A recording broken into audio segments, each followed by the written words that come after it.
Spider-Man, Spider-Man, radioactive Spider-Man. Hey, hey, Wolfpack, we're back with another surprise tier list. We're finally doing it. We're gonna end Marvel month on a high note, talking about all the Spider-Man movies. Okay, make sure I can hear us. Listen back to your lovely voice. Yep, my sexy, sexy voice. And joining me is my brother Wolf, if you couldn't tell. Yes, Wolf is finally joining us for a Marvel tier list. Say hi, Wolf. Hello. You excited about talking about Spidey? A little bit. I know both of us grew up with the Raimi trilogy. Right. And then after Technically, the Mark Webb movies too. Yeah. TASM movies. I did see the MCU Spider-Man. Yeah, theaters. we did try to get back in on that. Right. We tried watching all the MCU films. You weren't into a lot of them. I thought Doctor Strange was fine. I'm still trying to get you to watch No Way Home, but luckily I saw it. Oh, hey, Shadow. Spider movies does what a Spider movie does. Yeah, that's the theme song. Yep, we're talking about all the Spider-Man movies, the Raimi trilogy, the Amazing Spider-Man movies, the MCU saga, even Miles Morales and the Sonyverse are here. Gonna talk about each and every Spider-Man movie from top best to bottom worst. And gonna talk about the rules first, if this is your first tier list ever. Let's get this over with. Alright, I'll be talking about critiquing, judging, praising, or even bashing each and every Spider-Man movie alongside my co-host Wolf here. We're going to be ranking all of them from who's top best to bottom worst, going with simple letter grades this time to make it easier, especially for Wolf since he might not get the Spider-Man jokes. Alright, up top we have S tier. These ones are the best. Perfect 10 out of 10s, the epic masterpieces, all-time fan favorite Spider movies, and we might be seeing a lot up here, honestly, because there are a lot of good ones. Underneath that, we have A tier. These ones are good, not great. I like them. They came in, did their job. They were a blast. We're definitely a fun web-slinging adventure. Oh, hey, Gat. Hey, Light Jones. Glad you can make it. Hopefully more people show up. But yeah, A tiers are 8 or 9 out of 10s. They're good. They're definitely fun, and I can see why people like them. Might have a problem or two, but definitely a gold skull territory. They are A tier. Underneath that, we have B tier. These ones are fine. The silver medals, the okay ones. They came in, definitely had a lot of fun moments. Weren't really all that hot. I would definitely say they're fun for like a one-time watch. Might have some entertainment value, but I would say it was very decent. Not all that perfect, might have some issues, but I think they were passable movies. Underneath that, we have C tier. These ones are now below average. Had definitely a speck of hope there. Could have been something great. Definitely had a few good moments, but overall, not one of the best movies ever. They are underneath okay. They're below average. Came in, were there, but kind of just forgettable generic fluff. Underneath that, we have D tier. These ones are plain bad. The lame ducks, the lousy ones. Very generic, forgettable slop, and might be seeing a lot of the Sonyverse down here, but they are basic duds. But underneath that, at rock bottom, we have F tier. These ones are total losers. 0 out of 10. The worst Spider-Man or Sonyverse movies ever. They're bad. We hate them. Fans hate them. Everyone hates them. Not at all a good film, and definitely a total failure. They are F tier. And yeah, that's basically all the letter grades. Got a pretty good selection here. Well, mostly good. As you can see, The quality kind of disappeared as time went on. Yeah, we got them in order. Don't worry, Wolf. We could try to spice things up, go out of order. I know a lot of people want us to talk about the Venom movies and, of course, the Raimi trilogy. Right. But what do you think about the Spider-Man movie history? Or Spider-Man's media portrayals. I'm going to be one of the hardcore Raimi fans. I think his trilogy, trilogy, is probably the best of the Spider-Man we'll ever get movie-wise. Right. Because they start trying to do a lot more stuff. I know the Amazing Spider-Man does do a good attempt trying to do the Gwen Stacy stuff, and kudos to them. Disney, I feel, kind of fails. And Sony is just, I don't know what they're doing. Well, their animated movies are a little bit better. I mean, yeah. Yeah, Sony's trying to have a Spider-Man universe without a friggin' Spider-Man, and what's worse, they can't decide which Spider-Man they want. Right. Is it Tobey? Is it still Andrew Garfield? Or is it Tom Holland because the Vulture shows up? Or heck, is it even Miles Morales? They never say. Honestly, I think Sony's just kind of desperate to leech on to Marvel. Right, they want to have Spider-Man movies, and the sad thing is, Spider-Man's villain roster is interesting, but they keep choosing villains or characters people don't know. Like, I've never met anyone who in the mainstream who knows who Madam Web and Kraven are. Right. It's like, you can't make like a Green Goblin or a Hobgoblin movie, or people would have paid to see a Black Cat movie. They were setting one up, definitely. but it got canceled. No, Venom's the only big name, and he was admittedly a moneymaker. Apparently the Venom trilogy did make money. Yeah. A lot overseas, of course. Right. But everything else, yeah, nobody's ever heard of, or it's just plain bad. Look at Morbius. Right. Yeah, Venom is probably their best asset they have for this stuff. Right. Hey, Mad Dog. Hey. I still find that so hilarious that Sony Pictures turned down the rights to the Avengers and many other Marvel characters because they believed that Spider-Man was the only hero that anybody ever cared for. Well, Spider-Man is a big name, but yeah, it was kind of a huge mistake just to dump all those other Marvel characters. Yeah. I'm surprised that the tiers are not like Spider-Man base, like Spidey for the best tier, or Sony version for after. Can't imagine which ones will be in DNF. Cough, Sonyverse. Yeah. Nobody can beat the Masked Rider. I mean, hi, Cat and Wolf. How are you two? Hey, Saga, we're doing good. We're doing good. Yeah, I'm surprised you didn't do the Spidey-themed tiers. Yeah, I decided to go with simple letter grades because Alright. I thought you were here and that'd be much easier for people to understand. That's fair. I will admit the Sony Pictures movies are all awful. I didn't even like the first Venom movie. Venom 1 is so overrated. I kind of agree. I have watched some of these movies. Wolf I need here because he's seen Morbius. Yes, I was one of the few who went to see Morbius. Not in theaters, thankfully. I didn't waste my money on buying either the first or the second showing of it. I don't want to see Jared Leto shirtless on the big screen. God, no. As you can see, the quality kind of went downhill. This is in order for the most part. Yeah. I think they did kind of squeeze Miles Morales' movies together. I know those were around the time Venom was out. Right. But yeah, Spider-Man has a lot of good movies and then some lesser titles. And we're going to be judging them all here and now. How do you feel about Spider-Man as a whole then, Wolf? As a whole, I think he's fine. The problem is there's so many incarnations of him that you kind of just have to grab and leech onto a good few of them, otherwise you'll just lose your mind. Right. I love Spider-Man. He's a kick-ass hero. Yeah. I will say Disney and Marvel have been screwing him up a lot lately, especially because I've been trying to push Miles Morales, and Miles doesn't have much of a character. And don't ever get us started on the comics. Yeah, Mary Jane's new boyfriend choosing They finally got rid of him. Paul or whatever his name was. Yeah, he got like erased from existence. Mary Jane also became Venom. Right. Hey, Wolf, ranking Spider-Man movies? Yep. Yep, we are. Wolf's here too, because Wolf loves Spidey. Unfortunately, the absolute best Spider-Man Lotus is not up here. I literally cannot stand Tom Hardy's accent in Venom 1, but he's supposed to sound like an American, but he sounds like some off kind of Russian and French type of accent when he speaks. I'm gonna go on a limb and say Sam Raimi's trilogy is the best here. We'll see. I feel sorry for you, Wolf. Morbius is garbage. Unfortunately, I will actually just come up front. I actually fell for the stupid "It's Morbin Time" thing. It's so bad, it's good. That is the no, it's not so bad. It's good. I went in Shopping for your next car? Real. That is what I mean. What about a sunroof? That is the only reason I watched the movie. With millions of cars nationwide, Auto Navigator makes it easy to find the perfect one for you, whatever that may be. He was good, but I watched the movie. He was not in it as much as you'd think he was.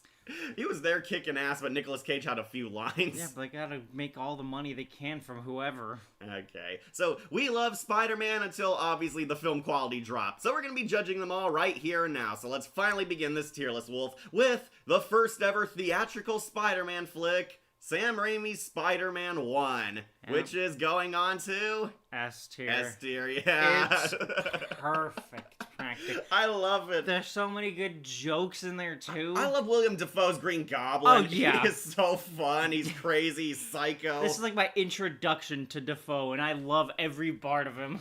Out am I, the itsy bitsy spider. God. You and I aren't so different. Yeah, here's the rap, Spider-Man. No one says no to me. Alright, so this one, easily the simplest film on here. It's an origin for Spider-Man and his arch nemesis, the Green Goblin. We see Spider-Man get his powers, we see Green Goblin get his powers, and we see them use their powers irresponsibly and responsibly. making their paths as hero and villain. And yeah, it's pretty fun. Sam Raimi definitely has a love for campiness and silly humor. There is some Marvel comedy here, but honestly a lot of serious moments too. Oh, yeah. Yeah, we see Peter is a loser nerd, gets bitten by the spider, and it gives him spider powers. And some fans debate this. Do you like the web shooters or the organic web? So this is, again, also, I think, my introduction to Spider-Man. Yeah, mine too. Exactly. So I've always latched onto the idea of, oh yeah, of course he's gonna shoot webs, like, organically. Right. Having the shooters, I feel, is a dumber choice. Yeah, I remember watching this in theaters. Wonderful experience. Yeah, it was. I saw this movie in theaters with our dad. Dad took us to, like, a lot of Marvel stuff. We saw X-Men 2 in theaters, too. Nightcrawler terrified me. Yeah, this movie... really fun. We see basically an introduction to Spider-Man and his world. We meet J.K. Simmons as J. Jonah Jameson. Of course. Kristen Dunst as Mary Jane, the love interest Peter wants to be with, but struggles talking to, even when he gets his powers. Harry Osborn, Peter's best friend, soon gonna transform into one of his bitter enemies. Yeah. You get to see Norman Osborn, and some people also criticize this, that Norman Osborn gets corrupted by the Green Goblin serum, and people point out, wait, wasn't he kind of like a creepy CEO before he got mutated? Yeah. Like, yeah, Norman Osborn's always kind of been a bad dad towards Harry. Sometimes intentionally malicious, sometimes he just doesn't pay attention to his son. Doesn't he have a photo of Peter in his house, though? Right. Like... Yeah, Harry and Peter become roommates, and there's a picture of his dad hanging out with Peter, not his son with anywhere in the picture. Yeah, it really feels like he wanted Peter as, like, the son. Right. I'm something of a scientist myself. I love that meme. Yeah, that meme. So good. Right, we see Norman likes Peter. Peter's the son he always wanted because Peter's a hard worker. Every time bad things happen to him, he picks himself back up. We see Uncle Ben, the greatest Uncle Ben, Cliff Robertson, really like him. He's the kind, wise old man, very sweet. He takes care of Peter. They never specify what happened, but his parents are implied to be dead. His elderly aunt and uncle took him in and raised him. Yep. And Uncle Ben sort of becomes Peter's father figure. Peter develops the spider abilities, kind of uses them selfishly at first. He like wants to get money, goes to the wrestling ring and fights Randy Savage. That's right. The Bone Thrasher. Bone Saw. Yeah, that's it. Bone Saw. Or whatever. That's you for an hour of pain. Hey, that costume's cute. Did your boyfriend make it for you? I hate that Disney Plus took that line out. Ah. But it's homophobic. It's like they're both trash talking each other. Also, it's the 2000s. Right, yeah. But no, he beats up Randy Savage. He only gets a few bucks, like the manager tries to rip him off, only to get his comeuppance when a burglar robs him. Right. And Peter lets the burglar go just to get back at him. I missed the part where that's my problem. That's where that comes from. Right, that's the Bully McGuire meme. I thought that was like from 3 or something. Yeah. Oh, that's such a good one. Yeah, because it's what the manager said to him, and he like gets him back at it. Yeah. Yeah. Unfortunately, the burglar caps Uncle Ben, leading to one of the saddest death scenes in Marvel. Uncle Ben is killed and he's carjacked. He tells Peter that he loves him, and with great power comes great responsibility. And this influences Peter to become a superhero. He goes after the guy who killed his grandpa, finds out it was the guy who got away robbing the wrestling place, and Peter blames himself, realizing that Uncle Ben is right. He could have stopped that guy, but he didn't. Yep. And Peter fights him, and conveniently the guy dies. He does see Spider-Man's face. He like trips over a pipe while running and dies falling out of a building. Yeah. But Peter becomes Spider-Man, tries to find his place, and we see basically the origin of Peter cementing himself as the character we know and love. He gets a part-time job working at the Daily Bugle. No, this does not have the meme laugh yet. That's number 2. Okay. Yeah, get to meet all his wacky characters. We see Norman Osborn kind of becomes a psychotic Green Goblin, killing all his enemies. He kills the CEOs who laid him off from his own company, kills the military contractor who canceled payments. See him like hijack his technology. The Green Goblin armor is actually like a military grade armor suit in this version. Armor. But yeah, he also gets the infamous Power Ranger mask. I do not mind the Green Goblin suit in this. I know a lot of people complain about it. It's like, oh, he looks like a Power Ranger. It's like, he looks like a Goblin Power Ranger. The mask is really cool. I like that creepy mask. I love everything about his design. I think it's really good. It highlights both the goblinness and also keeps the Osborn tech part of it. Right. And also, again, it's a comic book movie. There's allowed to be some campiness. Right, he rides his goblin glider. He reshapes it to like a bat. It's supposed to look like a bat, but I think they just made it too silver. Probably. Yeah, in the comics it looked a bit better. He has his pumpkin bombs. Like, I like that the pumpkin bomb vaporizes people dead. Like, right. this evil CEO's like vaporizing skulls. Like, Right, they're like skeletons. Really gruesome stuff. But Thank yeah. God the military never got their hands on that. Right. Green Goblin becomes the fiercest villain in New York, and Spider-Man starts to hit a lot of struggles being a superhero. As Green Goblin said, they'll eventually turn on you after everything you've done for them. And yeah, we see Spidey has confidence issues. It's still haunting him even when he becomes a superhero. There's like many times where he and the Goblin fight. Goblin wants to join forces to take over the city. You and I aren't so different. Spider-Man. See William Dafoe hamming it up. However, eventually he finds out Peter is Spider-Man because earlier he threw like his batarang things at him and slashed his arm. Yeah. I do love superhero movies. I know, parodying this. right? Titanium blades, strong enough to cut through diamonds. I'm not wearing any diamonds. Like throws them and all of them hit him. Right. Yeah, basically Peter got hit by one and it slashed him. They meet at a Thanksgiving dinner. This is a Thanksgiving movie. Right. Yeah, the Osborns and Peter's family have Thanksgiving. He sees Peter has the exact same cut that Spider-Man has. And he realizes Peter is Spider-Man, and Green Goblin kind of struggles with himself. The Goblin identity is a split personality in this version. Or it's manifesting as that. Right, we see William Dafoe talking to himself, acting innocent as Norman, acting psychotic as the Goblin. Sometimes he makes like these weird funny faces. Right. I always found Green Goblin terrifying as a kitten, though. Because Green Goblin is a psychopath who likes killing. He tells him that we have to attack his heart. It's not bad enough they want to kill Spider-Man. They want to kill all the people he loves. We see Aunt May is attacked and almost killed, but no, he spares her. Finish it! Finish it! Right, yeah. We see he abducts Mary Jane, and Peter finally puts two and two and realizes that the Green Goblin knows who he is. And we get that epic duel on the bridge where Green Goblin literally holds Mary Jane in one hand and holds a box full of children on like a sky ramp. Right. Yeah, it tells him, like, save the girl you love or suffer the children. And giving Spider-Man a sadistic telltale choice. Right. But Peter is so badass, he ends up saving both of them. And also New York comes together, because this comes after 2001. You mess with Spidey, you mess with New York. You mess with one of us, you mess with all of us. Yeah. It's cheesy, but I like that New York does back up Spider-Man. Right, and it does, again, continue into 2. Right. That New York is starting to come around and like Spider-Man. Yeah. I do like that, and that's why I defend that scene. Right. Spider-Man brutally fights Green Goblin. They end up in like an old cathedral, and they're bashing each other. Right, Spider-Man's getting bloodied. Throwing each other through walls. Peter gets like his grenade, gets grenaded, and it blows off half his mask.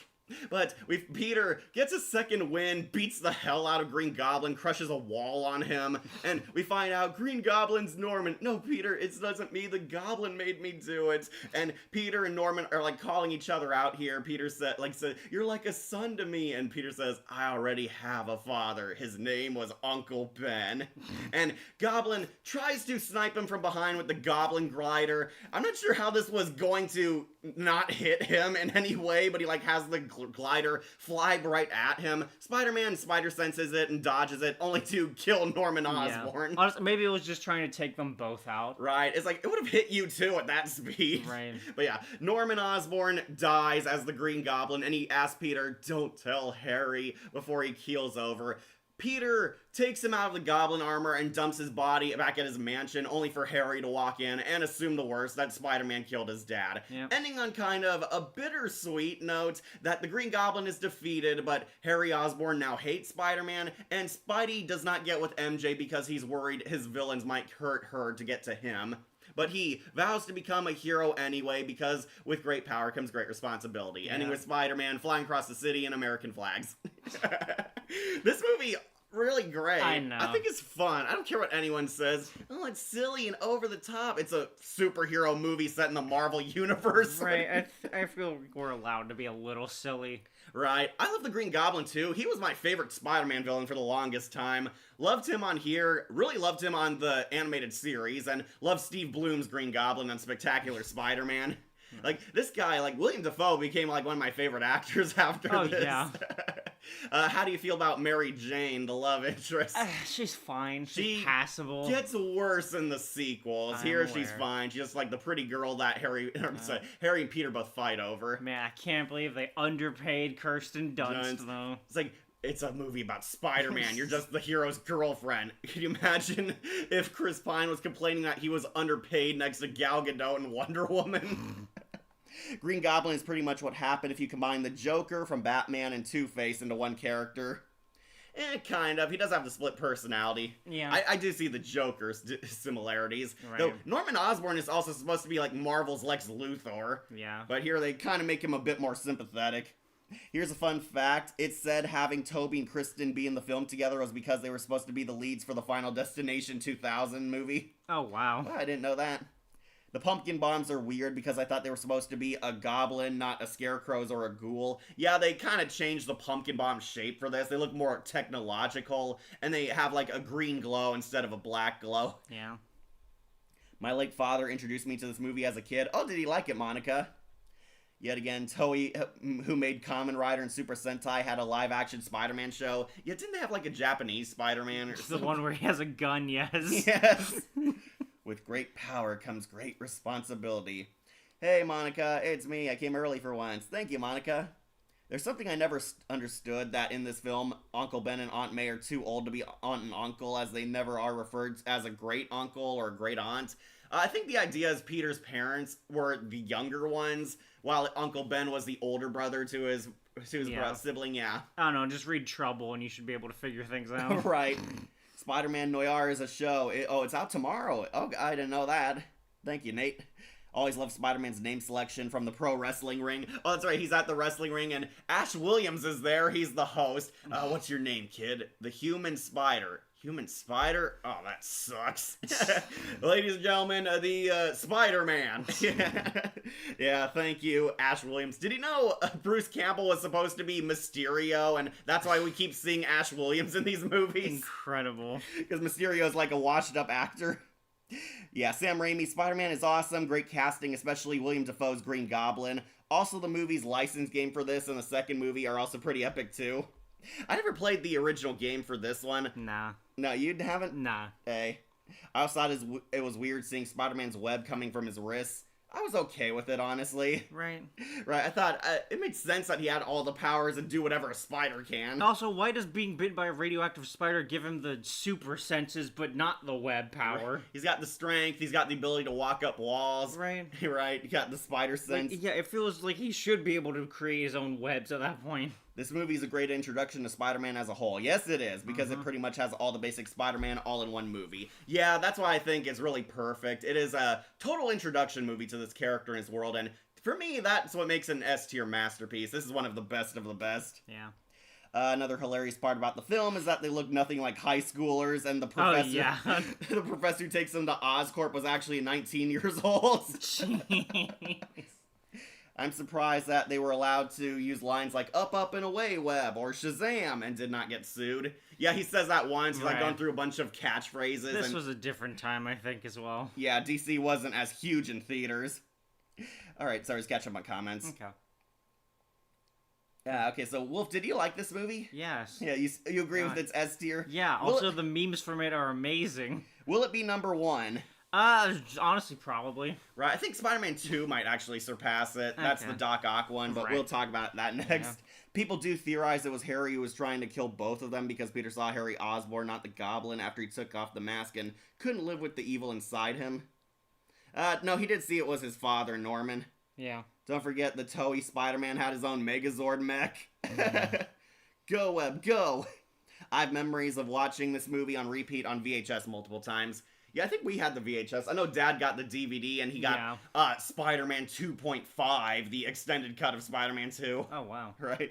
Fun fact, the name Spider-Man was created for the 60s when some people said man at the end of every sentence. Yeah, it was a gimmick man, gimmick woman. Yeah. I mean, yeah, Superman, Batman, Wonder Woman. Aquaman. Right. All right, so this movie, masterpiece, we really love it. One of our favorite Spider-Man movies ever. It is S tier. And speaking of S tier, now we're on Spider-Man 2. One of the most greatest superhero sequels of all time. People love this movie, Wolf. Yeah, I know a lot of people look at it better than the first one as well. Right, some people say it's better than the first one. I honestly love both. I love them both equally. This is the one with Dr. Octopus as the villain. It actually builds off of everything the first movie established. Right. Peter goes in a new direction. We get a very accurate love letter to everything Spider-Man. A lot of comic scenes are actually readapted to the film. A lot of the new stuff Sam Raimi added actually works. Dr. Octopus is a very phenomenal villain, and they do a better job balancing out his evil and tragic side than they did with Green Goblin. Right, and he's expertly played by Alfred Molina, too. And there's a lot of heavy tragic moments here. Spider-Man 2 is pretty much Peter at his lowest. He finds out being Spider-Man sucks. He cannot balance out his hero life and his normal life. That's right, because MJ's mad at him for not going to her plays. Right, MJ hates him, Harry Osborn hates Spider-Man, and is starting to lose friendship with Peter, because Peter's quote-unquote friends with Spider-Man, and Peter can't hold on to a job. He gets fired from the pizza place at the start of the film. Yeah. You remember, he's like trying to get there. He uses Spider-Man powers, and he fights a broom closet that won't stay shut for like 5 minutes. Yeah, he can't hold a job, he can't make money, and worse, his Aunt May is getting her house foreclosed on. This is pretty much the worst Shopping time for your next car? right now. What about third row Finally seats? Set in the young American Peter struggling with everyday problems. Right, Peter's They say we're out of sync, say we're out of sync, but we're cooler than you think. Peter's suffering in this and Still chasing our dreams. With millions of cars nationwide, Auto Navigator makes it easy to find the perfect one for you, whatever that may be. Spider-Man is losing some powers. Yes, Spider-Man Shopping for your next car? has, like these power disruptions. What about a sunroof? Web loses its strength, its spider sense doesn't always activate. We find out there is a With millions of cars nationwide, Auto Navigator makes it easy to find the perfect one for you, whatever that may be. Yeah, Peter basically is at his lowest here. Mary Jane is getting married to my son. Shopping for your next car? Yeah, we meet What Jay about third row Jonah Jameson's seats? son, who's getting married to MJ. Harry Osborn has become the new CEO of Oscorp after his dad. They say we're out of sync, say we're out of sync, but we're cooler than you think. Still chasing our dreams. With millions of cars nationwide, Auto Navigator makes it easy to find the perfect one for you, whatever that may be. Really like him. He's very wholesome at the start and really terrifying when he becomes Doc Ock. There's only an Evil Dead sequence for him. Right. So if you don't remember, Otto Octavius gets new inventions. He has his assistant arms, which are drilled into his spine on this version. Right. That was really gross and brutal. But it's to help control them at all times. Right, and he's built his true crown jewel of his inventions, a micro sun. It's supposed to be an energy source with everlasting power. Right. That's the whole thing. However, the sun is too strong. Its gravitational pull becomes too strong, starts killing everyone. His wife dies like a really brutal death. Well, she gets sucked into it. No, she gets impaled by glass Oh, before getting sucked into it. Yeah, we see God, the sun's... Raimi, what are you doing? Yeah, the sun's going off. We see the wife is like pinned to a wall. And she screams as the shards of glass from the windows impale her. Then she gets sucked into it and kills. Sam Raimi loves his brutal deaths, and of course, he gets zapped when he tries to rewire the machine, and it kills the microchip that holds the AI back. Yeah. Spider-Man ends up unplugging the machine, nearly saving everyone, but of course, Oscorp is ruined, and Doc Ock becomes a supervillain. Everybody loves this terrifying scene where the hospital tries to remove the arms from him. They're like gonna saw it off his spine. Only the arms wake up and kill everyone Evil Dead style. Yeah.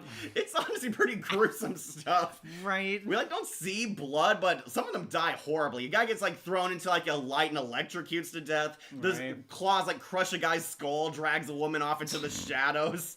Yeah, this is just a masterful horror in a non-horror movie. Right, and Doc Ock reawakens, finds out his life is ruined, his wife's dead, the arms are now permanently a part of him, and they kind of do another split personality thing. He talks to the claws, they like make velociraptor noises or something. It is kind of weird, but the claws are like his only friends, and he convinces himself he has to do another sun machine, and this time he'll get it right. And basically, Doc Ock goes on a villain spree, robbing places, stealing stuff, and getting all the supplies to make a second sun machine, this time out in his Darkman lair. He's like in a warehouse at the pier this time. Yeah, this time, he'll put the machine over water this time, in case he needs it under control. Right, which, yeah, that is smart. We do use a lot of ocean water for cooling, like, radioactive stuff. Doc Ock also gave his Darth Vader no moments. Yeah. I like that scene, though. It was much more fitting than James Earl Jones's scream. The ad is back. Yeah, I'm getting more ads on my live streams now. Ah, dang. The hospital scene was easily the scariest in the whole trilogy. That it was.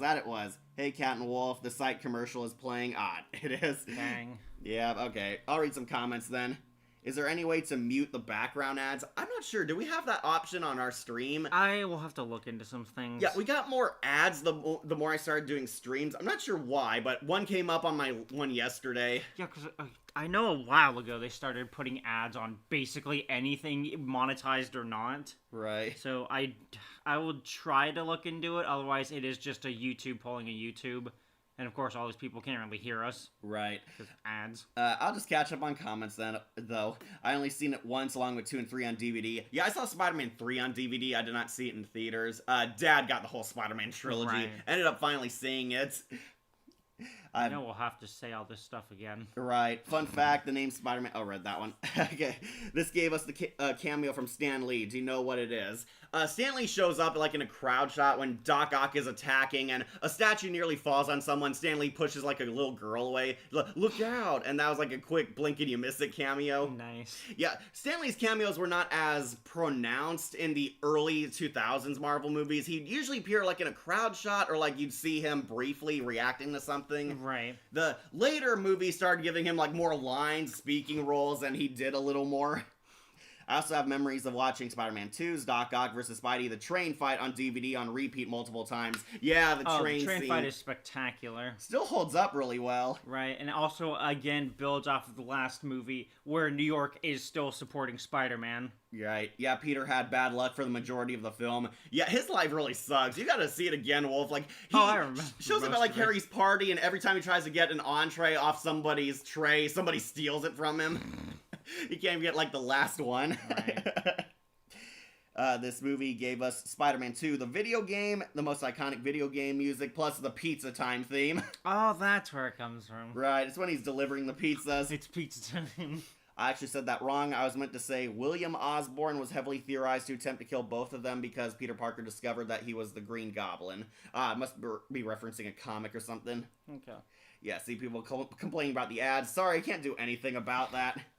The hospital scene was easily the scariest. Yes, it was. If you actually watch this scene again, actually all 4 surgeons get their heads smashed to pieces. Jeez. One guy did get electrocuted. Like, Doc Ock grabs him, throws him to a light, and since he's holding on to the claw, the electric shock vaporizes him. This was my first introduction to Doc Ock as a kid. My late dad showed me to this movie, too. Yeah. I did know Doc Ock from the 90s Spider-Man show, back when he wore the green jumpsuit. They did not give him goggles. Right, he had those cool goggles. Alfred Molina's wearing sunglasses, so that kind of counts. Believe it or not, in the movie licensed game, Doc Ock was more vengeful, showing nothing but hatred, blaming Spider-Man for his wife's death and his work every time they fought. More villainous, Doc Ock, pinning all the blame on Spidey. Here, Spider-Man's just kind of a nuisance to him. He fights him, but he's only in his way. Yeah. Yes, Doc Ock is basically stealing stuff while Peter's life is getting worse. I like the hospital scene. It would have been better if it was Venom or Carnage, or Venom and Carnage should have this. Remember when we met Dr. Connors? Yeah, he's there. He's Peter's professor. Yeah, that's right. There was a speculation that we might get the appearance of the Lizard. Yeah. Sadly, it didn't happen because Raimi's Spider-Man 4 didn't commence. Yep. Yeah, Dr. Connors is there. We see he's the guy with no arm, of course. He's the professor at Peter's lab and basically kind of becomes like his teacher, mentor figure. Right. If you don't know, Wolf, Peter gets an internship, a student internship working for Kurt Connors. Yeah. I like the actor that plays the lizard guy. Hi, Cat. By the way, Spider-Man. Hey, Akira. Glad you can make it. The scene where he and Spider-Man fought on the side of the tower. Yeah, the clock tower, then the train. Yeah, so Doc Ock needs something, and Harry Osborn has the last ingredient he needs, the ceruleum or whatever. Harry has it hidden away in a safe, and Harry makes him a deal. Give me Spider-Man, and I'll give you everything you want. And Doc Ock goes after Spider-Man. He knows that Peter Parker is best friends with Spider-Man. He abducts Mary Jane. Mary Jane's a damsel in distress all throughout this movie. Is used as a bargaining chip. Bring me Spider-Man or I'll peel the flesh off your girlfriend. God. And Peter shows up, fights a Doc Ock at the clock tower, leading to one of the greatest action sequences of superhero film. They fight on the tower, then they fall onto the subway train, and yeah, it's amazing. This action sequence really holds up well. A lot of good CGI. Doc Ock's like throwing civilians at Spidey. He catches them in webs. They're barely dodging obstacles in their path, doing Matrix moves. Spidey almost gets hit by another train. Doc Ock and Peter jump scare each other, jumping each other, and once again, this leads to one of the greatest Spider-Man moments where Doc Ock derails the train and sends it speeding towards basically a ledge. There's like nothing at the end of the line. Peter uses his Spider-Man skills to stop the train. And yeah, that is like a really hardcore scene. He's like in pain. He lost his mask. He's bleeding. His suit is like partially torn. And Tobey Maguire acting his heart out, acting in pain, trying to hold a giant subway train back. Right. Yeah, it's basically peak Spider-Man. This is like epic Spider-Man here. He almost sacrifices his life to save millions of people here. He manages to stop the train nick of time. It's like partially over the edge. And the New York saves him, praise him, give him his mask back, and the Sam Raimi's kids make a cameo saying, "Don't worry, we won't tell anyone." Don't forget, they also stand in Doc Ock's way to protect Spider-Man. Right. You have to get through him, you have to get through me. And me. And me. Alright, and he like shoves them all aside. Right. Peter gets captured by Doc Ock, surrendering himself to save the civilians, and Harry finally gives Doc Ock the ceruleum. They exchange everything. He goes to his villain base, and Harry finally unmasks and find out Spider-Man's his best friend. Peter, you killed my father. And Peter talks him out of killing him, breaks through the chains really easily, but to ask him where is Doc Ock because the city's endangered. To Harry's credit, he does finally tell him, but they're gonna like sort this out later. Yeah. Yeah, i.e. Spider-Man 3. But Peter goes after Doc Ock. Doc Ock is still holding Mary Jane hostage for some reason. She's like in chains and being held like katana style. Peter shows up and finally has a final brawl with Doc Ock. Peter basically almost loses his powers, gives up being Spider-Man, gets his mojo back when he realizes the world needs Spider-Man, and finally gets rid of his mental block, gets his powers back, and Spidey is here in full swing. He fights Doc Ock. Doc Ock gets electrocuted, and sort of gets his sanity back here. Like, he refixes his brain, and Otto Octavius' personality reemerges here. The Sun Machine, surprise, epic fails again, and this time on a bigger scale. It's sucking up the entire city, soon the entire Earth if they don't stop it, and Peter talks to Otto Octavius one last time. Peter Parker, brilliant but lazy. Yeah, Peter and Otto have a heart-to-heart, and Otto realizes that he's become the villain, where he sacrifices himself to destroy the machine by submerging it under the water. And Doc Ock dies a hero instead of living long enough to see himself become the villain, sacrifices himself, destroys the Sun Machine. Peter saves Mary Jane at the nick of time, holds that giant falling wall that's about to crush them. Peter saves the day, finally tells Mary Jane he's Spider-Man. He does love her, he always has, but he can't be with her because he's afraid his enemies might kill her. Mary Jane is getting married throughout this movie. Her arc is like easily the most boring. She's struggling to choose between being with Peter or Spider-Man and J. Jonah's son, the astronaut. They actually are getting like married after a week of dating. Right.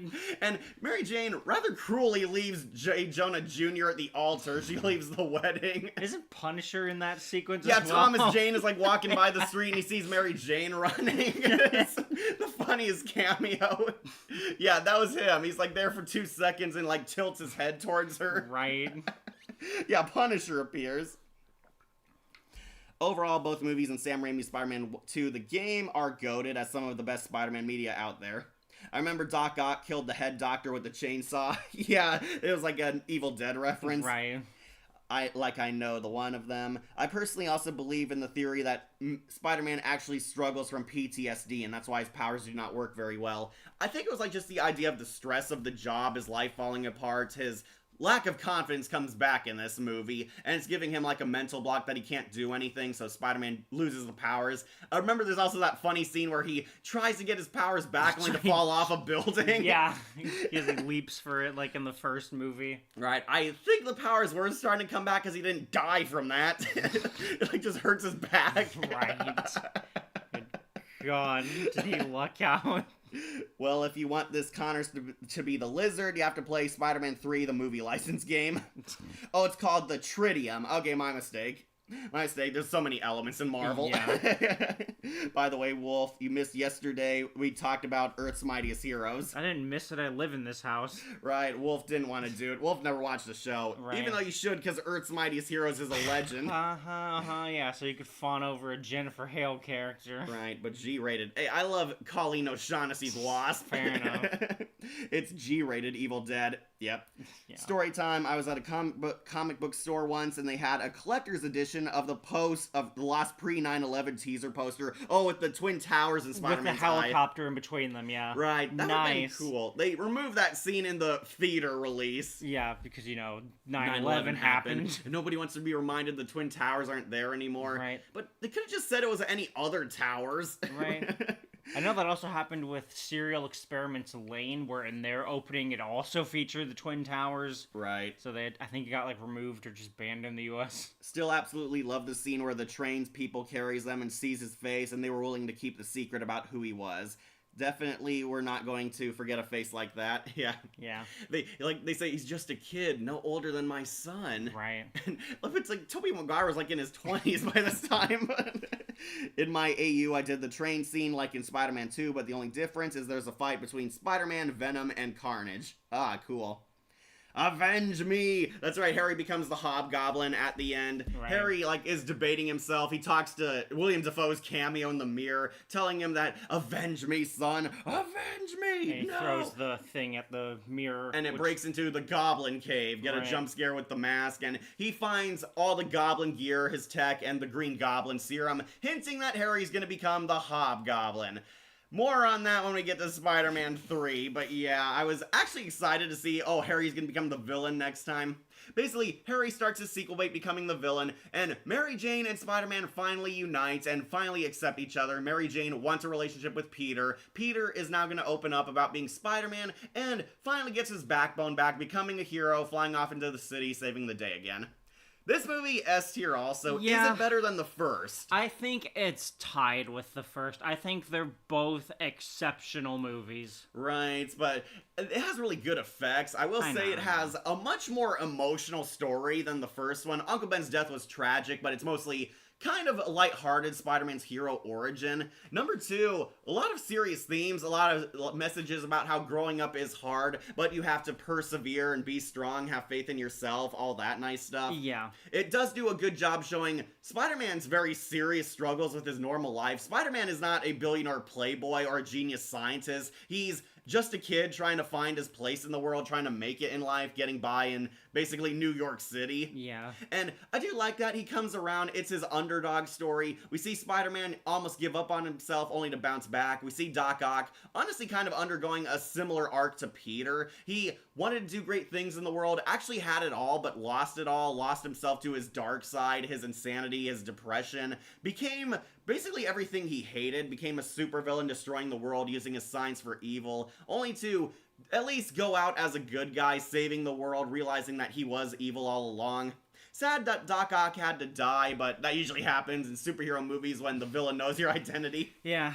And MJ finally comes around, loves Peter, finally gives him a friggin' break, and they get together. Mary Jane is a bit selfish in this movie, but I think she's at her worst in Spider-Man 3.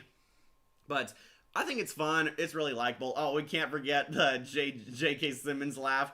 Hey, do you think you could pay me in advance?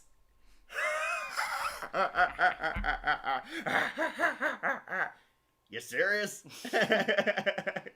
Yeah, this one's pretty funny. They gave JK a lot more scenes. There's also that scene where they find Spider-Man's suit in the garbage and he cosplays as Spidey. I love that. He has a weird, like, hate obsession with him. Right. I'm so glad JK got more scenes in this. J. Jonah's actually pretty funny. Right. Someone made a CGI R-rated version of the train scene with blood, and let's just say it's brutal, like to give you an idea what happened to Spider-Man losing his arms. Probably AI made. I was always surprised that Mary Jane was able to whistle that loud when getting Doc Ock's attention. Could he use me English dub clips for a Valentine's Day special? Is that Akira? Yep. No, Akira. Specifically, he falls off the building onto a Ford Focus. Oh, that's Sam Raimi's car. Okay. Yeah, Raimi has like this thing where his car cameos too in his movies. Incredible. God, Like, guys. it was the car Ash Williams drove. It's like a car that Darkman walks over. It's a car that we see like in the Wizard of Oz portal. And Jeez. it's also the car that the burglar carjacked in Spider-Man 1. Of course it was. Yeah, Sam Raimi gives like the car he used in Evil Dead. It's like his prize baby. Nice. I'm back! I'm back! Ah, my back! My back!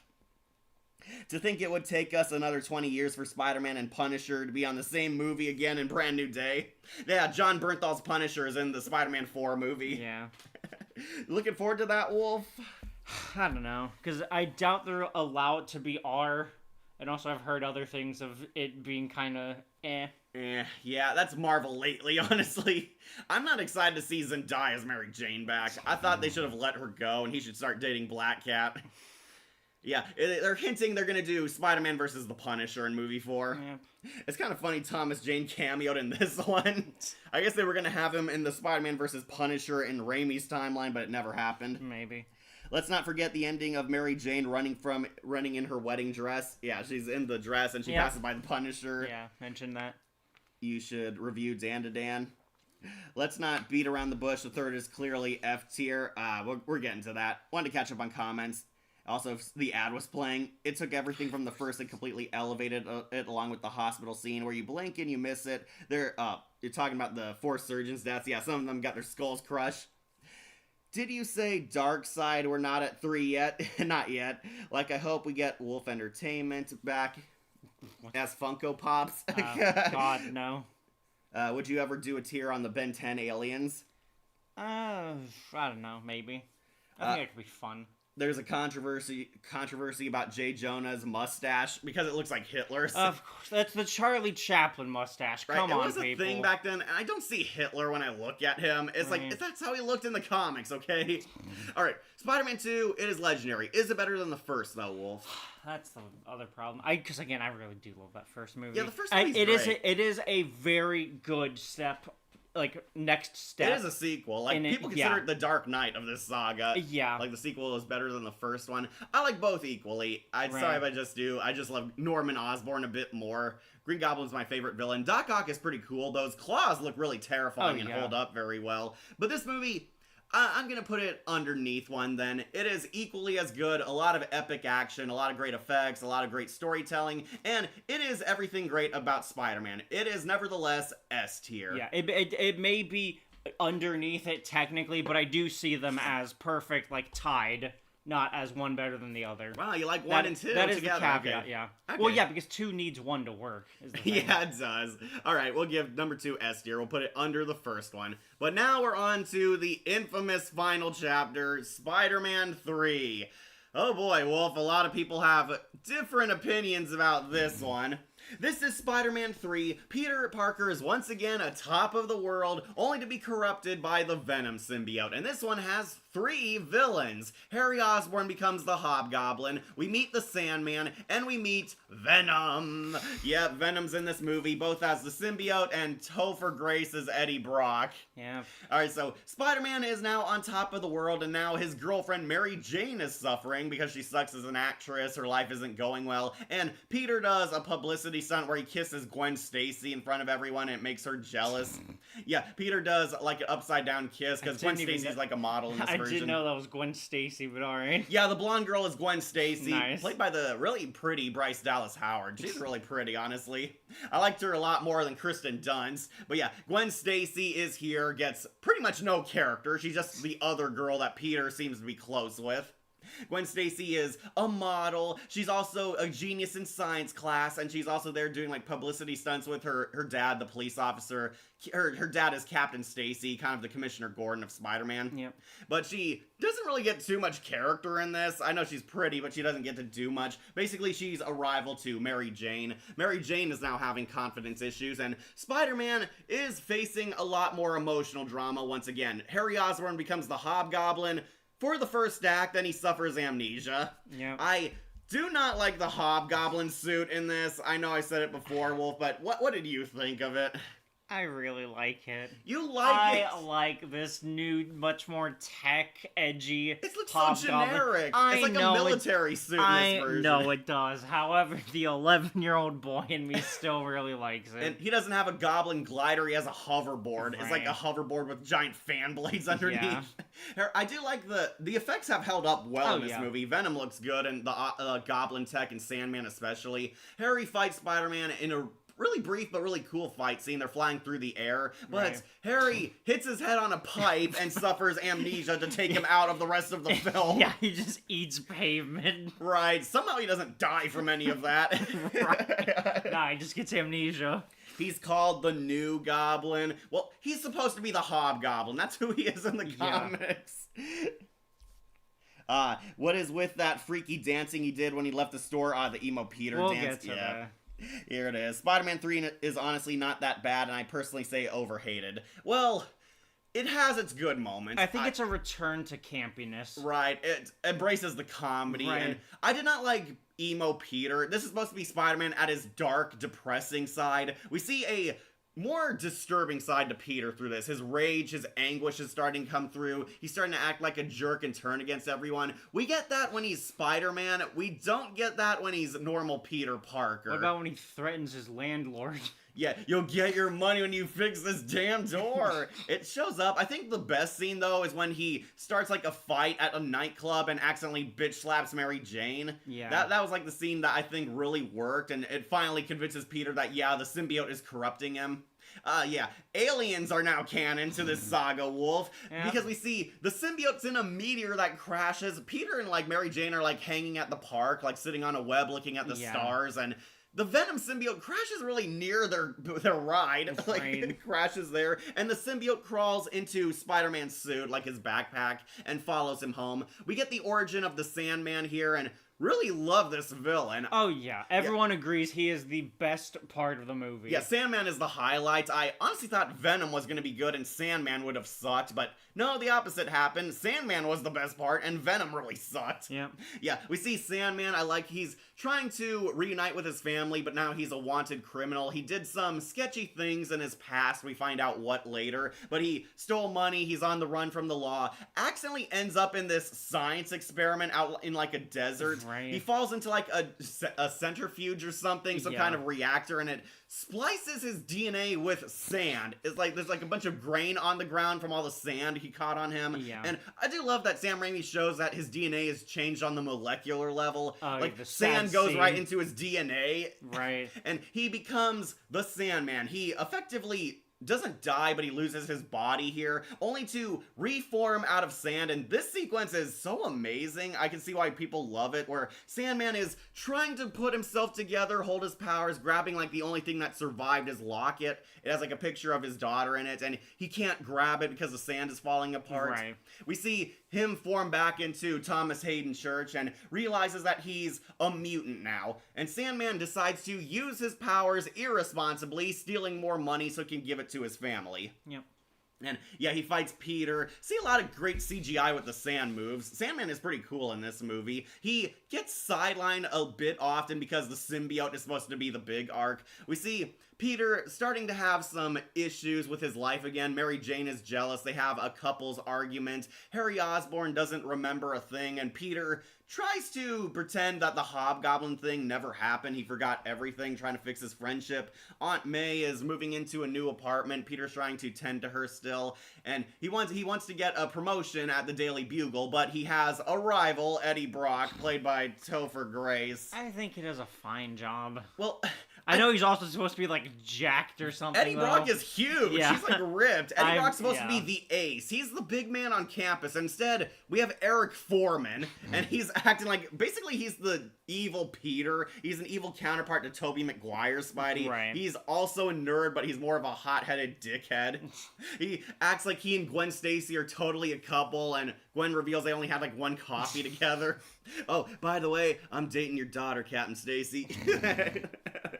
Yeah, Gwen Stacy gets saved by Spider-Man. Mary Jane kind of has a falling out with Peter, breaks up to go find herself and fix her own life. Peter, at his most depressing, gets the symbiote on him. The symbiote, like, jumps him at night, and he wakens as Black Suit Spider-Man, and yeah, I think the black suit looks really awesome. Oh, yeah. Yeah, Venom... Especially, they made it really sticky as well. Right, it looks really gross. Spider-Man's suit is completely corrupted. He becomes Black Suit Spider-Man, and Peter basically lets loose with all his negativity here. We see a dark side to Spider-Man. Spider-Man is so pissed off, hurt, and raged that the symbiote basically leeches off his negative emotions and brings out the worst in him. We see Spider-Man tries to flat-out murder his villains. He tries to kill the Sandman. In a twist, we find out Sandman was retconned there in Spider-Man 1. He was a part of the carjacking. Right. Yeah, Sandman was helping the burglar, and he was trying to carjack Uncle Ben, and he was the one who accidentally shot Uncle Ben. And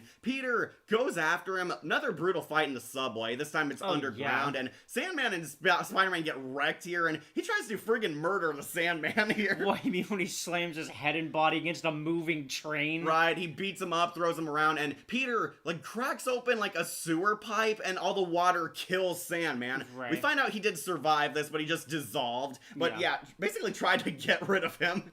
Good riddance. We see Peter being a dick to Eddie Brock. Eddie Brock's like trying to take pictures of Black Suit Spider-Man, and Peter actually smashes his camera. Right. Like Topher Grace. What the hell, man?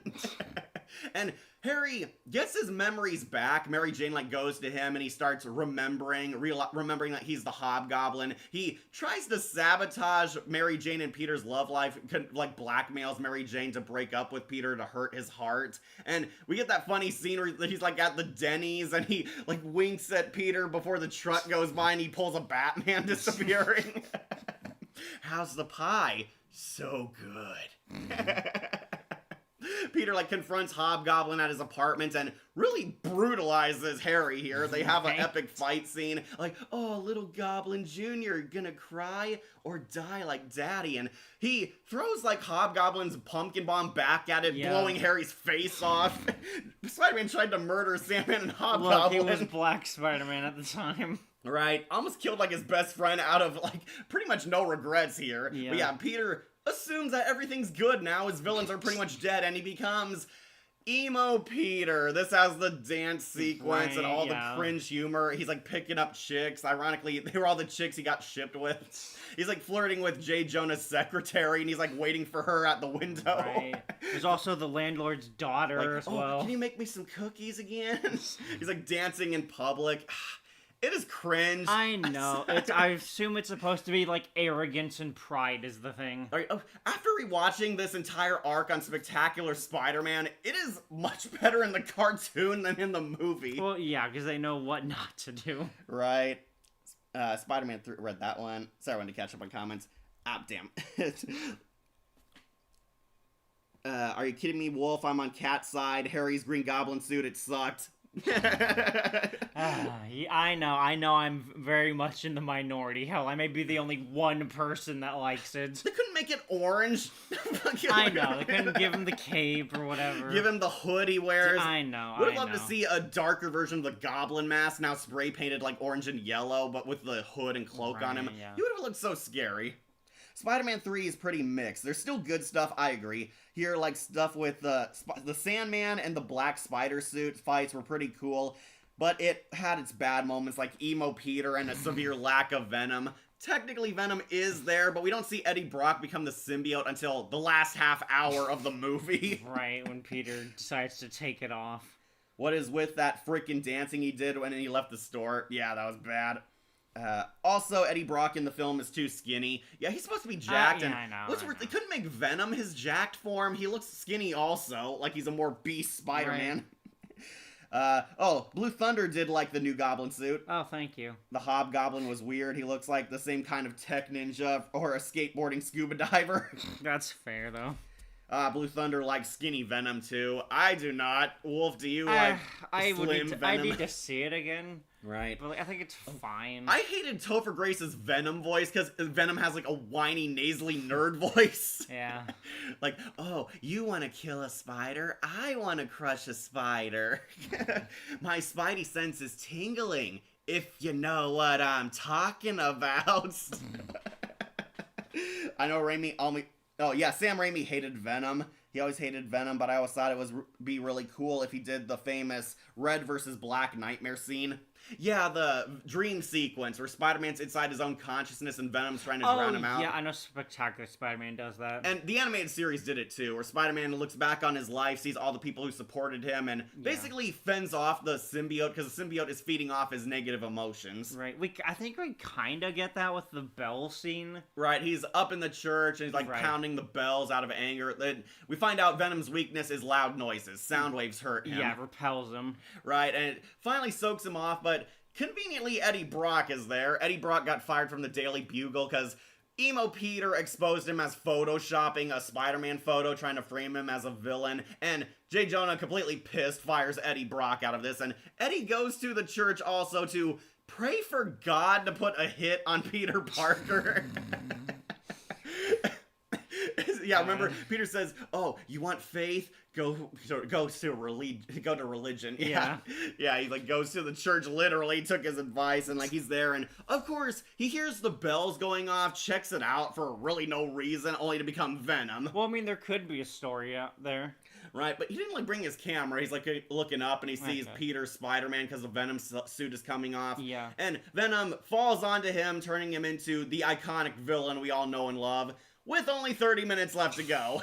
Yeah. Yeah, so it turns out Sandman survived, and he meets up with Venom, where they tag team to get revenge against Spider-Man. Spider-Man's getting his life in order, wants to talk to Mary Jane again, only for Mary Jane to get abducted a third time. Now she's stuck in the creepy Venom web up in like a skyscraper. Yeah, they're in like a construction area. Right, they're demanding Spider-Man show up and come and face them, where Peter goes to Hobgoblin for help. We see Harry's somehow survived, but he's got like 2 face burns now from the Goblin Bomb. He tells Harry to screw off, but then the Butler shows up and reveals one of the most infamous twists. I know Norman Osborn was killed by his own Goblin glider. It wasn't Spider-Man who killed him. Yeah. Your father died by his own hand, and so many people have critiqued this scene and called it out. Why didn't you tell him before? You knew all of this, and you didn't prevent any of this drama from happening. Yeah. The Spider-Man movie that tried to do everything like Mary Jane, Gwen Stacy love triangle, Sandman, as well as killed Uncle Ben's killer, Black Suit, and Venom storyline, and Harry becoming New Goblin. Yeah, there was a lot of storylines in this movie. Honestly, I didn't mind too much. Some of them were useless or could have been trimmed down, but some of them actually did kind of come together. Yeah, basically, Spider-Man fights Venom and Sandman together. Sandman turns into a kaiju, only for Hobgoblin to turn good and save the day. I do want to bring up, Wolf, that Sam Raimi had a really clever idea here related to the Butler. Apparently, there was going to be a twist revealing the Butler was not real. He's a figment of Harry's imagination, the embodiment of his consciousness, because Sam Raimi sets up that only Harry sees his Butler in Spider-Man 2, nobody else sees him, and he was going to reveal that he was actually Harry's goodness, his inner consciousness, telling him the truth, that your best friend was not a traitor and your dad was always the bad guy. And Harry was going to snap back out of this, revealing that, yeah, he was a good guy deep down, just completely misunderstood. Like, that Harry was wrong, that he knew deep down Norman Osborn was the Green Goblin, and that he was falsely projecting onto Peter the whole time. Okay. And yeah, basically that was going to be a big twist, that Harry was imagining this guy telling him the truth and finally accepts the truth. However, the movie completely let this part out, and the Butler is a real guy in the theatrical cut, and that only like made people more confused and pissed off. Yeah. Like, well, this Butler guy knew Norman Osborn was the Green Goblin and said nothing. Right. Yeah, it kind of pissed a lot of people off and became one of the most terrible plot holes in the entire movie, but basically, Harry becomes good Hobgoblin, helps Peter fight Sandman and Venom, epic action fight sequence. They knock out Sandman out of his kaiju form, Venom goes brutal, but Harry ends up killed. He's killed by his Goblin Glider. Venom takes it as like a weapon, and Harry takes a hit for Spider-Man, it shanks and kills him. Yep. Peter finally fights Venom, remembering, oh yeah, sound waves hurt this guy, uses all the construction equipment, separates Eddie from Venom. I do like Venom in his, like, final form. The symbiote turns into, like, a giant blob monster. Yeah. Yeah, this looked cooler. Much cooler than Topher Grace did. But yeah, he throws one of the goblin bombs at it, but Eddie dives into the bomb, and it pretty much vaporizes them. Like, that's the end. Venom and Eddie Brock are both officially dead. Yep. No, not returning in Spider-Man 4. We can all agree that the best part of the movie is Spider-Man and the Sandman subway fight. Yeah, but it is. Yeah. Like waiting for a read that one. What's the best looking actor to play the Sandman? Like, who would you cast as Sandman, Wolf? I think the guy who plays him is fine enough. Yeah, Thomas Hayden Church is pretty fine. I hate this Venom. I do too. I feel like everyone does. Like, well, it doesn't help that Topher Grace is not scary. Yeah. The Venom effects look scary, but then when you hear his whiny, nasally voice coming out of him, it just really ruins the immersion. The emo Peter dance became everyone's favorite moment that made fans rage quit the movie. Yeah. And that it became a meme for years. Why did that happen? And why did they even have the Spider-Man make fun of that dance in later movies? Well, I think it's fine to make fun of it in later movies. Right. But there's also a dance sequence when they go to like a nightclub and Peter and Gwen Stacy. Peter and Gwen Stacy try to make Mary Jane jealous, and there's like a whole musical dance scene here. Right? It's so out of nowhere. I hated this the first time I saw it too, and I was a kitten then. And just like Doc Ock's mechanical arms, the sand particles actually have aged very well because they were all individually animated from each grain. Wow, that was a lot of hard work. Really paid off. The Sandman effects look really gorgeous, honestly. Yeah. But yeah, Harry dies, apologizes to Peter for everything he did, and the trio are united. Sandman actually apologizes, sees the error of his ways, tells him, I didn't mean to kill your uncle, it was an accident. We see Cliff Robertson came back for a flashback sequence. He was trying to talk the Sandman down, convince him not to throw his life away, but the partner came back and accidentally startled him, and he shot the gun, accidentally killing Uncle Ben. But Sandman did not take the car. He stayed with Uncle Ben until medics showed up before booking it.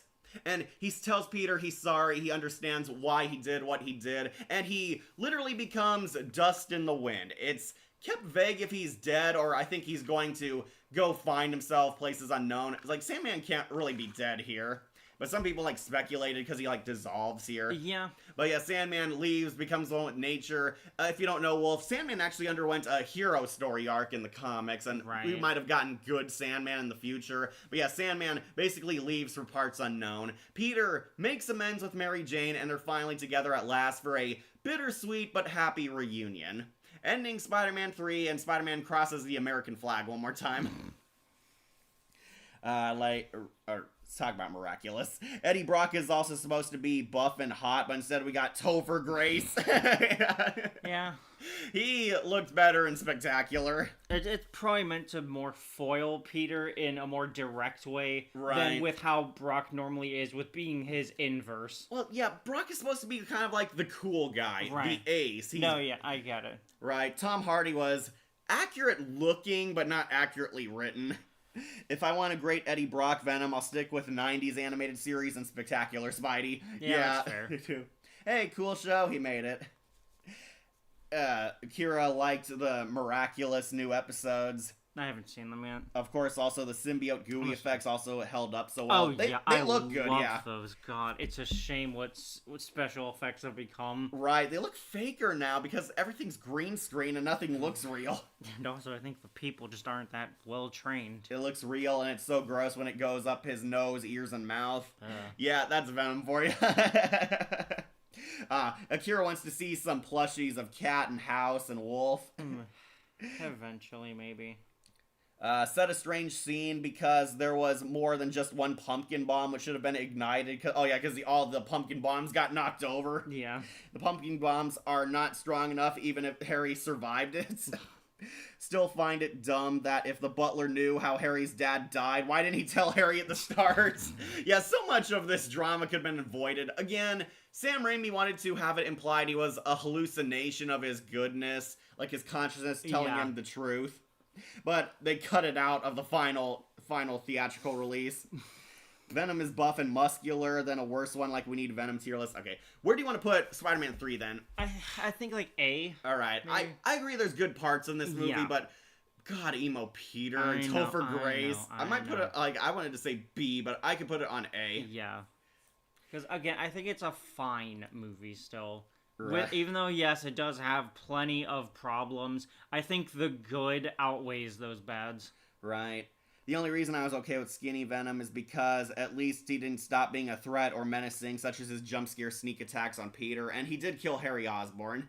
Yeah, he did. Yeah. I did find his death kind of weird because Spider-Man has, like, super strength. I'm sure he could have taken it, but yeah, Harry takes a stab wound for Peter and that kills him. He dies like his father, but for a more noble cause. Right. Right. Which is very poetic. Eddie Brock praying for Peter to be gone, which is one of those serious moments that's so bad it's hilarious. Right. Who can really take it seriously that you went to pray to God to put a hit on Peter? Like Nostalgia Critic, okay, but it's gonna cost you some Hail Marys. In my AU Black Suit Saga, I'm gonna make a bar scene like in Spider-Man 3, and the bartender will be Cletus Cassidy before he's Carnage. Sound fun. Yeah, Monica's writing Spider-Man fanfiction. Oh, nice. Like, which Spider-Man villain tier list would you do? Beautiful Black Cat or Mysterio of the Arcane Arts? Honestly, Black Cat. Talking about if you saw The Boys. I know of it. Right. I know how bad the ending is, because they're trying to adapt a comic that does it kind of better, but still has its own flaws. Where there is untalked about an editor's cut of the movie, which I guess it's not popular like Spider-Man 2.1. That's the Spider-Man 2 cut. Right. It looks interesting. There was a deleted concept of the symbiote being killed by Eddie Brock, which made Venom leaving only a skeleton left, and was changed because it was too dark. So basically Venom sucked him to the bone. Oh, jeez. Yeah, that would have been hardcore. Yeah. Wish they kept that in. I can definitely see why they cut that, though. Right. Oh, they kept in the vaporized skeletons from the first one. For me, best Venom will always be Spectacular's Eddie Brock. Yeah, That's he was. fair. You gotta watch that cartoon, Wolf. I It's know, free on YouTube. I know. With ads, probably. Unless it's just uploaded by other people.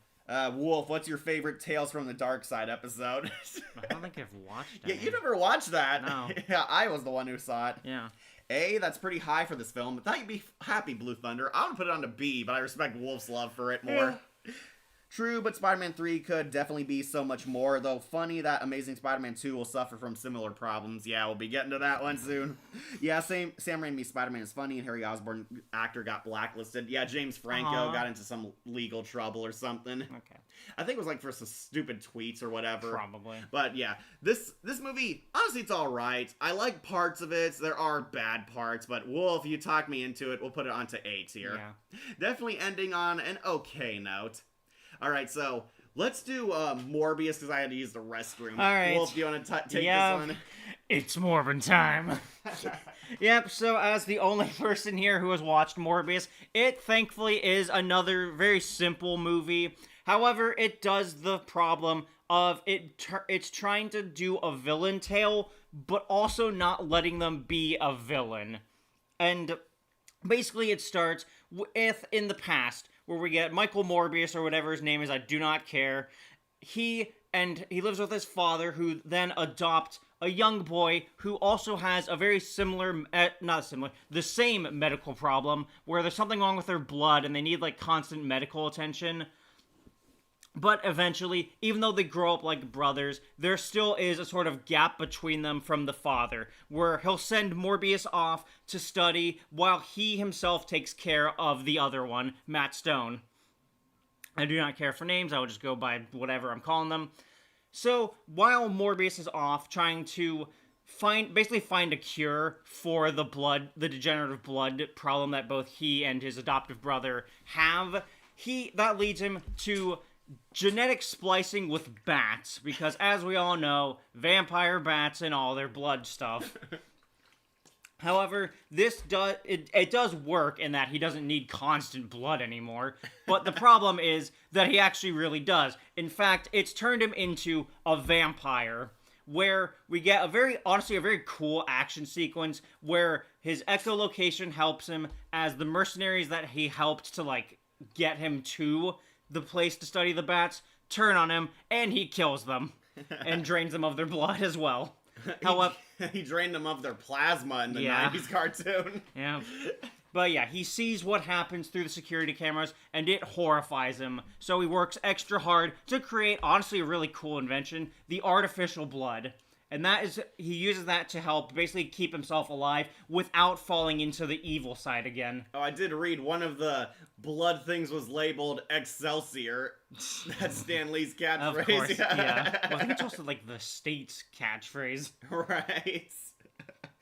Yeah. It's Morbin time. Yeah. However, eventually, through means I forget, the adoptive brother finds out all of this stuff. The genetic splicing, the cure, and as well the artificial blood. However, he becomes the dark villain reflection of what Morbius is right now, where he's completely fine killing people for blood. In fact, he loves it so much that he just does it regularly and becomes a threat to the city. That's right. Isn't like Doctor Who the villain? Like yeah, Matt Smith? Yeah, Matt Smith, that's what it was. Yeah, honestly, I love him. I love him. He makes the entire movie for me because he does kind of get a like Spider-Man 3 campy sequence, but I love it so much because it's so silly. Right. All the women were supposed to come to see Jared Leto and Matt Smith shirtless. Right.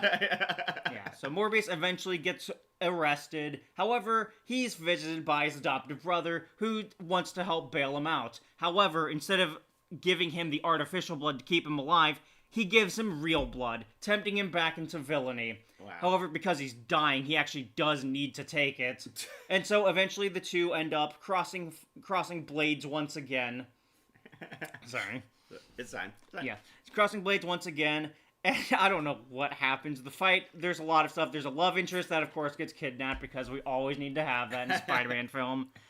And it eventually leads them into, I think, like, the sewers, or, like, a very underground area for some reason, where, in order to stop him, he needs to use a new cure he's put in to help contain the vampiric side of him. Wow, this sounds so convoluted. And the way he defeats him is he's able to command the bats to hold him down so he can inject him. What? I know. How did the bats hold down a big vampire? It's a swarm of them. And again, I'm forgetting a lot of details because I do not care about this movie. It's fine. Yeah. It's fine. It's Morbius. But yeah, eventually his brother's cured of it, but he continues to take the artificial blood because it's going to help. He can contain himself, basically. He won't fall into the same evil that happened to the other guy. Which is why he'll be fighting Spider-Man. Right. Because, yeah, we get the stupid post-credits sequence of him meeting with Vulture. This happens in this movie. Yes, it happens in the end of the movie, I'm pretty sure. Morbius meets the Vulture. Yes, and they're talking about their team up. The Sinister Six, and making you question what universe this is supposed to be set in. Yeah. Is it Tom Holland's universe or Andrew Garfield's? Right. Where do you want to rank Morbin time? So funny enough, I didn't mind this movie when I watched it. Well, I know people... That was funny. I know. You have to take what you can from it. But as a movie itself, it's fine. It's not spectacular. It's not bad. It's serviceable. Jared Leto's not going to be coming back as this guy anytime soon. Not at all. Where would you put it then? Like probably C? Really, C? Yeah. Again, I think it's fine. However, again, Matt Smith does it for me. Matt Smith is just hilarious. I love his sequence. I love him entirely. Now I gotta see how the bats hold him down. Yeah. Yeah, again, there's a lot of stuff I left out because I watched this years ago. I don't remember all of it, and I do not care to give an accurate summary of it. Okay, somebody says the Vulture actually came to this universe because of the Doctor Strange portals. That's right. Yeah, that was No Way Home. There's the portal in the background. I forgot. Some Morbius tried so hard to be like Batman's Dracula type of hero. Yeah. By the way, I think we should end on a high note with either No Way Home or the Spider-Verse films. Might go with No Way Home then. Yeah, we'll splice the Sonyverse movies in between then. Okay. Alright, so really C tier. Yeah, it's fine. You can watch it for some fun. You looking forward to Jared Leto as Skeletor? Wait, that's who he is? Yeah, that's who he's playing. Oh my gosh, I've been seeing trailers of that stuff. I'm like, oh, that Skeletor's actually not that bad. He's like, oh, the guy couldn't even play the Joker. That's because his Joker was crap. God, Okay, get the Morbius. gorilla as well. Morbius will settle on seats here. Yeah. All right, now we'll get into Andrew Garfield with The Amazing Spider-Man 1. Wolf, have you seen any of these movies? I know you've probably seen clips. No. All right. This is a full-blown reboot, this time a more serious Spider-Man. They tried to make Spider-Man like The Dark Knight. It's more gritty, more realistic, a lot more serious drama, and it tries to do much bigger story arcs. This time, Peter Parker's parents are super duper important in this story. Peter's mom and dad are genius scientists / super spies who used to work with Oscorp, and they created basically prototype stuff for super soldiers that will eventually become Spider-Man and his villains. They created the mutant spiders, but were mysteriously assassinated. They were assassinated by Oscorp because they knew too much, and we find out they're trying to breed super soldiers. These soldiers will eventually become the Sinister Six. But Peter is trying to find out more about his parents. Peter is a cool loser in this version. Andrew Garfield is like a skater bra outcast version of Peter. Nice. As Nostalgia Critic pointed out, you don't really see him as a loser. He's too hot and cool. Yeah, Peter is kind of like the weird kid rather than the nerd kid. Peter finds out his parents worked at Oscorp, and lo and behold, somebody who worked with his mom and dad is in town, Dr. Kurt Connors. Yeah, the Lizard is the villain of this movie. Kurt Connors is working at Oscorp, and Peter breaks in because he has to talk to him. He has to find out more about his parents. He has to find out what happened to them. Uncle Ben and Aunt May are here. Martin Sheen plays Uncle Ben this time. Oh wow, the elusive man? Yeah, Dang. He's Uncle Ben, and he's not bad, but I think his death scene is done a lot worse than it was in the original. God. But Peter breaks into Oscorp and, of course, gets bitten by a spider. He's, like, running from security and ends up in, like, one of the animal exhibits. He's, like, trying to get through, like, spider webs, and I'm amazed he didn't get jumped by a bunch of spiders. But, yeah, he gets one of them on him, it bites him, and gives him his spider powers. He does make it to Kurt Connors. Kurt Connors speaks very highly of his parents, tells him that they were doing important work at Oscorp, but he doesn't know the circumstances behind their disappearance. It's implied he does, but yeah, he becomes kind of friends with Peter and is willing to talk to him again. He reveals that he's creating a serum to help people regrow lost tissue and limbs. Oh, wow. Using the DNA of a lizard, because if you don't know, a lizard can regrow its parts. Yeah, Kurt Connors is tail, I think. Yeah, Kurt Connors wants to regrow his arm. He's still missing his hand in this version. Rhys Ifans plays Kurt Connors, and honestly, I think he does a pretty fine job. Okay. He's not as cool as the Professor Kurt Connors from the Raimi trilogy, Yeah. but he plays like a much more grizzled, war-torn lizard who has good in him, but he's very cynical and cold-blooded now. Yeah, they do all those puns. Gwen Stacy is the love interest in this version. She's a student intern at Oscorp and the smartest girl in school. Peter has a huge crush on her, played by Emma Stone. Emma Stone's really pretty, I will say. But she'll never go for a loser like him. Right. Uncle Ben's death is a lot stupider in this version. I assume it's because they're trying to outdo the Raimi one. They try to, but Peter is trying to, like, go to a convenience store. He has a falling out with Uncle Ben in this version, a much more rougher one. Goes on his own. Uncle Ben pursues him, wants to apologize to Peter. Peter goes to, like, a 7-Eleven convenience store, and the cashier's, like, being a total dick. Is like, Peter's trying to, like, pay for his milk, and he says, no, you can't use the give a penny, take a penny to pay for it. And he's, like, being, like, a complete ass about it. It's, like, 2 cents, but no, he tells Peter to get lost, and the burglar shows up here. He actually throws Peter his milk, and he robs a convenience store, and Peter lets him. Like, they once again do the I miss the part where that's my problem thing. Right. Where the guy robs away, and the burglar is actually running, like, down the street, and he trips over, bumps into Uncle Ben, and Uncle Ben sees his gun fall out, and they fight over the gun. Okay. Like, Shopping for your next car? know what he really What about did, third but, row like, they fight seats? over the gun and he accidentally shoots Martin Sheen. Martin Sheen dies and the burglar gets away. They say we're out of sync, say we're out of sync, but we're cooler than you think. Still chasing our dreams. With millions of cars nationwide, Auto Navigator makes it easy to find the perfect one for you, whatever that may be. No pictures. Peter becomes Spider-Man to avenge Uncle Ben, and I Shopping kid for you your not, next car? he goes around town hunting What about a down sunroof? guys who look like the burglar to catch Uncle Ben's killer. With millions of cars nationwide, Auto Navigator makes it easy to find the perfect one for you, whatever that may be. For a tattoo the burglar guy had. Peter doesn't actually find the burglar yet, hinting that this is going to be like an ongoing thing throughout the story. But yeah, he becomes Spider-Man, becomes a hero. The Lizard finally perfects his serum, except not really. He grows his arm back, but then becomes a Lizard Man. And I did not like the Lizard's design in this.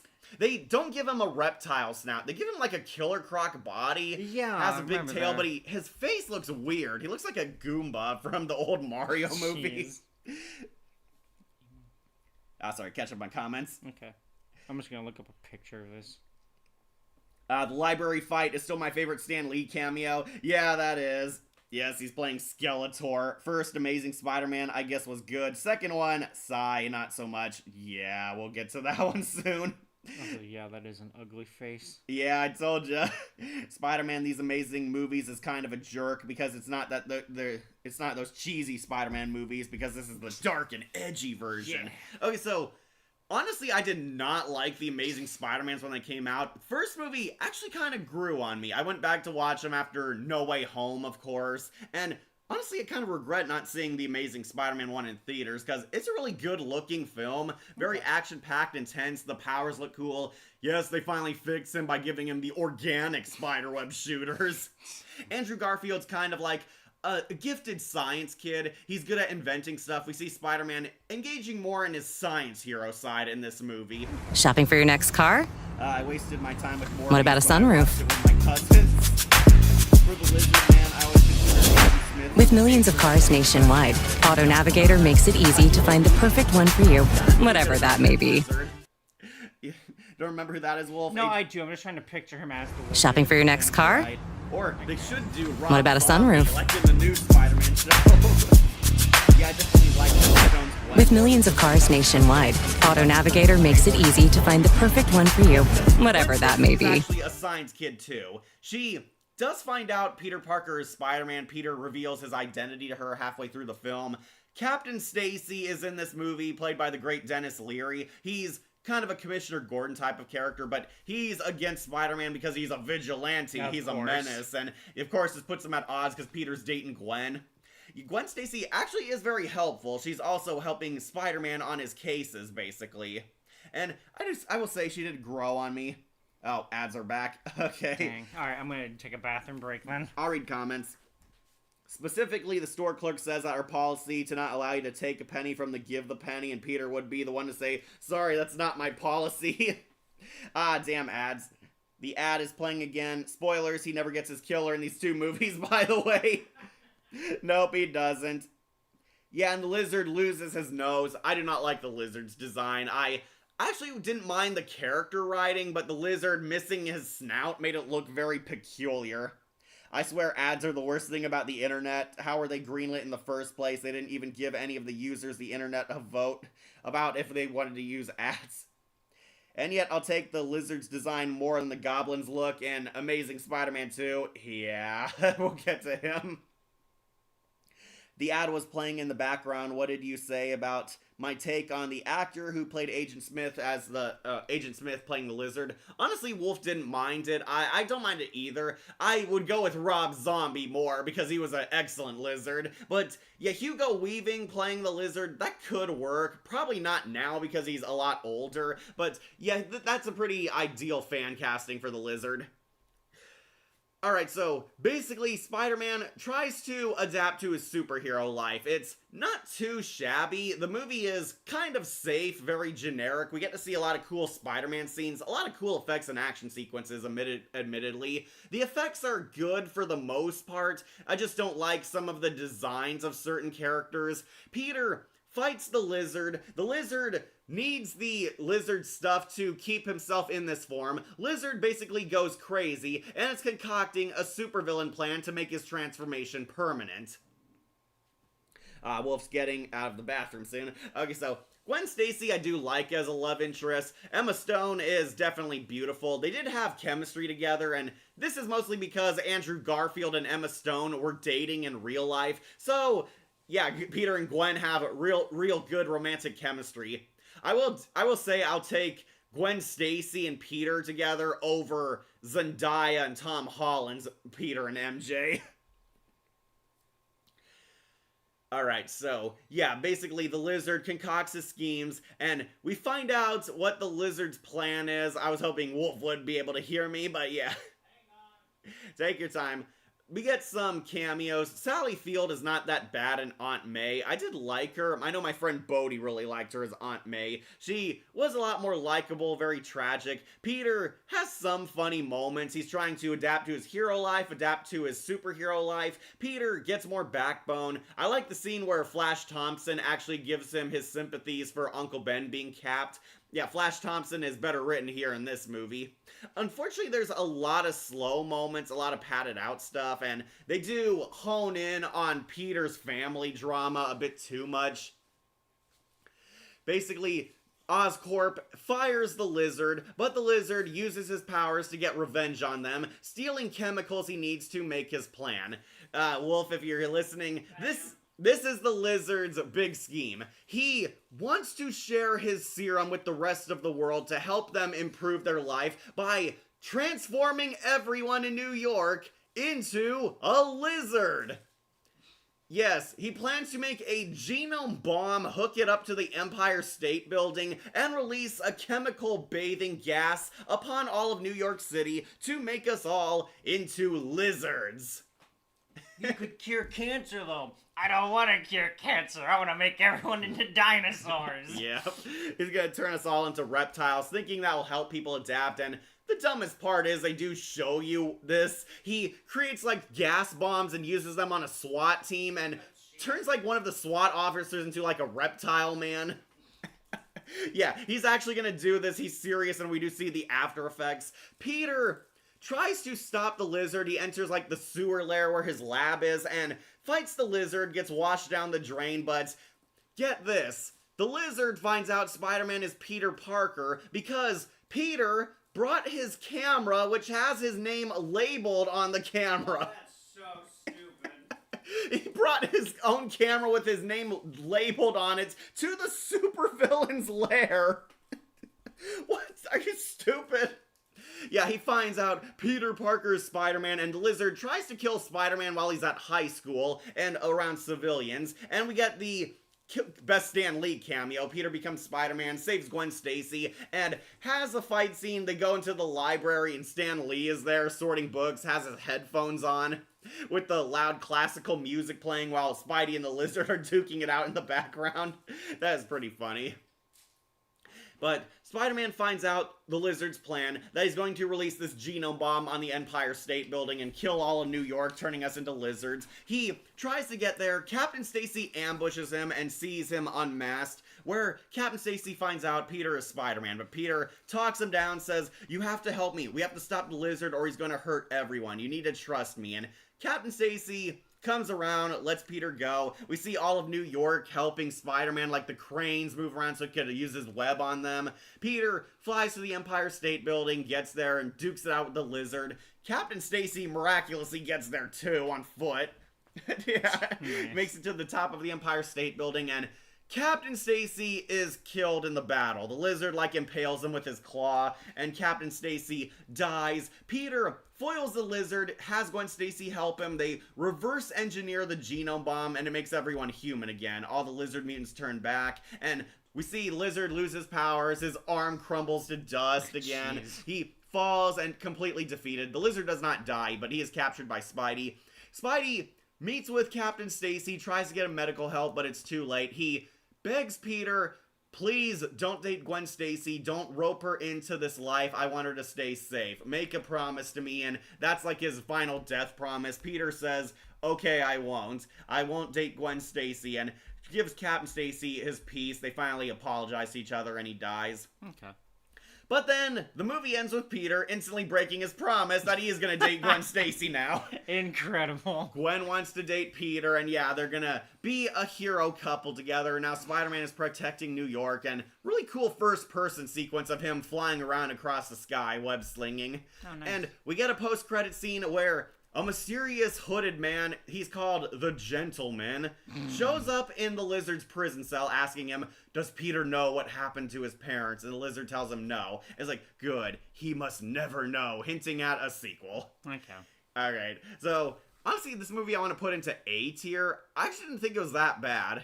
It has its... amazing. Right, it's amazing. I'll put it under Spider-Man 3 for sure. Honestly, I feel like you could put it above 3 if you Really? want. Yeah. Okay, I will put it above 3 Yeah, then. because from how you describe it, I think you find more good in it. I did. It's actually really cool seeing how Spider-Man adapts to his abilities. We see a more cool, confident Peter Parker. We finally get to see the Lizard on screen. Right. And we see Captain Stacy and Gwen Stacy play important parts this time. I did like the spy conspiracy in this movie, not so much in the next one. But honestly, it's not half bad.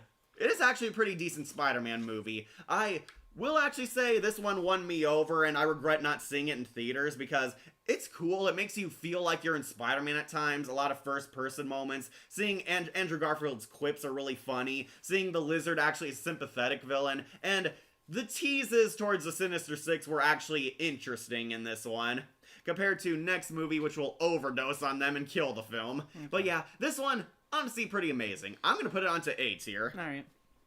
And I haven't seen it yet. Lizard, why would I want to cure cancer? I want to turn people into lizards. Yeah. Misappropriation, funny lines, that would have been hilarious.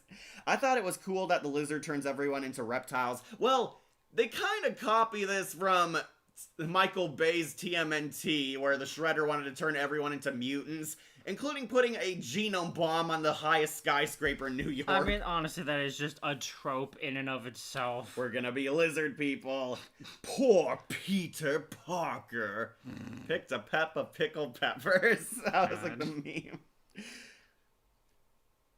Alright, someone said the ad.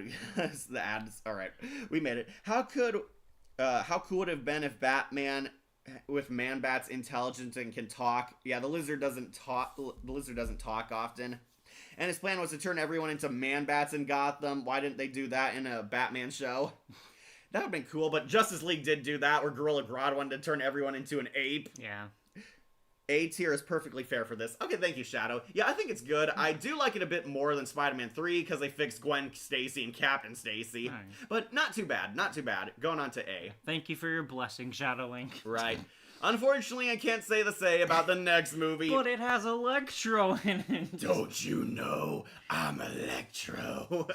Here it is, The Amazing Spider-Man 2. The highly anticipated follow-up to the first movie, because we were going to get more villains and more story leaning towards that Sinister Six arc. And this movie has a lot of plot. Oh, jeez. There's a lot of bloated plot, a lot of characters, a lot of Spider-Man Easter eggs, a lot of cameos from characters who never show up in the rest of the saga, and it tries to build off of the first movie. Not to mention balance out multiple villains. We have Harry Osborn coming back into town. He looks like an emo kid this time. Mind if I take one of your waters then? Go ahead. You could have just asked, and I got some in the fridge. I know. But you got 3 here as well. You normally don't drink all of them. Harry Osborn comes back into town. We see Electro. Max Dillon becomes mutated into the psychotic Electric Man. And the Rhino is in this. In the beginning and end of the movie. Is this the one with the suit? Yeah, the Megazord suit. Yeah. He looks like a Bayformers Transformer. Okay. Yeah, he fights the Rhino and he's like a normal guy. He's like a terrorist thug. Spider-Man fights him, beats him up, is making quips as the Rhino is shooting up people and running people down. Yeah, everyone pointed that out. It's like, Yeah, Spider-Man gets a lot more jokey in this movie. He's like making fun of the Rhino while he's running over police cars and hitting people, shooting up the streets. Yeah, suffice to say, this is a big reason why Garfield got a negative reputation. He takes the Rhino out in the beginning of the movie and he comes back at the end, but the main villains are Harry Osborn and Electro. Peter is continuing to find out what happened to his parents. And Wolf, this gets really crazy. We actually get a flashback scene showing how his parents died. His parents were scientists, found out Oscorp was evil, and they tried to steal the super spider formula away from him, but an assassin got on the plane. They have a spy death battle, and the plane crashes. They kill the assassin, but the pilot died, and yeah, basically, they're falling out of the sky, and Dad records one last message to his son Peter to hear when he turns 18. Wait, how is he gonna get this? It's like an email. They're like, okay. It's like now in the mid-2000s instead. Yeah, he sends him like an email, records a message, tells Peter, your parents always love you, and to never trust Oscorp, and the plane crashes where his parents are killed. This doesn't have any payoff until the middle of the film, where he finally finds the message. Incredible. Harry Osborn comes back into town. Peter is actually growing up. He's graduating high school in this movie, and unfortunately his girlfriend Gwen is going off to college. Gwen Stacy is valedictorian. She gives her hopeful speech. Peter misses it, but he hears like a recording of her later at the end of the movie. Of course. But yeah, Gwen Stacy is going off to college, and she's afraid she has to break up with Peter. She's going to Cambridge or somewhere far away. Peter wants to stay with her, and once again has to choose between his normal life and Spider-Man. Meanwhile, Harry Osborn comes back into town, and okay, when he's Harry Osborn, he's okay, but when he becomes villain Harry Osborn, that's where the problems started to rise. So he's not going to become the Green Goblin in this? He does. He becomes the Green Hobgoblin. It's really dumb, but basically it's Harry's villain origin, and Max Dillon is here. Max Dillon has, honestly, the most straightforward character arc out of all of them. Max Dillon's a loser nerd like Edward Nygma from Batman Forever. He's a fanboy of Spider-Man, has like a shrine to him in his bedroom. He thinks Spidey's his best friend. Earlier in the movie, Spider-Man saved Max Dillon from getting ran over by the Rhino, and Max Dillon thinks that makes them best friends. It's Max Dillon's birthday, but he gets no respect from anyone. He also is a coworker of Gwen Stacy. They meet at Oscorp. Max is treated with no respect. People don't even know it's his birthday. People don't know he even exists. His boss, Alistair Smythe, makes a cameo, and he dumps a lot of work on him. Yes, Smythe is a major villain from Spider-Man Wolf, but don't worry, he makes like a 5-second cameo here. Smythe basically gives him work to do in the reactor room, and Electro has to I get this, we see his villain origin, he has to fix haywire electrical wires. He goes up, the wires are on the ceiling, and he gets electrocuted, falls into a vat of mutant electric eels, and the eels bite him, turning him into Electro. It feels like out of a regular show moment. Right, it's so dumb, and my favorite part is the eels actually sinisterly turn and glare at him before biting him. Really? Come on. Oh, he gains his electric powers, and the electric powers fix Jamie Foxx's tooth gap somehow. Alright, cool. He gains healing powers, and he becomes Electro. Max is presumed dead, but his corpse turns into Dr. Manhattan. He's now the blue Electric Man. Not a big fan of his design. No one is, I don't think. Right, we get blue Electro. They didn't make him look like his classic version. A certain movie will fix that, but yeah, he turns into Dr. Manhattan Electro. He revives, and he finds out he needs to eat electricity. Electro is... yeah. Alright, cool. He needs to eat electricity. He goes to, Times Square and rips up the wires and eats them.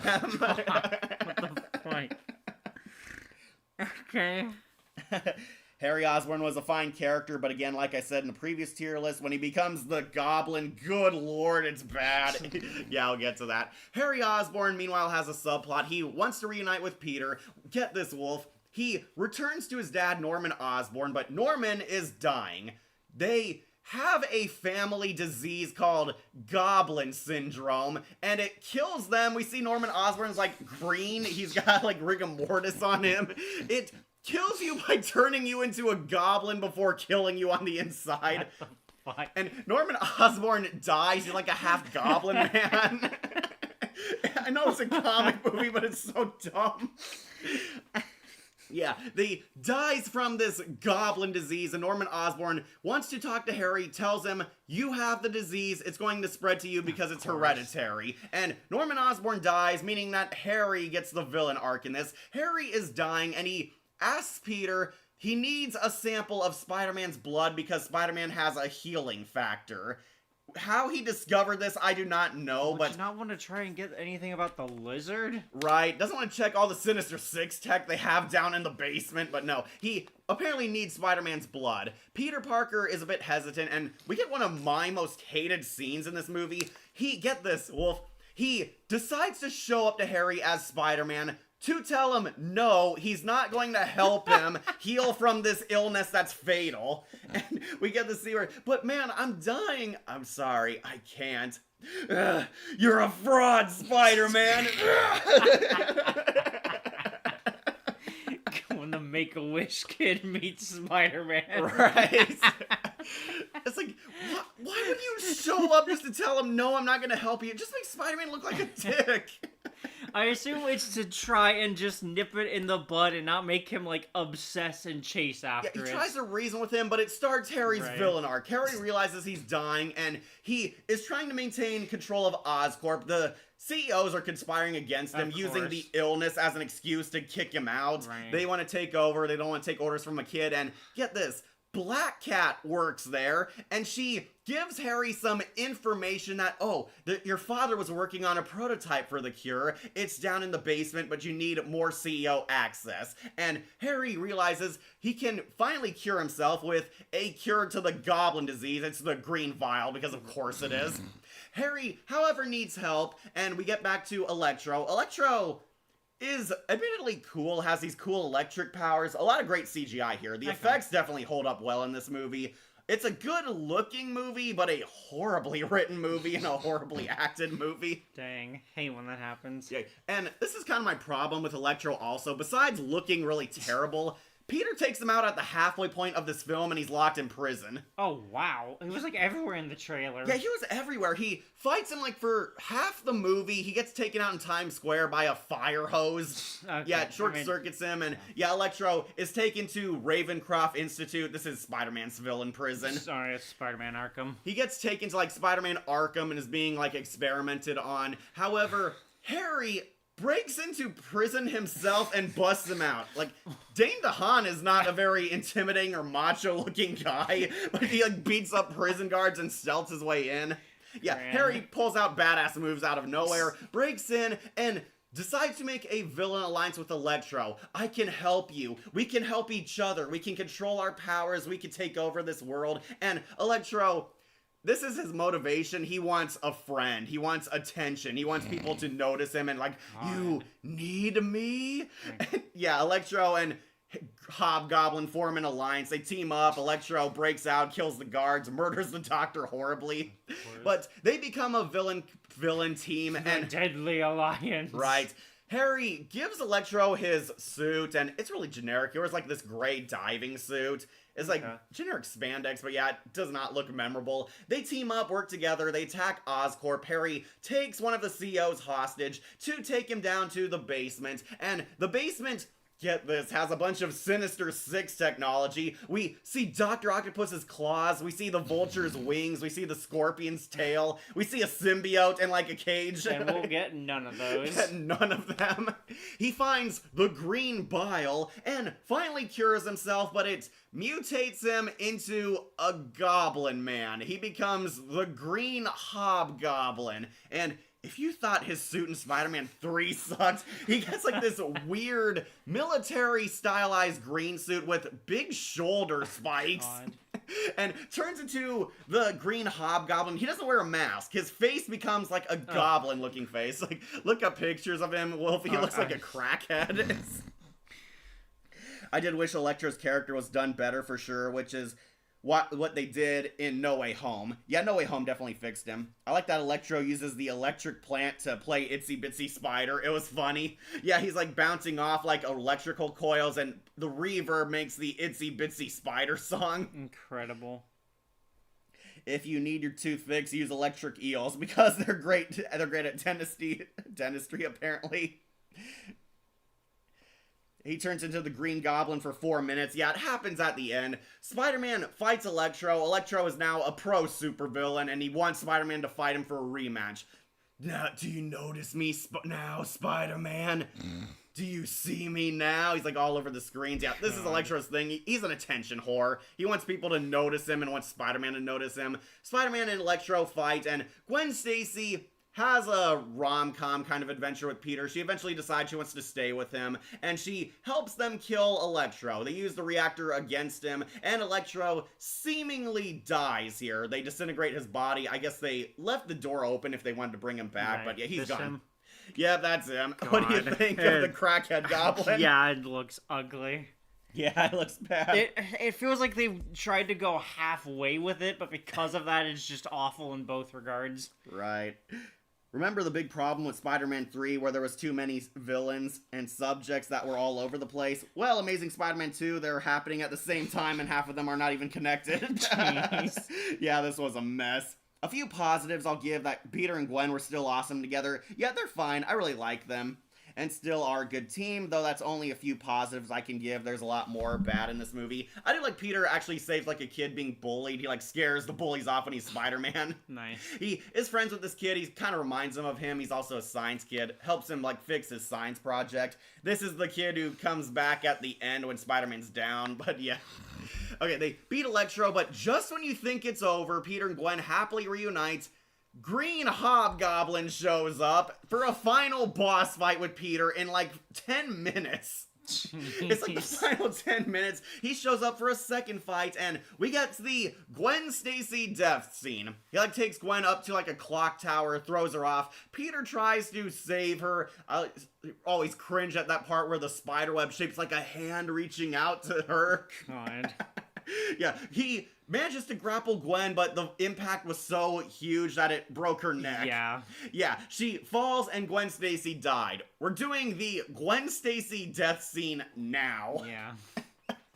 Yeah, Gwen dies and Peter rather easily beats up the Green Hobgoblin, beats up Harry, manages to defeat him and destroy his technology. He's about to kill him but decides not to, and he embraces Gwen Stacy. And we get a time skip where, yeah, Harry is locked in prison now, lost everything. Spider-Man has quit being a superhero again in the second movie because Gwen Stacy died. However, get this, Wolf, he listens to Gwen Stacy's valedictorian speech and it inspires him to never give up hope. Then the Gentleman shows up to the Rhino and offers him a chance at revenge against the Spider, giving him the Megazord Rhino-looking suit. I did not like this. I know it's supposed to be realistic, but he gets like a mech rhino suit, and he shoots up the city again. The little boy that Spider-Man saved earlier in the film shows up again, and Paul Giamatti is god-awful. He's so over the top in this. I am the Rhino! I crush you, I kill you! He's like shooting up the streets, and Spider-Man shows up to help save the day. He's back in action, and we cut away before he and Rhino get the first punch. Yeah. It's a the journey goes on ending. Right, but we get one more post-credit scene where the Gentleman shows up and recruits the Green Goblin for the Sinister Six. Which is never gonna happen because this saga got canceled. Jeez. Oh, this one's a mess. I'm honestly gonna put it into like D tier. Wow. That bad. There were parts I liked. Okay. Some interesting moments. Electro definitely had cool powers. He was a visually stunning villain for sure, but the writing behind him was pretty bad. Andrew Garfield is not that bad as Peter Parker. He and Gwen Stacy are like the highlight of this movie, and the stuff with Harry Osborn was interesting, a bit goofy in a lot of areas, but it got bad when he became the Hobgoblin, basically. I'm still interested in seeing the Sinister Six, if they ever amounted to that, but there was so much plot. Oh, get this too, Wolf. There was also an alternate ending to this.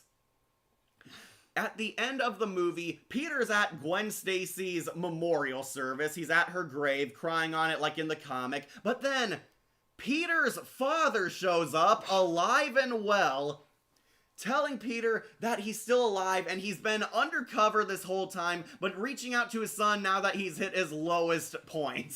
God. What the fuck? Honestly, kind of wish this was kept in because the father was always talked about and brought up throughout the 2 movies, and him revealing he's alive is a huge WTF twist. Yeah, he reveals he went undercover because he and his mom worked under Oscorp, and Oscorp wants to create super soldiers to take over the world. He had to stop them, but he had to fake his death too, no matter if it would hurt his son, because he didn't want Peter brought into his world. But now he realizes Peter's already deep in it now that he's Spider-Man. Yeah. And Peter's dad was going to become a mentor figure to him in The Amazing Spider-Man 3. Okay. Yeah, it's Interesting idea. I'll give it Right. that much.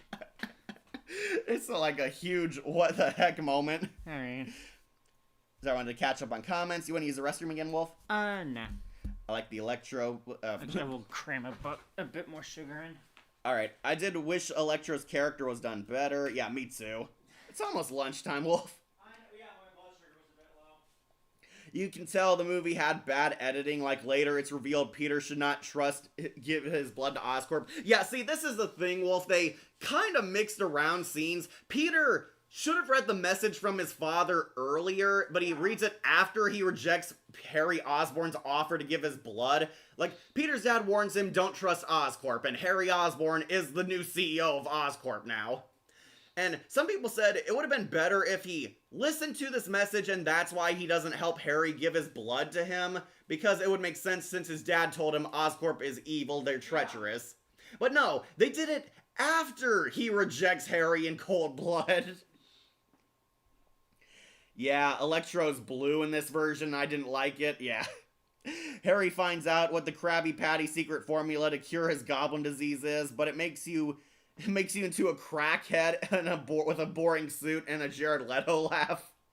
Did he know The Amazing Spider-Man, the video game, they broke the rules of the symbiotes and made Carnage go first instead of Venom? Yeah, I know, but honestly, I kind of want to see Carnage more often. Like, why did Gwen Stacy die? Like, so sad. Well, you see, Akira, Gwen Stacy dies in the comics. I think they should have waited until the 3rd movie to do this death scene, but the death of Gwen Stacy is one of the most important moments in Marvel history because they kill off a superhero's love interest. Back then, you did not do that. It was like a huge turning point for comics. And they wanted to do that on film. We do grow with M. Stacy, we learn to like her, and it's supposed to impact Peter, but the fact that he kind of gets over it in the same film kind of lessened the blow, which is why it was ruined.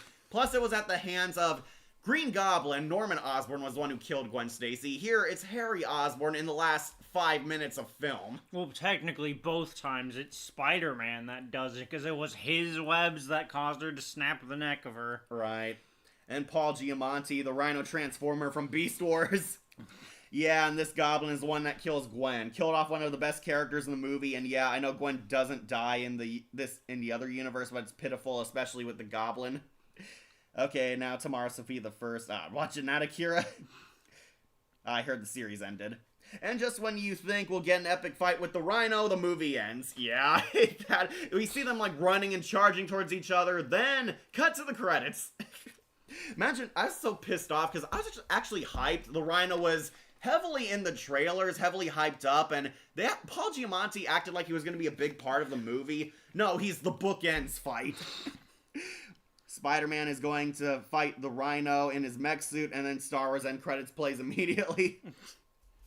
Sad thing about the deleted scene was Andrew Garfield acted the hell out of that scene, breaking down on seeing his dad alive. Yeah, it was actually good. Andrew Garfield's acting is pretty good, and I wish this ending was kind of used, but no, this one, its problem is it wants to plug in 1,000 sequels, 1,000 spin-offs, have everything Spider-Man here, and it doesn't deliver a satisfying standalone movie. That's the big issue. Yeah. It's just too much, too crazy, too campy, and a lot of the serious moments are now too silly. It abandoned being a Dark Knight style movie for a goofy Marvel movie, and it blew up in its face. And didn't these two kind of hurt Andrew Garfield's career for a while? Yeah, this one kind of did. Apparently, yeah. Andrew Garfield went down in history as the worst Spider-Man until No Way Home amended all that. Right. But we'll get to that one later. Was he also in The Lighthouse with Dafoe? Was that him? I think that was him. Yeah, because I know eventually Everybody there was like memeing. No, Robert Pattinson was in the lighthouse. Yes, okay. Yeah, it was Batman and the right. Green Goblin were in that movie. Right. I still feel like there was something that Garfield got in. Garfield was in people that realized. Facebook movie. I'm trying. Oh God, that's even. Where he was like Mark Zuckerberg's dick boss or Oh, something. okay. I just know eventually there was some movie, or actually it might actually have been No Way Home, Might have been where people realized, yeah, Andrew Garfield can act. It's just that he was not given good material. Right, I think might that have was actually been obvious. that. Like, both Andrew Garfield and Emma Stone are really good in this movie, but dear lord, the story and writing is what ruined it. Jeez. But yeah, this one, going on to D tier, it wins a few points, but it is barely above an F. I do not recommend it. One of the weakest Spider-Man movies. Alright, let's knock off a Sonyverse movie. Let's do Kraven the Hunter. Which was like just released. Yeah, this is the newest one, but I want to get rid of it because it's F tier bad. This one is awful. You actually sat through it. No, I cheated and used reviews. I did watch some clips unedited, and yeah, it's pretty bad. This is Kraven the Hunter, his quote-unquote villain origin, but they try to make him an anti-hero. Okay, yeah, it's just more Sony bullshit. Yeah, Kraven's played by Kick-Ass, and I feel really sorry for him because he got super jacked and in shape and dresses like Kraven the Hunter for this movie. We see how Kraven the Hunter discovered his love for hunting and became his own man. Kraven the Hunter is actually the son of a mafioso, Russell Crowe. Russell Crowe nice. is like this evil godfather who rules over the Russian mafia. Well, fictional Russian nation, but yeah, basically, he's this huge mafioso. Kraven is his #1 enforcer, and he wants him to take over, like, the family business. However, Kraven bonds with animals, bonds with nature, has a fight with a lion, which he somehow survives. There's a lot of bad CGI animals in this movie. Course. Kraven meets his wife from the comics, Calypso. Calypso is like this magic, what's the right word? Witch? Yeah, she's kind of like a witch. They're calling her... Enchantress? Yeah, a gypsy. Oh, yeah, she's okay. a gypsy. Yeah, a magic gypsy. Calypso's like this magical gypsy woman who connects with the animals and gives Kraven spiritual connection with the animals. Calypso is Kraven's wife in the comics, and love interest here is like the first time meeting, and Kraven realizes that there's more to life, more with the animal kingdom, and goes on a really stupid adventure. He has to help his father take down a rival trying to take down their crime family, and guess who the villain of this movie is, Wolf? Who? It's the Rhino! The Rhino is back. The Rhino plays this really fat nerd weirdo guy. He wants to join Kraven's father and his mafia, and the dad says no. He doesn't like him, he rejects him, and this is his entire motivation. He wants to get back at him for not hiring him. And the Rhino is creating a new force of villainy. He's a scientist in this version, creating serums that can make you into fursonas, and he's turning himself into the most powerful animal, the Rhino. And they give him like CGI transformation this time. He is actually a mutant, half human, half rhino hybrid, and it looks hideous. Do you want to check it out again, Wolf? I think I've seen it when it first came out. Yeah, he's got, I like, know it's bad. He's got gray skin. He grows a horn out of his head. Yeah, the gray skin, I remember. The Rhino is trying to take down this crime family, and Kraven is fighting them, but mastering his hunting skills. He's like becoming one with the animals, blending in with the shadows, kind of being like an anti-Spider-Man, basically. Oh, God, yeah, it looks ugly as hell. Right. And this movie features the Rhino, and the Rhino is even worse. I remember this scene where he's actually getting in tune with his animal side. The Rhino's like just in his laboratory, and out of nowhere, with no explanation, he makes animal noises. He's like standing there tending to like beakers, and then he goes... Wait, Kraven does? No, the Rhino. Oh, The Rhino. what the fuck? That's even weirder. Yeah, I know. It's never explained. It's like, he's like taking out some of Kraven's father's goons, and he says, I believe in natural selection. And he mutates a dog, like one of the mafiosos like shoots his dog, and the dog gets back up and turns into like a monster. That's so stupid. Yeah, basically, Kraven is fighting this guy, and Kraven has to become one with nature. He fights the Rhino in that really quote-unquote epic fight scene where he miraculously kills this guy with impenetrable skin. But yeah, Kraven beats the Rhino, and he finds out his dad is an abuser. Yeah, big shock, the Mob Don was a bad dad. Russell Crowe honestly could have been killed multiple times in this movie, but the villains don't because plot armor. He finally stands up to his abusive dad, and get this, Kraven calls out his dad, Russell Crowe, and a bear shows up and eats the dad. It's implied Kraven is controlling the bear because he's in tune with nature. God. Yeah, Russell Crowe gets eaten by a bear, but it's not over yet. Kraven defeats the Rhino, defeats his agents, and finally topples both criminal empires. Kraven decides he's going out on his own, trying to be his own man, but get this, it turns out this was all calculated and planned by a chess master villain, Kraven's brother. Kraven's brother is the Chameleon. Alright.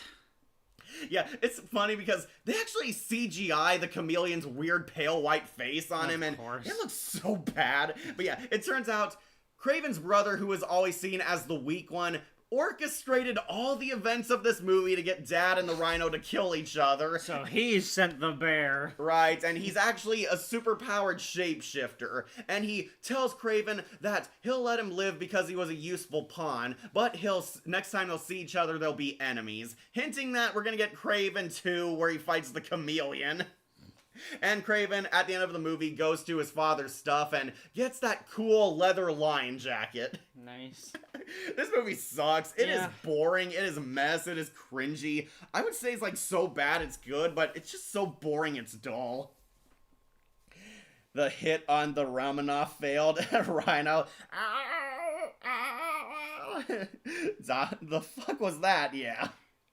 In my Venom AU, Norman Osborn is the main antagonist. Still reading her fanfiction. Okay, so yeah. This movie sucks. It is easily passable. Skip it, people. It's not good. It's not funny. Some of the action scenes are not too bad, but it's because it's Kraven the Hunter fighting normal guys most of the time. It gets worse when the Rhino gets more screen time. Rhino looks bad, the Chameleon looks bad, and I'm not looking forward to seeing Kraven fight Spider-Man in that Sinister Six movie. This movie sucks, going on F tier. Will it be the worst? No, there is another. Alright, Wolf, which do you want to do next?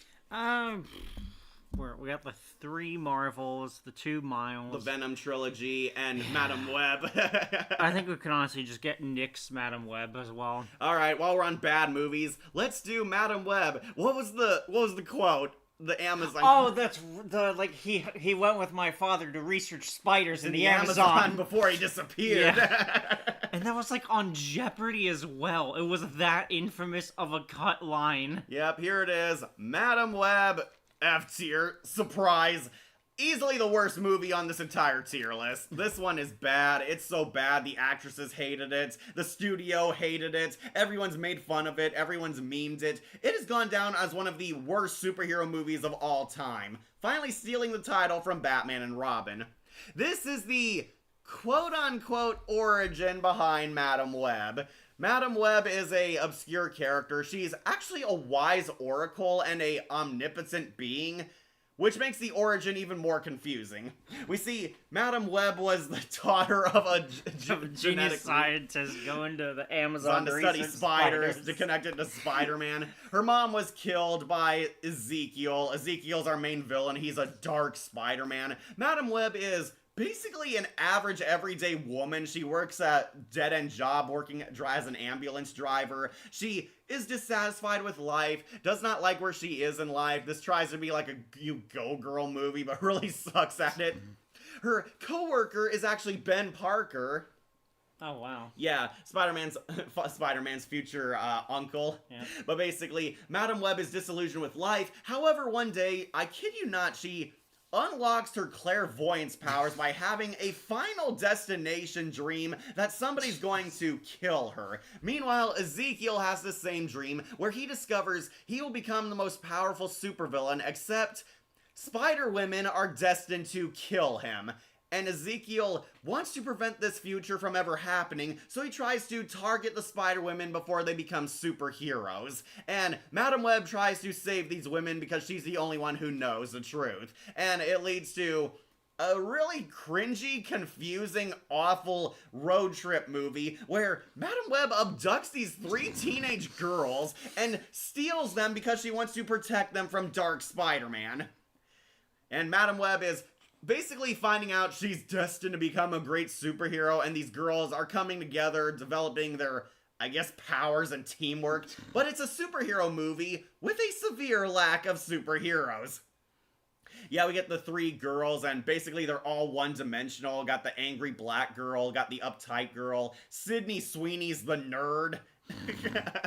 Incredible. Yeah, they have very little chemistry, and these girls are way too chill and calm about the fact that they were abducted by a stranger and are being held against their will. Madam Web takes them and gives them their training, Wolf, teaches them CPR.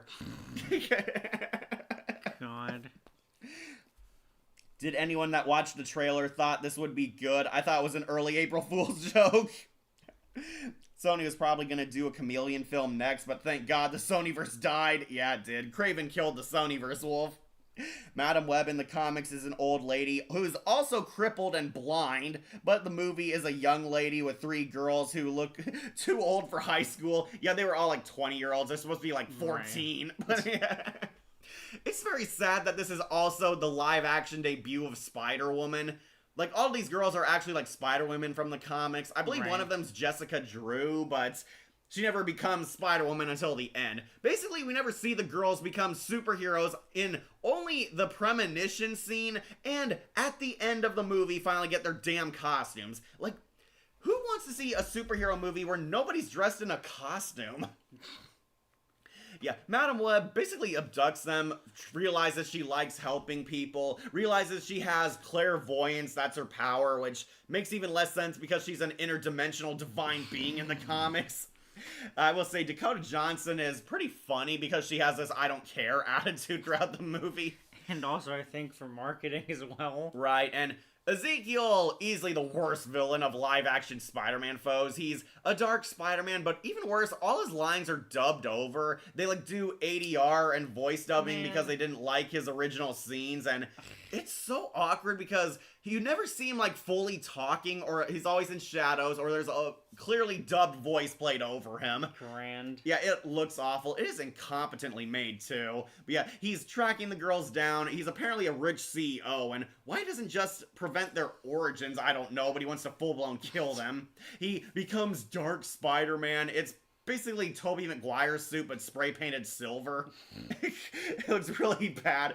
He's trying to find and kill them. The girls unrealistically start bonding with Madam Web after she abducted them.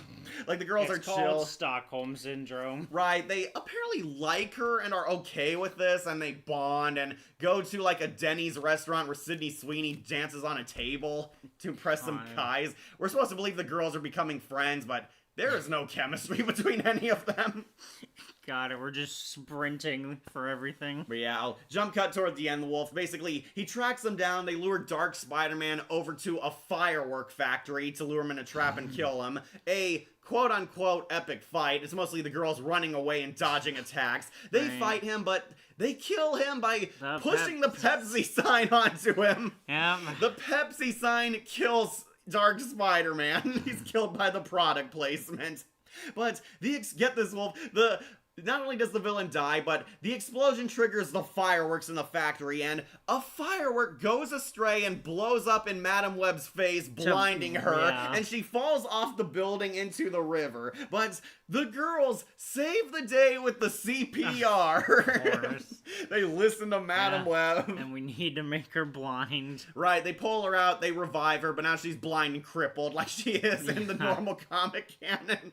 And basically the movie ends with the story's just beginning. Madam Web now wears her sunglasses and has her walking stick. She meets the girls and wants to help be the girls' mentor. Now she knows her place. The best part about the future, it hasn't happened yet. God. And it never will because this movie bombed. It is so boring, so stupid, sometimes so bad it's good. Admittedly, it is that awful, but this movie's all over the place, and no, this is not at all an accurate depiction of Madam Web.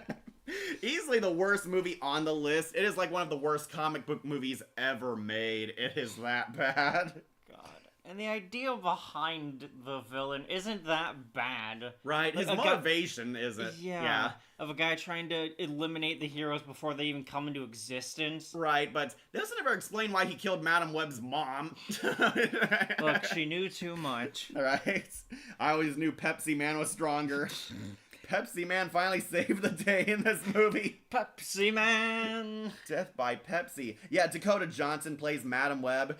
Yeah, all the girls, like, apparently this movie only made money from male viewers because all the women are hot. Of course. Like, Dakota Johnson is the chick from the 50 Shades of Grey series. Oh, yeah, that's right. Right, and Sydney Sweeney's in it, and the other two girls aren't that bad looking. This was supposed to be like a You Go Girl boss movie, and it bombs horribly. Yeah.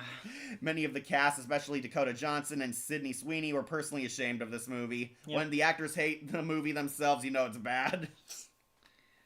Yeah, Madam Web's supposed to be an elderly lady. Believe it or not, Wolf, Madam Web is actually supposed to be based off of Stan Lee's wife. Right, you told me that yesterday. Right, I did. Yeah, Madam Web was supposed to be based off his wife, and it was like his tribute to her, making her like a cosmic level powerhouse in the Marvel universe. Right, I know she shows up in the 90s cartoon. Yeah, she's all over that cartoon. Like, the finale. And she was actually like voiced by Stan Lee's wife for a while. Oh, wow. Yeah, basically, she's supposed to be this cosmic mentor figure to Spider-Man, and they pretty much ruined that in this movie by making her this normal woman. Well, I'm 25 and look like I should be in high school. Well, you have good genes. Here, the women pretty much look fully developed like women. If Madam Web was born in the Amazon forest with the spider tribe, how did she make it to New York despite her mother being dead? They never explain how. Yeah, she was a baby in the rainforest found by a tribesman, and then she jump cuts to her in New York with a day job. God, that reminds me, what is that? Wild Forest Power Rangers? Right? Yeah, but they actually see the tribe saying goodbye to him. Right, yeah, he actually does venture out on his own. Death by Coca-Cola, what a horrible way to kill a movie villain. If they wanted him to die that way, then they should have gotten Pepsi Man. Yeah, Madam Web in the 90s series was voiced by Stan Lee's wife, which was pretty awesome. Yeah, Madam Web was all over the 90s show. Yeah. Fun fact, do you know that Madam Web is the first comic character who got a movie despite never getting her own comic run despite being the movie's name? That is incredible. Yeah, Madam Web doesn't have a solo series because she's sitting in a chair watching the universe. They call her Madam Web because the entire universe is a web to her. She feels what happens in it. Right. Yeah, that's kind of hard to make a series about. Right. Outside of her just, watching and talking to people. Right. It would have been nice to see her talk to all the Spider-Men. It would be funny if they put Dr. Pepper in the new upcoming Venom movie, like in Madam Web. I hope not. Okay, yeah. Let's say. So, this movie's a bomb. Yeah. Worst superhero movie ever made. And surprise, worst Spider-Man movie. Going on to F tier. But does it pass the Bechdel test? No, yeah, but it fails every other test. Alright, let's knock off the last of the Sonyverse, the Venom trilogy. Let's do Venom 1. This one... Going on to B tier. Finally got one on B tier, Wolf. Nice. This is Tom Hardy's Venom, and it's okay. It's honestly very generic, very forgettable, has some misfires, but overall it's not like the worst thing that was ever made. It's like a very average superhero movie. This is the more accurate origin of Eddie Brock's Venom, but without Spider-Man. This was supposed to be a new trilogy, focusing on Spider-Man's greatest nemesis, Venom. However...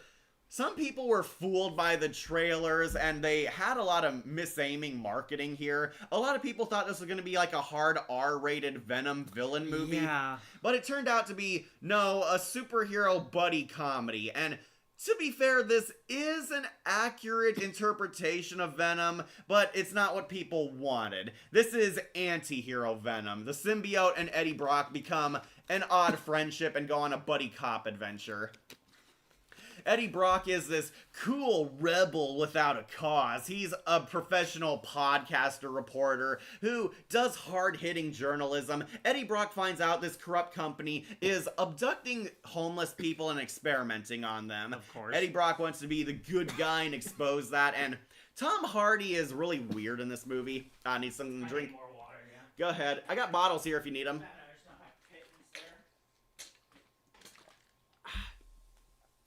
Alright, so Tom Hardy is not super good in this movie. He's good as Venom, but he's not good as Eddie Brock. Eddie Brock is a lot more of a Star-Lord level goofball. He's a doofus with a heart of gold. He can be a jerk at times, but he does do the right thing. Eddie Brock breaks into this place and accidentally gets merged with the symbiote. He breaks in here, takes pictures, but gets the symbiote to bond with him, and the villain of this story is this corrupt CEO who wants to weaponize the symbiotes. He tries to assassinate Venom, only for him to unlock his powers and kill a bunch of security guards. Of course. Venom finds out the symbiote is a living being, it's like a parasite, and it's attached to him, and they become an odd couple friendship buddy comedy. And yeah, suffice to say, this was not what people were expecting. The villain in this is really weak. I kid you not, Wolf. The villain is Elon Musk. Of course He's like this Elon Musk, this dude bro millionaire. He likes technology. He wants to go into space, and it's how he got the symbiotes. He bonds with an evil symbiote, and they become Riot. A lot of people tell me they like Riot. There's a lot of the symbiote characters in this. I am not aware of many of them outside of Venom and Carnage. Right. Riot is this silver version of Venom, which I did not like because he and Venom look honestly so alike that I had difficulty telling who was who. Jeez. But yeah, Riot bonds with him and they want to take over the world. He convinces Elon Musk to basically do the same thing the Lizard did, help terraform the planet, but only into symbiotes. They're like gonna use his rocket technology and Elon Musk stuff to launch a probe up that will turn us all into a planet of symbiotes. Eddie Brock bonds with the symbiote, gets into buddy comedy adventures. He has a falling out with his girlfriend. His girlfriend briefly becomes She-Venom. It's basically a whole lot of filler and comedy bits. Eddie Brock doesn't want the symbiote, then he learns to like the symbiote. He fights a bunch of random people, learns he likes being a superhero, convinces the symbiote they should be allies. At first he hates the symbiote, but then they like each other, and we get the cringy line, "Oh, I like you, Eddie Brock. On my home planet, I'm actually a loser. But you're a loser too, but together we can make a winner." Is that a real line from this? Yeah, Venom calls himself a loser. He's a pathetic wash-up on his own home planet, and he wants to bond with Eddie Brock. At first they hate each other, but then they learn to like each other, and together Eddie and Venom become one. They fight Riot. The Venom powers are really cool. The CGI in this is actually pretty marvelous. Okay. The Venom looks cool. They finally made bulky Venom. The symbiote effects are really creepy. It is a admittedly good-looking movie, but it's not a very well-written film. And, of course, people did not want Eddie Brock. It is a PG-13 film also. The symbiote doesn't kill people on screen, but there's a lot of implied death and honestly some moves that clearly killed people. They break into Elon Musk's tech station and they fight him, and honestly the villain was killed off anticlimactically. He's just exploded in his own rocket ship. Of course. Yeah, they kill him, and Eddie Brock and the symbiote become one. We briefly got She-Venom in this. Eddie Brock loses the symbiote when the villain separates them, but the symbiote bonds with his girlfriend and they turn into Rule 34 Venom. Nice. Yeah, we get them. They eventually merge. She-Venom kisses Eddie Brock, giving the symbiote back to him. Then he finally accepts Venom as a part of him, but his girlfriend is leaving him because this is all too crazy. Yep, and now he can have a gay romance with the symbiote. Right, they move to San Francisco, get an apartment together, and become anti-hero buddies together. Also, Stan Lee makes a cameo at the end. That is impressive. Yeah, Stan Lee tells Eddie Brock, "What are you doing? You should go after her. She's worth fighting for, buddy." Yeah. But yeah, he basically accepts his role as Venom, and it's fine. Honestly, the Venom stuff looks cool. The highlight are the effects, of course, but the movie is very blah, whatever. It's average. Okay. Has some fun stuff, has some cool stuff, but Tom Hardy's comedy is really hit or miss in this movie. I'm gonna put on to B tier. Alright. When I first heard of this movie when I was 13, I was 4 fucking years of my youth and sanity waiting for this movie. I liked the first one until the series goes on. It's fine. Tom Hardy was an okay Venom. Still has a sick Venom design. Yeah, the design for Venom is pretty badass. It would be pretty funny if they put... Oh, read that one. Oh, yeah.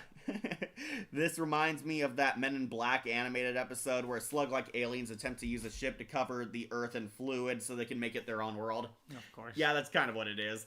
Yeah, honestly, this movie, it's whatever. Not the worst thing ever, but the series gets much, much worse. However, I do think the second chapter is the best. Venom 2, Let There Be Carnage. Yeah, Carnage, because he bites him while he's doing, like, an interview or thing. Or like he's, like, on death row. Eddie Brock's doing an interview, and Cletus Cassidy bites him, but gets his blood and some of the symbiote inside of him. Yeah. And that forms Carnage. Carnage is Venom's baby, in this version, his son, and he becomes the supervillain Carnage. And I would say Carnage is pretty cool. Woody Harrelson plays Carnage, and I thought he was weirdly casted.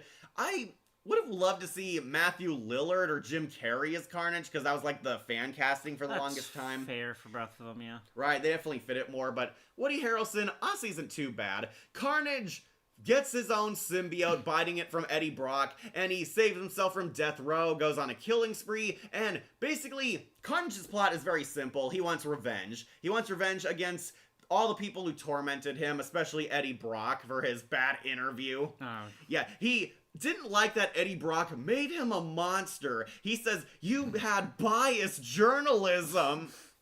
What is he, Hat Williams from South Park? Right, you didn't get my side of the story. I was a victim. We just see Cletus had a troubled childhood growing up. He killed his parents because they were abusive, pushed his handicapped grandma down the stairs, sent to an orphanage where he was bullied, but he met his girlfriend there, Shriek. And I did grow to like Shriek. Shriek was a superpowered character herself. Shriek defended him from bullies, and she has a canary cry, basically. Of course. It's just funny because the sound waves hurt the symbiotes, and that makes her a threat, even to Carnage. Yeah. But yeah, Shriek is also race-lifted in this movie. Shriek is actually a pale-skinned white goth girl. She looks like a banshee in the comics, but for some reason they make her black. Yeah, that is weird. Yeah, she looked like Whoopi Goldberg. I didn't like her until she got her villain outfit. Then she gets like a sexy black wedding dress. They want to have a villain wedding. Shriek and Carnage finally hooking up together. Alright, sure. Meanwhile, Eddie and the symbiote have a falling out. Eddie's sick and tired of the symbiote's BS. They have a friendship fallout, and the symbiote wants to go out and party. We get that scene of him going to like a rave playing with glow sticks. Remember that?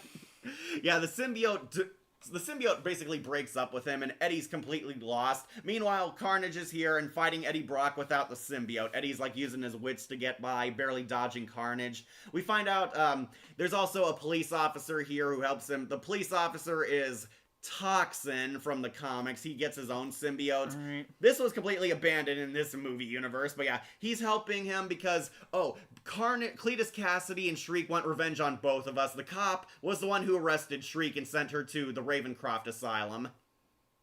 They basically work together, and Vanessa, his girlfriend, comes back and talks things out with the symbiote, tries to get them to hook up back to each other. It's a lot of goofy relationship drama. I do like that it is played for laughs. I like Venom actually fights Eddie Brock while they're bound together.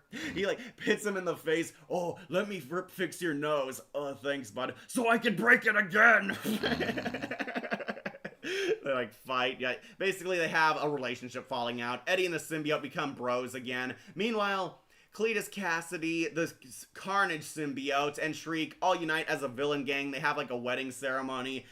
Carnage hilariously abducted this actual priest to make it official. Nice. He demands that Eddie Brock show up. He's taken his girlfriend hostage as a bargaining chip. And Eddie Brock, the symbiote, finally combine and fight them. They kick ass together and use Shriek's own canary cry against Carnage. It like hurts the symbiote too. I will say I don't like Carnage's voice in this. It's like also kind of deep and growly rather than kind of his pitched Joker voice. The Carnage symbiote was also kind of given his own personality when he doesn't have that. In the comics, Cletus Cassidy is so insane that his insane mind controls the symbiote rather than the symbiote controls him. That is insane. Yeah, that is pretty crazy. Like, yeah, Cletus was entirely self-aware, but no, the Carnage is basically Venom's abandoned son who wants revenge on his daddy. Grand. That is actually what he says, but yeah. He wants revenge. They have a big epic fight at a church, like every superhero movie, and basically the heroes luck out and win. They kill Shriek, her sound waves accidentally boom the Carnage symbiote off of Cletus Cassidy. Villain couple die, they get rid of Carnage, and the cop dies and a fragment of the symbiote bonds with him. This goes nowhere. This really goes nowhere. But honestly, I didn't think it was that bad a movie. I might put it on high B or very low A. Okay. Carnage and Shriek are the funniest parts about this movie. It's all up to you.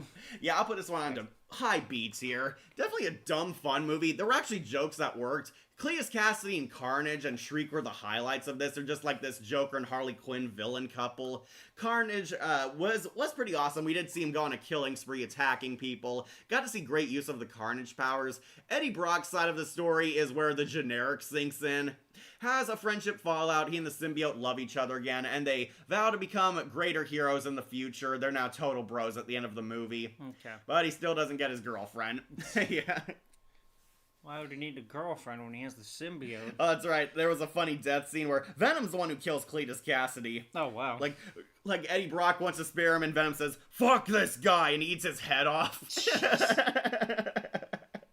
My favorite scene is the battle between Venom and Carnage because it's awesome seeing two symbiotes fight.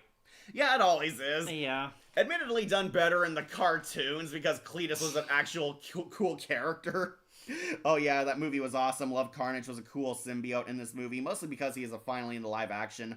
This one was fun in general. Yeah, I might raise it up to low A. Don't worry, it's not better than Spider-Man 3. Okay. But yeah, Cletus Cassidy, definitely funny. Tom Hardy was killing it as Venom in this movie. Yeah, this one's fun. Easily the best of the Venom trilogy. Jim Carrey as Carnage would probably steal the show, but that was way too good. It could have ended in the universe because that's too. It could end the universe because that's too great. Nah. Or what if Woody Harrelson actually kept the Ronald McDonald wig? Yeah, he had like this goofy wig in the first movie. He's in a post-credit scene. Okay. And he wears like a Ronald McDonald looking hairstyle. They changed his haircut in this movie, thankfully, because people complained. My least favorite scene is when Venom goes to the rave. Yeah, it drags on. He's like at this rave club bonding with other people for like what feels like 10 minutes of the film. Believe it or not, Wolf, this movie is mercifully short. It's like actually 90 minutes. We finally get a Marvel movie that's 90 minutes and not 2 hours. Yeah, I thought I seen the worst until Venom 3 came out. Carnage is easily the best part of the movie. Yeah, okay, you guys convinced me. Carnage and Shriek carry this movie. Gonna put them onto A tier. And Tom Hardy actually had some funny jokes. Like, Carnage says, "I'm gonna kill you, father!" And the priest is sitting there like, "What? No, not you, father. My father." Incredible. Yeah, this one's dumb fun. I'll put it on to low A tier. Alright. But don't worry, Wolf, we're gonna end this on a negative note. The Last Dance. Which is, surprise, going on to F tier. And yes, it is worse than Craven. Right, so what even happens in this? Because this feels like a fever dream that passed just as quickly as it came. Okay, Wolf, this one, it actually might have the shortest plot synopsis. Venom and Eddie Brock go on a road trip. After being in the MCU universe, they basically do nothing and get blipped back to their dimension. And this makes Eddie and Venom realize there's a whole wider, greater universe out there, and we're just wasting our time here. We should change up our life and move. And Eddie Brock and Venom go on a bro road trip to New York City, hinting that he's going to fight Spider-Man in some sequel or spin-off or whatever. God. Yeah, what was the point of having Venom in the MCU? Nothing! Yeah, nothing. They just go, and they drive all the way to New York. However, we meet Knoll, the god of the symbiotes. Well, he's off screen for most of it. They have the god of the symbiotes, Knoll, or Knoll, whatever his name is. He needs a codex from a symbiote, and it turns out Venom has this codex. And Knoll is the main villain of this movie, but guess what? He and Venom are never in the same scene together. Instead, Knoll sends Power Ranger symbiote villains to go and assassinate Venom for him. And Venom is fighting a bunch of minions. They're called the Xenophages. These symbiote attack dogs who are hunting down and trying to kill Venom while they're on their bro road trip. Meanwhile, Venom is like basically getting hunted by everyone. The government is after him after the death of the police officer, which makes no sense because he became a symbiote at the end, but no, he's now dead. Okay. Area 55 wants to capture Venom so they could weaponize the symbiotes because we're doing this BS again. God. They're trying to find Venom, and Venom's basically dodging the government, dodging the law, dodging the Xenophages, trying to find himself. This time they kind of scale back the jokes and try to make it a bit more serious, which made it a lot more boring. Venom and Eddie now get along. They almost get separated, and the symbiote's like jumping on animals. He becomes a Venom horse and a Venom frog. And it's honestly the only memorable part of the movie, but basically Eddie and Venom realize that they're heroes, and they try to do like an Incredible Hulk type of story where he's accepting himself and that power he wields must be used to fight. That he can find new things, but he also has to be a hero and stop evil when it's afoot. He fights like Area 55. They make like a joke that, oh, we're not Area 51, we're Area 55. Grand. He basically bonds with the symbiote. They kill all of the Xenophages. At one point, Knoll just sends like 100 Xenophages at them, and this is basically the climax. Venom fighting a bunch of generic minions. And basically, he fights more and more minions until he stands against an army of these stupid minions. They break into, like, Area 55. The General Ross knockoff realizes that, oh, Venom's actually a good symbiote, and we shouldn't be executing them like immigrants or whatever.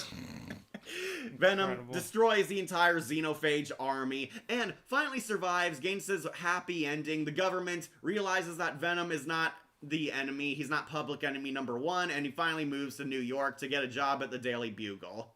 Meanwhile, we get a post-credit scene where Knoll finally steps out, revealing he's Andy Serkis, and he's going to do it himself. God. Yeah, all that build-up for the god of symbiotes. This guy's a big character in Venom's storyline, and he basically does nothing. Cool. I honestly will admit the Venom horse was pretty sick. Yeah, it was, but the Venom fish and the Venom frogs look really goofy. Wasted potential for sure, especially introducing new symbiotes and Knoll that get wasted, and basically all the new symbiotes basically die. Yeah, all the symbiotes, like, it's a whole lot of build-up to really nothing. It's a total filler movie when it should be a finale movie. The Last Dance, more like the last facepalm of disappointments. Look up my horse Venom is amazing. Yeah, it does look cool, but guys, it was like just a brief scene. Yeah, Carnage was the best part of the last one. The problem with this one is they don't have a good villain. Carnage and Shriek were fun villains, and although I don't like Riot all that much, he was a standard villain to fight. Here, Knoll is an off-screen force of nature, and it just made him more boring and forgettable. You want to see Knoll fight Venom, and you think you're getting build up to that, but no, he's just dispatching these stupid Xenophages. I hated the dance scene. It gave me Spider-Man 3 flashbacks. It was cringier than the rave scene. Yeah, Venom and Eddie are going to, like, casinos. They're dancing, they're gambling, they're partying. They're trying to do a buddy comedy again, but it's a lot less funny, especially because Tom Hardy's, like, so done with this saga. Yeah, Tom Hardy didn't want to come back for Venom 3, and it shows. Yeah, this one sucks. Easily the worst of the Venom saga. The Last Dance is dead last, F tier. Alright, Wolf, do you want to do... I think we should do the Miles Morales saga, or do you want to do the MCU? We can do the Miles stuff. Alright, I gotta use the restroom real quick, so... I'll stay with comments, because a lot of these films I can barely remember. I'll be back. We saw Across the Spider-Man. I know, but I feel like starting with that one isn't the best. I hated the dancing, yeah. So it was cool at first, before the ending, the enemy made me sad and ruined my day. Aw, sorry to hear that, Monica. Everything about this movie is a disappointment. Like, everything that happened that could be great is disappointment. Like, Venom and MCU, Knoll, and Venom, Animal, so disappointment. That's fair. I've looked up a couple of the images. Yeah, the horse does look really nice. Kind of reminds me of, like, how nightmares are described, where they're just, like, actual horses and stuff. The frog, not so much. But, yeah, even just from Cats retelling of it, it does not sound like it's gonna be it does not sound like it was a good movie. It might just end on a disappointment. That's not what I wanted to do. All right, I'm back. All right, good. It's pizza time. All right, we still got our other 2 Sony movies. Yep. Let's do Into the Spider-Verse, the Miles Morales movie. And, okay, not gonna lie, I do kind of have mixed feelings about this movie, but I will put the first one onto A tier. Yeah, I'll put it above Spider-Man 3, but below Amazing Below Amazing Spider-Man? Wow. Well, I might put it up. No, I was just surprised. You can leave it where it is if you want. Okay, this is basically Miles Morales' origin for the first hour of the movie. Then they bring the multiverse stuff in halfway through. Yeah, so, not gonna lie, I thought I was gonna hate this movie. Miles Morales is cringe. He's like a fucking loser. He hates his parents because they're so embarrassing and supportive. He's going to a prestigious private school when he'd rather be drawing street art in the ghetto.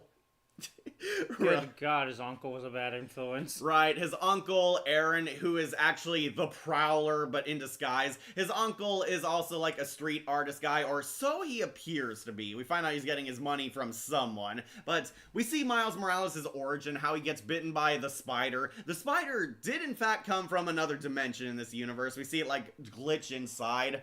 It bites Miles when he's graffitiing stuff with his uncle in like a dark alley somewhere. Miles Morales expresses himself through his creativity. And, what's his name? Shamik Moore doesn't do that bad a job as Miles, but I only see him as like kind of a watered down Peter Parker, honestly. You and everyone who's read the comics. Right, basically, we see Miles' life, we see how he's trying to find himself, trying to find his identity. He doesn't get along with his parents. He looks up to his uncle more because his uncle's the cool guy, but he finds out his uncle is not who he appears to be. Miles Morales accidentally stumbles upon a Spider-Man adventure. Into the Spider-Verse was a fun time throughout, though the main character, Miles, does take time to get used to being likable. I cried at the Stan Lee cameo. Yeah, Stan Lee, I told Wolf about this. He shows up at a shop selling Spider-Man outfits, and he sells one to Miles. He says, am I able to return this if it doesn't fit? Hey, the suit fits all. And he's like covering a no refund sign. Nice. Yeah, basically it's saying, oh, it's okay, Miles could be Spider-Man too. Right. And, look, I'm not against Miles, but I don't like him as Spider-Man because he's boring. And this movie did not change my opinion. Miles kind of has hilarious fumbles with his powers. He gets the spider powers, gets his Spidey sense, accidentally sticks to things, can't control them. At one point, he accidentally gets his hand stuck to Gwen Stacy's hair and rips it out. Oh, God. Yeah, Gwen Stacy's in this movie. She ran away from her spider dimension to get a new life, and she happens to be at Miles's prestigious school. Exactly who's paying for this school, I do not know, because we know her parents aren't here. Right. But yeah, he meets Gwen Stacy. Gwen is actually Spider-Gwen secretly. We find that out, like, later in the movie. But Miles accidentally stumbles upon a Spider-Man battle. Spider-Man's fighting Kingpin and the monster Green Goblin. Yeah, it is Norman Osborn. He calls him Norman at one point. But yeah, they're fighting. Kingpin has created this dimensional portal because he wants to bring his dead family back. He's crossing over through the multiverse to get his dead wife and son back. Vanessa and his boy died in a tragic accident. We find out it was partially his fault. Apparently, his family didn't know he was a crime boss who was trying to kill Spider-Man. They walk into his office one day and he's like bashing Spider-Man, and his wife and son leave him on the spot. They run away, but they accidentally got ran over by a truck. Oof. Yeah, they died. Fisk blames Spider-Man and himself, and he's creating a dimensional portal because he wants to pluck alternate versions of his wife and son so he can have his family back. Yeah, really, and Kingpin's design is really weird. He kind of looks like Gru in this version. It has like this huge bulky body, but this tiny egg head. I know this has it led to the great meme of it's not about the money, Spider-Man. Right. It's about the Mets. Let's go, Mets, baby, score a home run. Yeah, Kingpin wants his parents. Spider-Man destroys the portal the first time, but ends up killed. Spider-Man is completely crippled. He gives like a flash drive to Miles, telling him this can shut down the portal, use it wisely, and he tells Miles that you have to be a hero now. Miles runs away, and Kingpin finishes off Spider-Man rather brutally. He like squashes him like a spider. Oh, dang. Yeah, Spider-Man is killed, and this becomes the first world that lost their Spider-Man. There is no hero who can protect New York now, you know, outside of the Avengers and every other Marvel hero. Nah, there's nobody else here. No, the world is mourning Spider-Man. Peter Parker is dead. Miles discovers his spider powers, realizes he has to help save the world because this machine is causing like earthquakes in New York, and if they do it again, it'll tear apart the fabric of reality. Kingpin is dead set on getting his family back, so it's going to cause more problems. However, after Spider-Man broke the portal, it unleashed other multiverse variants of Spider-Man in Miles Morales' world, where we meet them all one by one. We see Peter B. Parker. This is Spider-Man if he was a fucking loser. He's a pathetic wash-up. He's gained weight. He lost his Mary Jane. He is sort of our real Spider-Man stand-in. He's Peter B. Parker. Right. But he offers to be Miles' mentor, but really he's kind of a loser, and he's using Miles to get a portal open back to his home dimension. We also meet the other multiverse variants later in the film. We meet Penny Parker and her spider robots. Right. Meet Spider Noir, played by Nicolas Cage. And a Spider Ham. Yeah. Spider Pig. Yep, he's in here. Spider-Pig does. And we also find out Gwen Stacy is really Spider-Gwen. Well, technically, Wolf, they call her Ghost Spider, but we all know she's Spider-Gwen. That's an even dumber name. I do remember the MJ's pretty in this movie. She ages like fine wine. Yeah, Mary Jane, they made her look like Kristen Dunst. Okay. They like made an animated version of her. So this movie kind of has that style I do not like, where there's sometimes slow frame rates and sped up frame rates. The animation looks good. It doesn't look good in the first hour of the movie. Miles Morales moves very weird and clumsily. Okay. But yeah, basically, it grew on me when the multiverse characters show up. The first hour of this movie is Peter and Miles bonding. Miles is undergoing his hero origin, developing his powers, learning how to use the web shooters, learning his spider sense, trying to control sticking to the walls and letting go. He has like a problem of sticking to stuff, and Peter's like mentoring him. They also fight Kingpin's staff. They're trying to steal the technology to help fix the hard drive. They want to reverse engineer it. Basically, the conflict is all Miles' fault. Miles is practicing his powers and accidentally smashes the thumb drive that his Spider-Man gave him. They need to have it fixed, so they steal technology from the Kingpin, bump into female Doc Ock. That's right, I forgot she was in this. Yeah, we have female Dr. Octopus, and Kingpin recruits his villains to hunt down this new Spider Joker. He has female Doc Ock, he has Tombstone. Tombstone doesn't do too much. He has Scorpion. We finally get to see Scorpion fight. Nice. And yeah, they did make him look like Voss in this. And the Prowler. And we get to the twist. The Prowler is his uncle. His uncle is secretly a Spider-Man villain incognito. They are hunting them down. Peter B. Parker, Spider-Gwen, and Miles go to Aunt May, and it's kind of weird because Peter looks exactly like Aunt May's nephew, and there's like a lot of emotion here. Aunt May is open to helping them. She reveals that her Peter has a spider cave. There's like a shed that leads into a spider cave, and all his toy weapons are there, and all the spider suits from over the years. Nice. Where Aunt May reveals that you're not the only multiverse variants, we have others, and all the different spider people unite. They try to mentor Miles, but it's clear Miles is not cut out to be Spider-Man. He's a total newbie. He can't use his powers very well. He can't control his emotions. He can't really fight all that well. All the spider people think he's dead weight, basically. Now, which was your favorite spider variant, Wolf? I know... I mean, I haven't even seen the movie, really. Oh, but, I mean, just visually, I think Spider Noir, I think it looks kind of cool, honestly. Penny is one of my favorite variants. The anime girl. I know a lot of people love Penny Parker. Porn made of her. Right. She made a cameo in the second one. Yeah. Spider-Ham was actually pretty funny. He's like a Looney Tunes style Spider-Man. Yeah. He fights with like cartoon physics. Nice. I thought he was pretty funny. Like, you got a problem with cartoons, bub? And Nicolas Cage is always amazing. I was surprised he didn't do as much as a lot of people were hyping him up. He has a few funny lines and really kick-ass moments. He's a noir Spider-Man detective. Sometimes I light a match and let the flames touch my fingers so I can feel something. God. Channeling his Frank Miller there. Right. So I need my charger. Okay. I was honestly not impressed by Spider-Gwen. I found her the most boring in this movie. She's, of course, the sassy snarker girl. Nobody understands her. She's kind of a tsundere towards Miles until they fall in love. Honestly, watching this, I did not buy the romantic chemistry at all. And the second movie acts like she always loved him. Right. But yeah, basically, they work together. Miles epic fails, blames himself. The Spider people decide they can't have him help in Spider missions because he's a liability. He can't master his powers. And Peter, of all people, is the one who challenges him, takes him out, like ties him up so Miles doesn't follow them. But Miles gets like a pep talk from his dad, realizes that there is something special in him. His uncle dies, Prowler fights Miles, unmasks him, hesitates on killing him, so Kingpin snipes out the Prowler. Okay.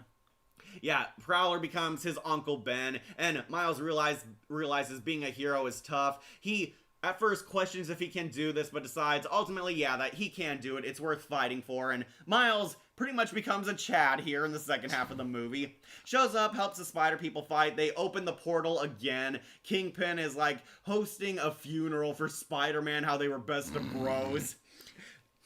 But yeah, really, he's using his image. It was actually a pretty clever moment, but yeah, the Spider people sneak in by pretending to be Spider-Man butlers. He has like a Spider-Man theme at the party going on. They make it into the portal room, have a big epic fight scene.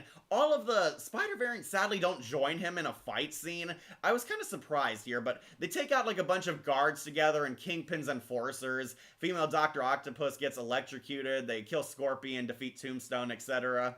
He finally sends them all back, even Peter B. Parker, but Miles takes on the Kingpin solo and finally unlocks his weird electric powers. Venom power, yeah. Yeah. I know it's not Venom symbiote, but they still call it Venom. Which is dumb and weird and confusing. Yeah, I don't know who came up with that. But yeah, he has bioelectricity. My favorite Spider-Man variant is Spider-Ham. Yeah, I love Spider-Pig. He was great. Spider-Cave, like Spider-Man is like Batman in this universe. Yep. When will we get Venom Noir? We have heavy metal version of Spider-Punk. This was the movie that introduced this animation style that combines 3D, 2D, slow motion movements like a comic style that would be used in Mutant Mayhem, TMNT's movie. Yeah, Sony's trying a lot of this and others are trying to copy it, but to questionable degrees. Yeah, and like, yeah, it is a very interesting and can look very good kind of style.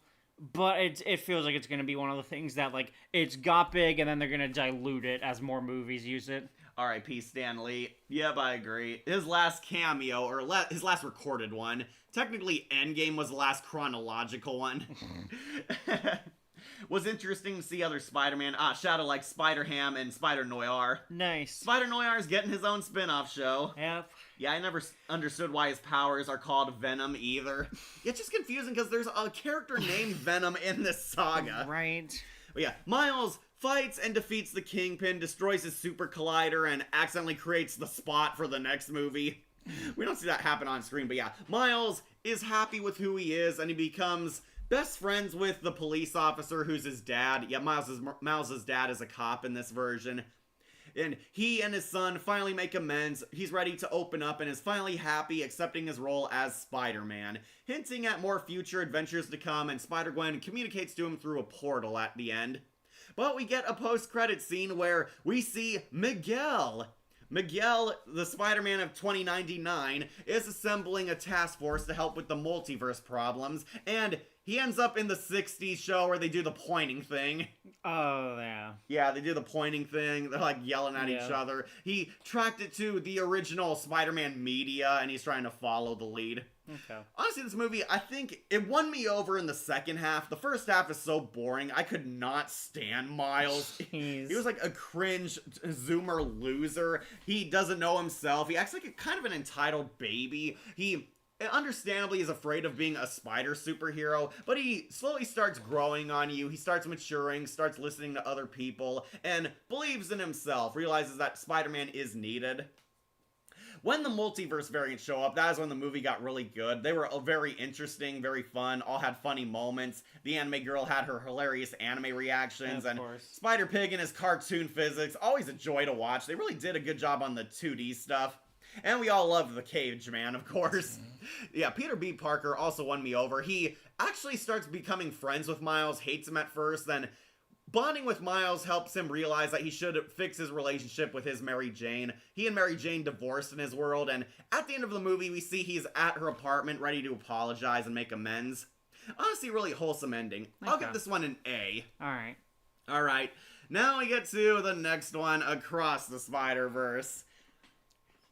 Wolf, we saw this one recently, and what were your feelings on it?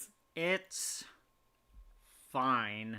It's honestly kind of overrated in my opinion. Yeah. I thought it was alright, and the art styles are pretty cool. This was an expensive movie to make, and took them forever. We're expecting the sequel coming in 2028, I believe. Because it took forever to animate and takes longer to render, and yeah, okay, the animation looks cool, but sometimes it got distracting. I did not like Gwen Stacy's painting world. Yeah, the watercolors where they also keep shifting hue to try and match, like, the mood of a scene. Right, this time Gwen Stacy gets promoted to a secondary protagonist, and we see Spider-Gwen and Miles Morales go across the Spider-Verse. Apparently, there's a multiverse problem happening across the Spider-Verse, and we meet the new villain on the block, Spot. You know, Spot, he's a living, walking portal, man, and honestly I thought the animation and portal powers are pretty cool. Yeah, they really did a great job with his fight scenes. Yeah, he's playing with portals. Spot is this pathetic loser supervillain who learns that he can become more powerful by absorbing energy and can create a powerful multiverse portal within himself. Yeah, he's trying to recreate the thing that created him to get more powerful. Movie. Yeah, he wants to become the most powerful god across the entire multiverse, basically. And he considers himself the nemesis to Miles Morales since he created him. Even though Miles doesn't even know who he is. Right. Miles doesn't know who he is. Miles is on top of the world, finally in tune with being Spider-Man, until he encounters all the spider people. Spot has grown so dangerous that he's a threat to the entire multiverse, and this brings Miles and Gwen to the Spider-Verse. Now, the first hour is very slow filler, where they're going to different Spider-Man dimensions. They meet Indian Spider-Man. I honestly felt this character was kind of racist. Right. Like, they're in a world where India is everywhere, even though the UK still took them over at one point. And this world, the British stole all our stuff. Even though you own this world, basically. Right, they meet Spider-Punk, who's that 80s drawing. He's, like, partially paper, partially 2D. Yeah, it's like kind of more like a zine. Yeah, he does look pretty cool, but honestly, I didn't really get attached to this character. He's the total rebel. Right, he's there. Yeah, he's there. They have Spider People adventures until they eventually meet Miguel. Spider-Man 2099 is in this. He's the vampire Spider-Man. He actually is pretty cool. Oscar Isaacs plays him. He is the head of the Spider-Verse. They have every Spider-Man ever as a part of this multiverse Justice League of Spider-Men. And we get all the cameos here. Ben Reilly's here. We see pregnant Spider-Woman. Yeah. God, it was cringe in the comics and it's still cringe on the big screen. Yeah, there's also the handicapped one as well. Handicapped Spider-Man with the crutches, yeah. We also see Josh Keaton Spider-Man's in this. He was the best one. I'm surprised I didn't get the animated series Spider-Man or Neil Patrick Harris, but I'm sure they're there in the background. Basically every Spider-Man variant ever, and some new and creative ones. They all appear here, and basically the twist is Miguel is the villain. Miguel believes in maintaining the timeline, the multiverse, balancing out the universe, and he brought Miles here because he wants Miles to join them, but not really. He doesn't want Miles to interfere with the timeline. We find out events are set into motion, and Miles wants to prevent these events, namely Spider-Man's parent is supposed to die, and his dad's life is on the line. Miles wants to prevent that from happening, but Miguel says, no, we have to protect the sacred timeline and continuity and such. It's a canon event. You can't stop it. It is kind of weird we see his origin story where Miguel tried to enter a universe where his counterpart died so he can adopt his family. Right. He was happy for such a long time until the family got killed. The universe forced him to course correct, or that's how he interpreted it. Yeah. And yeah, Miguel is basically the twist villain of this movie. We get so much build up for Spot, then he disappears halfway through. Right. Yeah, Spot manages to steal energy from the India universe, becomes a more powerful multiverse god-level monster, and he's heading back to his dimension to destroy it, basically. Get revenge and kill his Spider-Man. But the Spider people kind of take over the second half of this movie. It is a very long movie, and some stuff could have been cut out entirely. Like, I did not like Spider-Gwen and Miles' romance. I feel nothing for this, and she sends really mixed messages to him. Right. Like, oh, I love you, Miles. It's like, oh, you know, Spider-Man and Gwen Stacy never get together. No, wait, I do love you. No, wait, I don't love you. No, wait, I do love you. And they're gonna be doing this stuff all the way to the third movie. So much better than Miraculous World, London, and Paris. Yeah, Penny Parker shows up in her mech, like a Neon Genesis Evangelion mech. Yeah. Yeah, she makes a cameo. She doesn't say anything, though. Right. Just gives Miles the sad face. There's so many Spider-Man variant cameos that there's so many. Like, oh, Lego Spider-Man. Yeah. Remember that was in here? Spider Dinosaur was in here. And yeah, the 60s Spider-Man. Yeah, they did the meme again where all of them are pointing at each other. Yeah, Josh Keaton's Spectacular Spider-Man shows up. But yeah, like the Rocket Racer, the Spot is basically a joke villain throughout the Spider-Man media. He is. Yeah, Oscar Isaacs plays Miguel O'Hara. People say that Venom will be in the sequel, but I'm not falling for it. Yeah, I doubt it. I'd rather deny that than give my hopes up. I'm done assuming that Venom will be in the next Spider-Man game or movie. Well, they did get him for Insomniac Spider-Man 2. Yeah. Before Across the Spider-Verse, Spot was probably everyone's top 10 worst Spider-Man villain or even Marvel comic book villains. After this movie, he's now the most dangerous. Yeah, the movie actually fixed Spot's reputation for a lot of people. Right. I'll give this movie this. They actually made one of the Spider-Man worst villains, the Spot, kind of threatening. Yeah, Spot seems to be a joke villain in the comics because he's kind of a klutz. He's made of portals, always falling into himself a lot of the times. Here, Spot is actually a menace. Spot is going to be the endgame villain of the next movie, but that's what kind of pisses me off. Spot is not stopped or even brought up again until the end. Right? Most of the plot can only happen because he was never stopped. Right, and no joke, at least half an hour of this movie is one long chase scene of all the Spider-Man variants chasing Miles. Yeah. Miles wants to defy his destiny, and they're trying to chase and stop him, send him back to his home dimension. And yeah, basically all the Spider people are chasing him. Somehow Miguel keeps catching up. He's like almost there. And Miguel reveals the twist. You weren't supposed to be a Spider-Man. You are an accident. Your Spider-Man is dead in your universe. There aren't supposed to be ever two Spider people in the same universe, which makes no sense if you follow the real Peter Parker, because he has a bunch of Spider women. There is a Spider-Woman and Silk, but yeah, Miles Morales also sometimes exists with Peter Parker. But right. Yeah, this is the twist. It's basically saying Miles Morales isn't supposed to be a part of the canon, and Miles decides, I know who I am. I'm Miles Morales. I'm gonna do my own thing. And yeah, I don't get it. It just feels like stupid validation for the Miles character. Right, it feels like partially meta commentary. Right, I don't know who Miles Morales is, so I feel nothing. Right, I do love during the chase sequence when Peter B has a moment to talk with him. Right. And like they're actually like friends, they're growing closer. He's actually breaking through to him, but then of course Miguel interferes with it, and then he can't trust Peter B.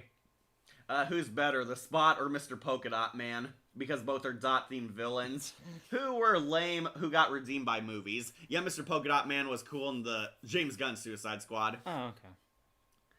I would definitely say Mr. Polka Dot because his powers are pretty cool. Yeah, Ladybug also did the canon event with Bunnex. Nice. Yeah, they did. It's so many, they can't create the future yet. Okay, so basically, Miguel is very much the antagonist of this movie. Yeah. They fight, and the spider people decide to help Miles Morales. They help him escape. He takes the portal machine to send him back to his world, but it sends him not to his dimension, but to where the spider was from. Yep. And Miles returns to a world where there is no Spider-Man, and he gets captured by his counterpart, who is the Prowler. Yep. Yes, his Uncle Aaron's still alive, and his cop dad being the one who was killed. Right, and we find out Miles Morales is a villain in this universe, and we're gonna have a third villain in the third movie. Right.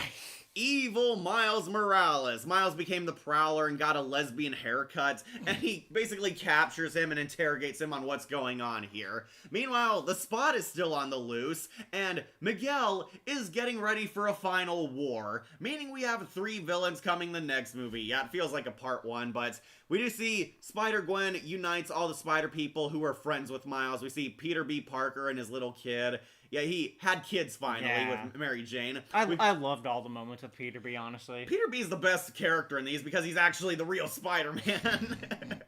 Yeah, we see Peter B is coming. We see Spider-Noir, Penny Parker, and Spider-Ham are also back, which made me question why they weren't important in this movie when they would have defended him. Because we need Spider-Punk and the Indian Spider-Man. Right, Spider-Punk basically quits, but it's implied we'll see him again. Basically, all the Spider people against Miguel unite to go save Miles, and they're hopping dimensions across the Spider-Verse to save him. Yep. And basically, this was a giant part 1. Yep, for Beyond the Spider-Verse. Which is coming in a few years after they render everything. Love the Lego dimension. That was pretty fun. Yeah, kudos to the kid who did that. Right, he cameos as the Lego Peter Parker, I heard. Oh, nice. And I mean, that makes sense. And yeah, they also, Spot briefly went through the Venom universe. He, like, talks to Venom's landlady at one point. Honestly, the references are the highlight, but that's really all they are, references. How do you feel about the movie as a whole? Yeah, it's fine. I think it gets pretentious in a few points, honestly. A bit, yeah. Yes. I am honestly miffed that the Spot does just get written out halfway through, because he was really entertaining. I actually liked him. I want to see him in full God mode. They made him actually a threat in this film. Right. And then, nope, he buggers off to be in the sequel. Right, because we have to deal with Miguel O'Hara's totalitarian empire of Spider-Man. Right, it's like, okay, yeah, Miguel was cool. I like his design. I like his fighting style. They make him the hard ass of the Spider universe. He has no sense of humor. Right. But I don't know, like, his weird ideas make him seem like a cult leader. Yeah. It's like, we must believe in the canon events, we must not change anything, we must follow Destiny's orders. Right, like, man has completely lost it after the dimension he hopped into. Right, and even Josh Keaton is bending the knee to this guy. Like, we can't change our lives, Miles. It has to happen. Honestly, I'm thinking B tier. I did not like it as much as other people did, and yeah, the part 1 kind of hurts this movie. Right. Also, I did not care about Spider-Gwen, and they focus so much on her. There's like a subplot where she makes amends with her dad. Right. And I didn't care, and also the fans are really annoying. Spider-Gwen is trans because she has the trans flag in the background. And also the coloration. Yeah, she's not trans. She's like under fucking 16, guys. Also, it's a completely normal, like, identity crisis. Lots of people have them. Everyone has an identity crisis, and it doesn't depend on your orientation, guys. All right, where do you want to rank it? I could do B. Yeah, I'll put it above Venom, of course. It is much more competently made. But yeah, I thought it was fine. It's not really all that, and I think people were more blown away by the references and the animation style. Overall, the story is not really that profound or deep or anything. Yeah. Are you gonna see the finale one, Wolf? Maybe. Maybe just to see how it all ends? Yeah. Yeah, honestly, I think it's fine. It's not one of my favorite Spider-Man movies ever. It impressed, had a lot of fun moments, but not one I want to rewatch super often. Go on to B tier. Yep. Alright, and how's the comments gonna roast us? Yeah, let's see the angry comments. B tier seems fair. Oh, thank you, Shadow. Oh, wow. Nan bread, which is bread, which is worse than chai tea. Oh, God, yeah. Kira puts it on A tier. I hope you'll be able to go full Venom tier list, including video games and TV shows. Ranking all the Venom variants.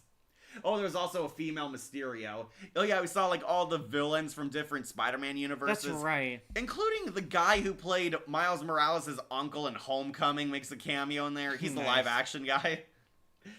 This movie is a giant reference movie that you have to keep pausing the movie just to break down every frame just to see who's in it, especially in the Spider Society headquarters. Oh, yeah. It's a shame we never got to go to the Japanese Spider-Man dimension.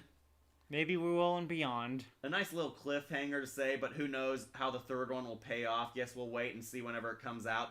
It's like, do we really need a Prowler Miles Morales? Like, the Prowler is not that powerful a villain anyway. Alright, just checking the comments. Yeah, Prowler Miles has a giant claw. Yeah, that claw looked pretty cool. Okay, this movie, honestly, it's fine. I did not join the bandwagon and think, oh, this is the greatest animated movie of all time. Yes, the animation looks nice. The story itself is not that interesting. I'm going to put it on to B tier. Alright, let's end things with Tom Holland Spider-Man, because we're getting into the fourth one. Yep. Don't worry, Wolf, we're almost there. I know. Need something to eat or drink? I think I might use the bathroom real quick.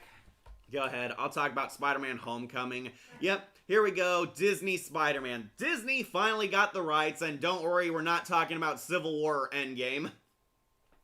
Spider-Man Homecoming is our first official adventure with Tom Holland's Peter Parker, and basically, it is a simple Spider-Man movie, simple fun. Peter's trying to organize his civilian life alongside his superhero life. Meanwhile, Peter is trying to prove that he's a worthy superhero, only to epic fail every time, needing the adults to help him out, needing assistance, needing aid, needing Tony Stark to tell him what to do. But Spider-Man wants to prove that he's a strong, independent man who can be a full-fledged solo superhero.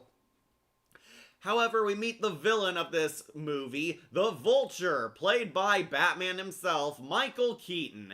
Yep, Michael Keaton gets to be the villain. The Vulture is a new supervillain going around terrorizing Damage Control. The Vulture used to be a part of a cleanup crew operation until Adrian Toomes got bought out by Stark Industries. Tony Stark took over his company and fired him, where the Vulture decides to get revenge on Tony Stark. They stole some alien tech from the Avengers War with Thanos, and he built his flying suit. The Vulture wings look alright. Honestly, it's a pretty generic Vulture-looking outfit. They tried to make the Vulture scary. Some scenes do work, but Michael Keaton's a lot more intimidating with the mask off, honestly. By the way, as for Brand New Day, people say Venom will be in there, but I'm not falling for it. I don't think Venom will be because there's just so much going on. I have to go. Bye, Monica. So, Tom Holland. Basically, we get a wacky high school comedy, which does kind of fit Spider-Man. Spider-Man's in love with Liz Allen in this movie, is trying to ask her out, trying to balance out his life, trying to find himself. Ned Leeds, his best friend and bro, discovers that he's Spider-Man. Zendaya's Mary Jane is there in the background, honestly being an annoying bitch. I do not like Zendaya's MJ. I think she was horribly miscast, and they made Mary Jane kind of a downer bitch in this movie. But Spider-Man is trying to take out the Vulture by himself. He's struggling. He hacks into his suit. Tony Stark gave him a suit. He became Iron Spider. He hacks into it to give himself power upgrades, only to completely use them irresponsibly. He fumbles. At one point, Tony Stark has to show up to help Spider-Man. We see, like, Iron Man save, like, a collapsing cruise line ship. That's right, we have to one-up Spider-Man 2. Right.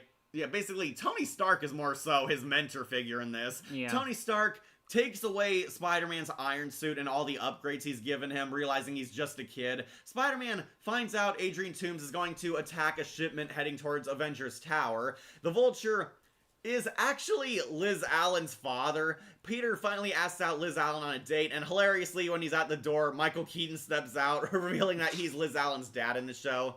This is not a thing in the comics, Wolf. It was, like, made for a joke in the movie, and honestly adds a lot more drama. I would say I did like Michael Keaton as the Vulture. He's very calm, creepy, collected, in control. Kind of scarier when he's not dressed up as a Birdman, honestly.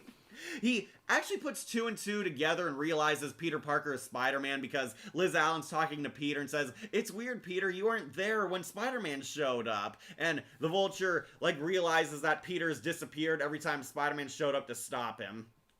And yeah, he finds out Peter's Spider-Man. He low-key threatens Peter, telling him he won't reveal his identity, but he stays out of his business as the Vulture. Just shut up and be happy and go out to this dance with my daughter, and I won't hurt you. Peter ditches the prom, decides to go after him. Peter fights the Shocker. The Shocker is basically his minion in this, and rather easily beats him. Ned helps him out. They follow the Vulture, find out where he's attacking, and Peter interferes, fighting the Vulture, taking him down. But despite everything he's done, Peter saves the Vulture. He's almost killed when his flying suit malfunctions. Peter ends up saving him, and Vulture actually develops like respect for Peter, doesn't tell anyone his identity, but tells him to stay away from his daughter, and Peter does not end up with Liz Allen, but instead they hint at a romance on the horizon with Zendaya's MJ. Yeah, this movie, honestly, I think it's okay. I'm gonna put it onto A tier. I do like it more than The Amazing Spider-Man, though. Okay. This one was basically a soft reboot. Kind of fun. Spider-Man proves himself that he is a cool, kick-ass, worthy hero. Tony Stark making cameos is definitely entertaining. And hey, we have Hot Aunt May. Yeah.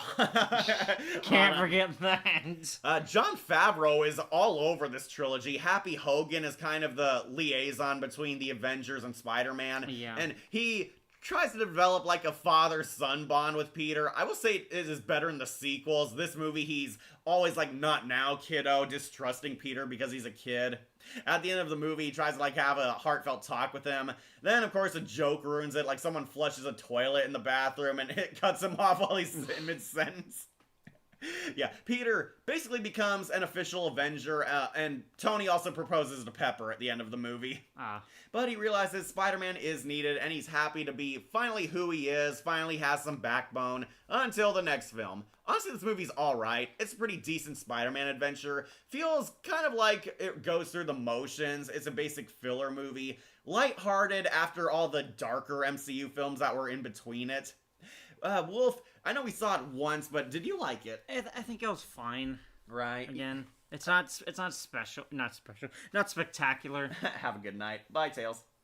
A movie Spider-Man villains who realized Peter is never around when Spider-Man appeared. Yeah, he finally caught on. Yeah. Would Christina V be great as Black Cat? Probably not. He was Probably that a great allele thing. Oh, apparently the MCU hinted that Spider-Man was here before. Peter Parker was that little boy in the plastic Iron Man mask when Whiplash was attacking. Really? Yeah, remember, there's like this scene where there's like a little boy cosplaying as Iron Man, and apparently the MCU said, oh, that's Peter Parker. Incredible. Yeah, Iron Man saved him when he was just a kid.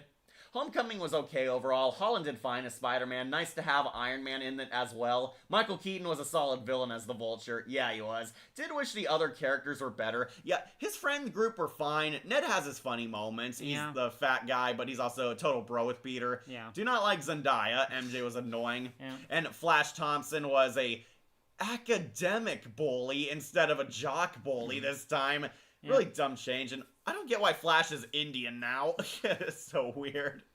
Vulture was an alright villain. Yeah, this movie was fine. Even though he's more of a Tony Stark villain than he is a Spider-Man villain in this. Right.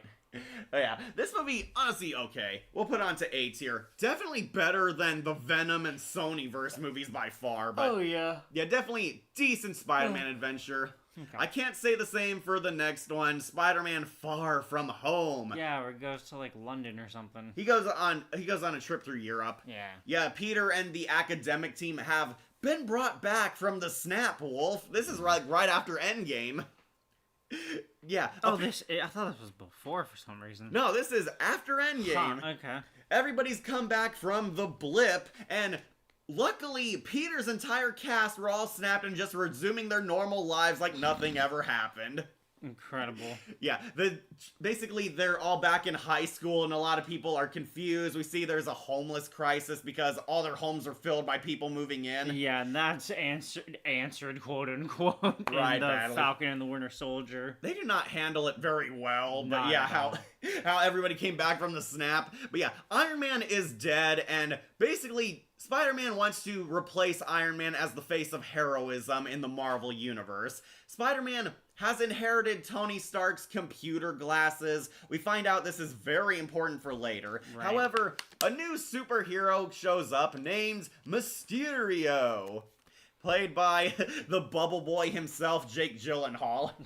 Yeah, Mysterio shows up and he miraculously gains the trust of S.H.I.E.L.D. Nick Fury and Maria Hill trust him, and he says that he's a multiversal superhero who's come here to prevent a devastating event from destroying Earth 616.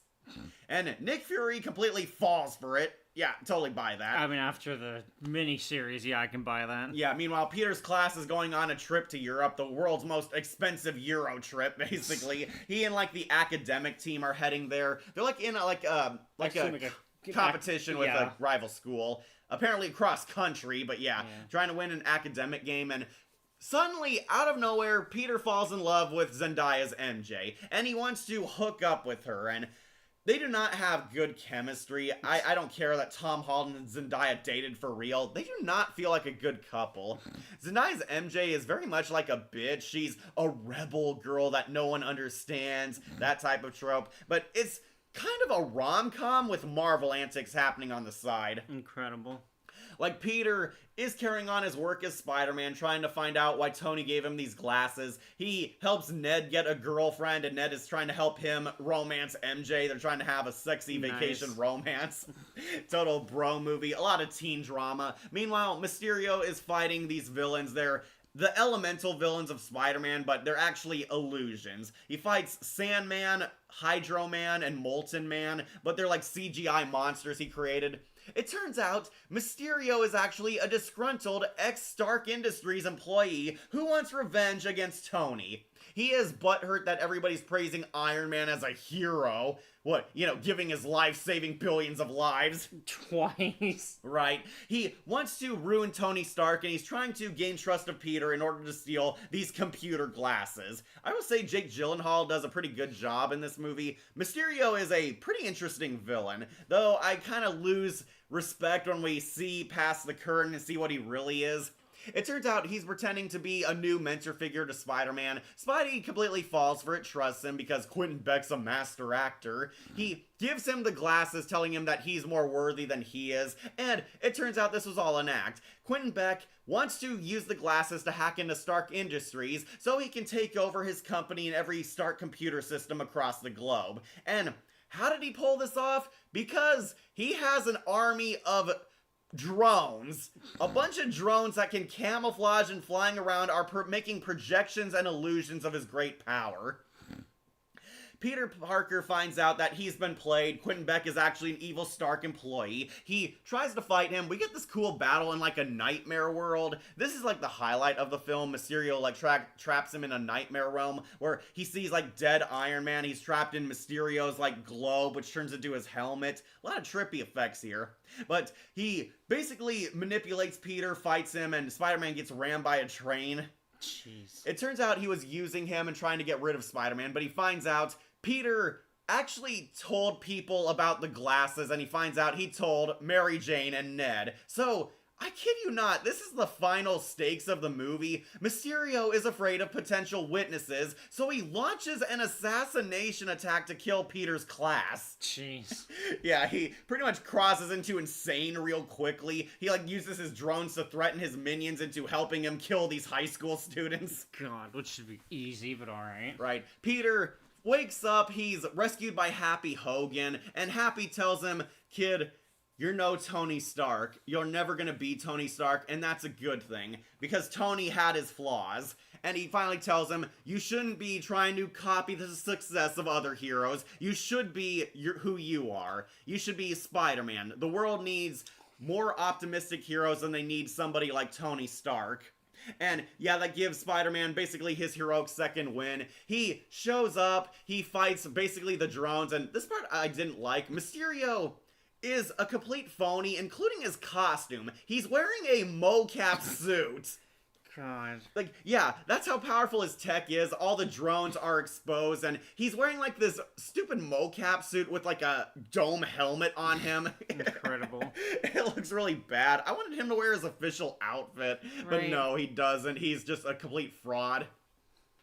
Peter realizes that he is Spider-Man, and he masters his spider sense, using it to destroy the camouflage drones. He's like punching and web-slinging drones, taking them out. He fights and defeats Mysterio, prevents the drones from killing his friends, gets the glasses back and breaks them, and Mysterio tries to take him out. He pretends like, oh, I'm sorry, Peter, I didn't want it to come to this, but it's another illusion. He takes out Mysterio, and Mysterio ends up dying. However, Mysterio had a contingency plan upon his death. Peter does return to his friends. He reveals to Mary Jane that he's Spider-Man, and they officially become a couple here.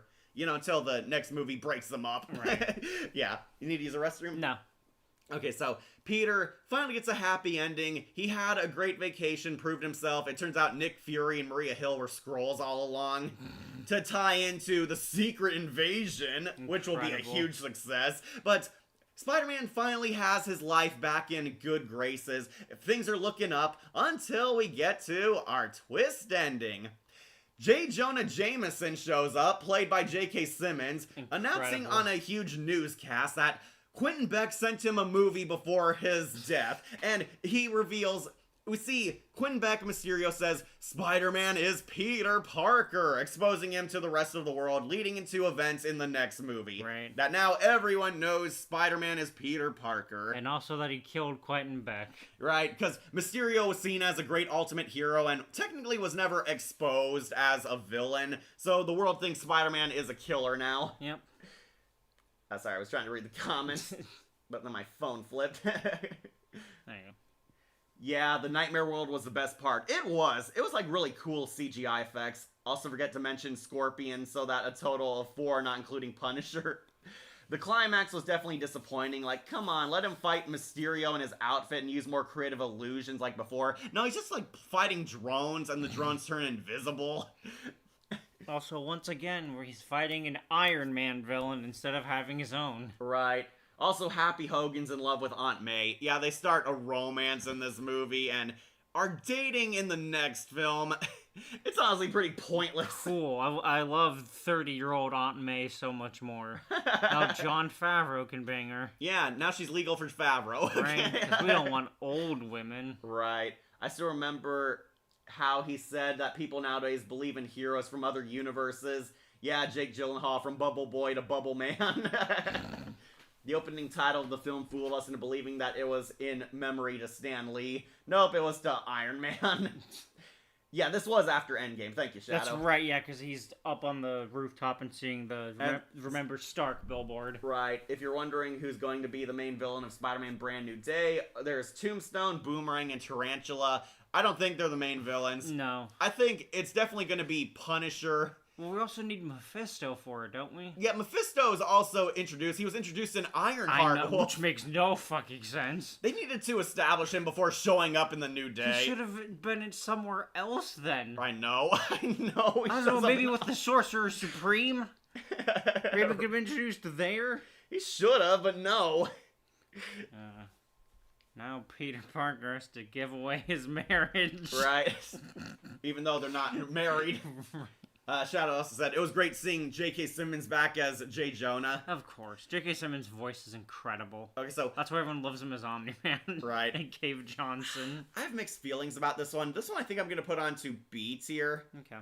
Far From Home's not the worst movie. It has its fun moments. Mysterio is definitely cool until we get to the climax, but overall, it's more so a funny, lighthearted Spider-Man rom-com. Okay. Honestly, this one's an easy skip, but unless you really want to see the continuity, check it out. Going on to B tier. But let's end this on a high note with our final one, Wolf. We made it to Spider-Man No Way Home. Yep, the epic crossover of all 3 live-action Spider-Men.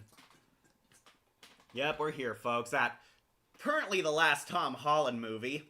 Yeah. Until well, it's the gonna next be an one. Odyssey now. Right. Along with Zendaya. Oh, sorry. Right. Alright, we made it to Spider-Man No Way Home, and this movie, surprisingly good. I did not expect to like it, because Marvel was in a downward spiral at this point. And it also just feels like nostalgia bait as well. It did. We're bringing back the Sam Raimi Spider-Man, and even Andrew Garfield came back. Right? That did not excite me at all, that Andrew Garfield was coming back. Okay, so this is basically a follow-up after Far From Home. After Mysterio exposed Peter Parker's Spider-Man, his life is ruined. He's not arrested, but now S.H.I.E.L.D. has taken custody of his family. He's being protected by S.H.I.E.L.D., and his life is a complete mess. For some reason, the world is polarized on Spider-Man. Some people treat him as a hero. Some people treat him as a villain. Some people are defending Mysterio because he's a killer of heroes. And Spider-Man actually gets protection from Matt Murdock. Daredevil from the Netflix series shows up to be his lawyer, helping clear Spider-Man's charges because technically you are protected by S.H.I.E.L.D. and Matt Murdock uses his blind powers to help save Peter. Like someone throws a brick through the window and he catches it. How'd you do that? I'm a very good lawyer.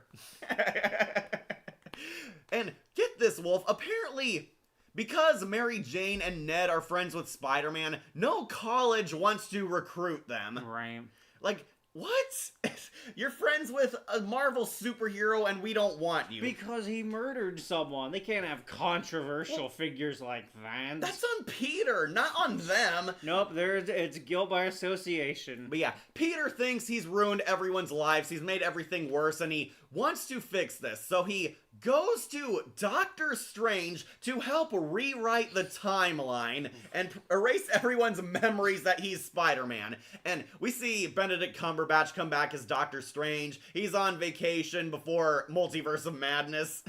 And he says, "Oh, sure, Peter, I'll help you out. Just gotta rewrite the entire fabric of reality." No problem. Like, Wong actually warns him. Wong is his friend from Doctor Strange, says, "No, you can't rewrite that. There will be devastating consequences." And Doctor Strange says, "Oh, okay, sure." And he winks at Peter, like, "Yeah, we're gonna do it." Right. Yeah, thanks for making Doctor Strange stupid. So, Strange tries to rewrite it, but Peter keeps fumbling the spell and saying, "Oh wait, I also want my Aunt May to remember. Oh wait, I also want my friends to remember. Oh wait, I also don't want this to affect this and that." And this overwhelms the spell and causes a complete disruption in the fabric of reality. And Doctor Strange kicks him out of the house, says, "Peter, you're now gonna have to accept this. I tried to help you, but you made things worse." And unfortunately, he did make things way, way worse than they thought. This opened up portals across the Spider-Verse. And every former villain that people like from past Spider-Man movies is now in the MCU. Hello, Peter. Yeah, see, Alfred Molina's Doc Ock, William Dafoe's Green Goblin, I was excited to see him. Right. It was the reason why I wanted to watch the movie. Green Goblin's back. Thomas Hayden Church's Sandman, because he was the only Spider-Man 3 villain people liked. Thank God they didn't get either of the new goblins. Yeah, or Venom. We see the Lizard with, honestly, scaled back CGI. He's a lot smaller than he was. Okay. And Jamie Foxx's Electro. Like, overhauled completely. Completely altered his appearance. Now he Right. actually looks like his comic counterpart. To give him the stupid star mask from Energy and everything. Right. Jamie Foxx is a little better here. He's not as annoying or pathetic as he was in Amazing Spider-Man 2. But yeah, we see all these Spider-Man villains from his past show up and they're fighting Spider-Man. We find out this opened up portals across the Spider-Verse. Peter decides that he doesn't want to kill any of these villains. He wants to help save them. Peter fights them, manages to capture Doc Ock, manages to capture the Green Goblin. And no, he doesn't capture the Green Goblin. Goblin actually surrenders and turns himself in. Doctor Strange summons Peter back and reveals that he found these other villains who claim to be enemies of Spider-Man, but they're not from this dimension. Doctor Strange wants to fix this and send them back to their timeline. However, Peter finds out that all these villains basically died in their movies. Except for the Sandman, who was not dead. But basically, he's sending them back to basically be doomed by canon. And Peter decides to betray Doctor Strange so he can help save these villains and course correct their lives. Yeah, he fights Doctor Strange, traps him in one of the pocket multiverse dimensions, and he decides he's going to use whatever abilities and tech he can to help these villains reform, rehabilitate, and save their lives, preventing their horrific deaths. Incredible. Yeah, even though Sandman was not dead, but yeah, he's going to help them control their powers, and for some reason, all the villains are okay and on board with this. Like, William Dafoe claims that, oh, he was able to fend off the Goblin persona because the Goblin persona died when he was impaled. That's what he claims. Uh-huh. Yeah, he's totally not just lying. Right, yeah, he pretends to be nice guy Norman Osborn. He wants to help Peter. We see Alfred Molina's Doc Ock. He actually gets hacked by the Iron Spider-Man tech. They, like, turn the claws against him and tie him up. And apparently, Jamie Foxx's Electro and Sandman are A-okay with helping him. I know Sandman wasn't as evil, but Electro definitely was crazy. Electro decides, yeah, okay, I'll help you. And it's kind of funny seeing Spider-Man and his friends invite all the Sinister Six to his apartment. They basically help control their powers, help them fix themselves. They fix the broken AI on Dr. Octopus's tentacles, and Otto Octavius is back. He's now a nice guy, Otto Octavius. We see them give a control panel to help Electro keep a solid form. They try to make a cure for the Lizard and Sandman. However, surprise, Wolf, the Green Goblin was evil. Yep. No, really? Yeah, the Green Goblin was in control of Norman the entire time, and he takes this opportunity to betray them. He sabotages Peter's efforts and tries to kill Spider-Man, ends up causing a huge riot at the apartment. Everything's going nuts. The villains think somebody betrayed them. Electro turns evil again. Doc Ock manages to get out of there. The Sandman retreats, and Green Goblin kills Aunt May. Aunt May becomes the death in Spider-Man's family. No, not hot Aunt May. Yes, Aunt May dies, Green Goblin runs away, and I do like this because we never actually had a real Spider-Man villain who was his archenemy. Yeah. He's like fighting Green Goblin, and every time Peter punches him, he just like laughs at him. He was spitting blood at him. This is like a complete monster. And, God, yeah, this is a psychopath. Right. This guy, complete psycho. Peter has never really fought a Green Goblin level villain in this saga. Just kind of shows you that he's now dealing with real villains. Green Goblin blows up the apartment. Happy Hogan helps Spider-Man get out, and he takes the fall to be with Aunt May. J.K. Simmons is trying to smear that Spider-Man's a menace. This is all his fault. These interdimensional villains are now here and going to kill all us New Yorkers. All the villains kind of disappear. Peter has a crisis of faith here. Then, halfway through the movie, we finally get to what everyone's been waiting for. The other Spider-Men show up. Incredible. Yeah, Peter ran away and is angsting, crying, grieving because Aunt May is dead. He's failed to save the day, and this is all his fault, pretty much. We find out that, Ned took one of Doctor Strange's magic portal rings. Yeah. He tries to find Peter, and they find Andrew Garfield, and then Tobey Maguire.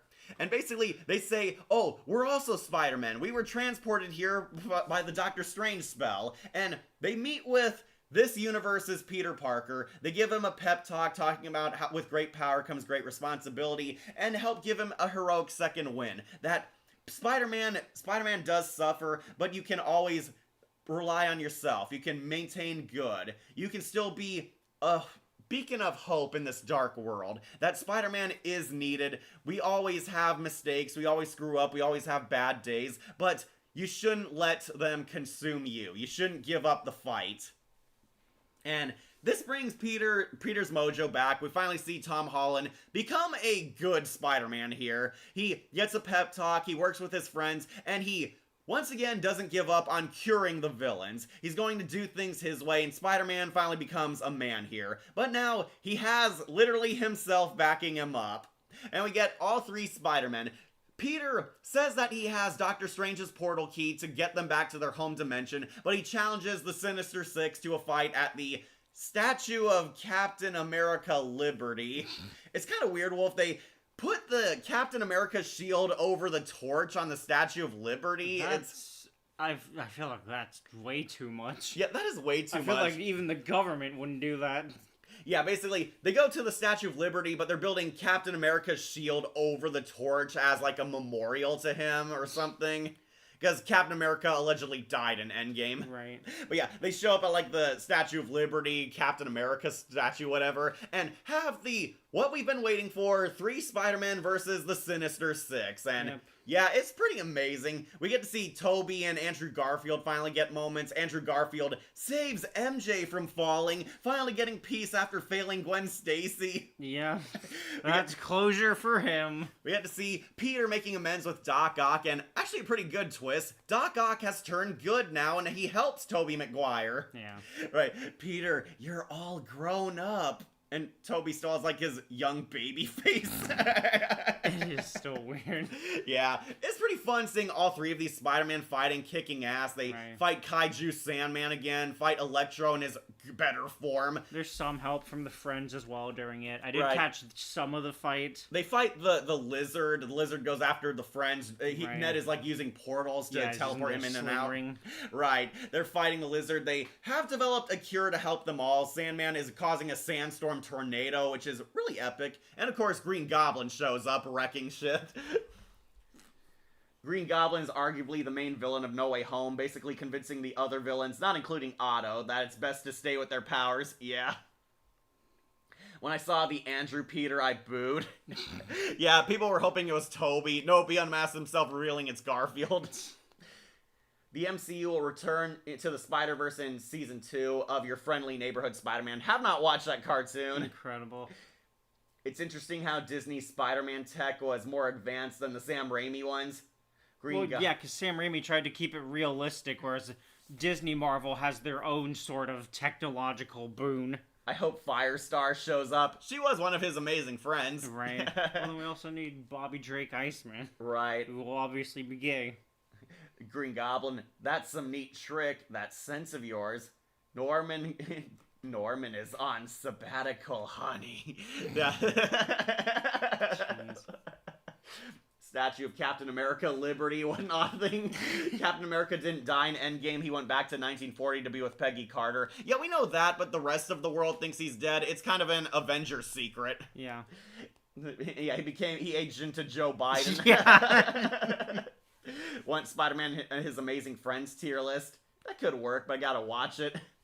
If only we had one more villain, we would have had the Insidious 6. So, Tom Hardy's Venom cameos in this movie, but he doesn't join the final fight. Of course. It is so pointless. Tom Hardy's just, like, getting wasted in a bar, and he says, wow, who's that Spider-Man guy?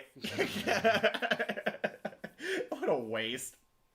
But basically, they fight the Sinister Five. Fight them, defeat them, they cure them. We see Rhys Ifans come back. We see Thomas Hayden Church come back. Sandman and Lizard are now normal guys. Electro gets his electricity under control. Doc Ock is good now. Green Goblin almost gets beaten to death by Tom Holland, but Tobey Maguire stops him, gets backstabbed by Goblin, where Tom Holland beats him, but doesn't kill him this time. He decides to use the cure, stabs it into Norman's neck, and the Green Goblin, Serum, and I guess Split Personality are now fully dead. Yeah. But the dimension is tearing itself apart, where conveniently Doctor Strange shows up just in time to help Peter. Peter has made up his mind, now knows what to do. He wants him to send them all back and prevent this from ever happening.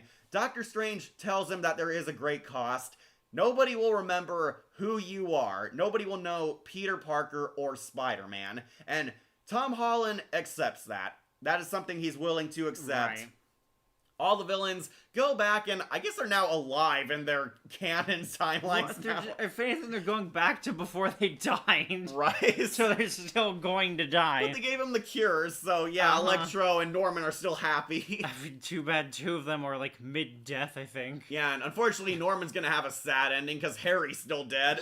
Yep. Yeah, they all get sent back to their timelines, now better people. The Spider-Men say goodbye, group hug, tell Peter never to give up being a hero, and Peter gets his goodbye kiss with Zendaya before Doctor Strange resets the timeline for a brand new day. Yeah. And Peter honestly gets a bittersweet ending. Everything is set back right, but he's no longer recognized as Spider-Man. People don't know who Peter Parker is. His friends are alive and now have happy lives, but they don't remember who he is. He sees Zendaya and Ned at a Starbucks, doesn't talk to them. He thinks their lives will be better without him in it.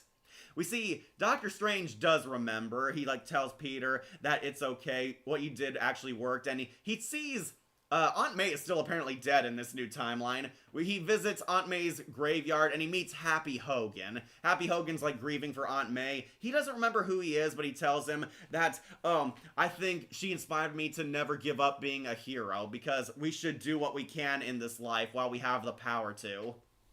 And Peter returns to his empty apartment. He's alone, but he realizes the world does need a Spider-Man. He's going to keep fighting, where Tom Holland finally becomes a real Spider-Man. Ending the movie. I don't think there was a post-credit scene in this one, though. Okay. Surprised it didn't have Kang the Conqueror show up. But yeah, this one, easily S tier. Yeah, I will put it under your Raimi ones, because those are classic. Yeah, ending on the high note of all high notes.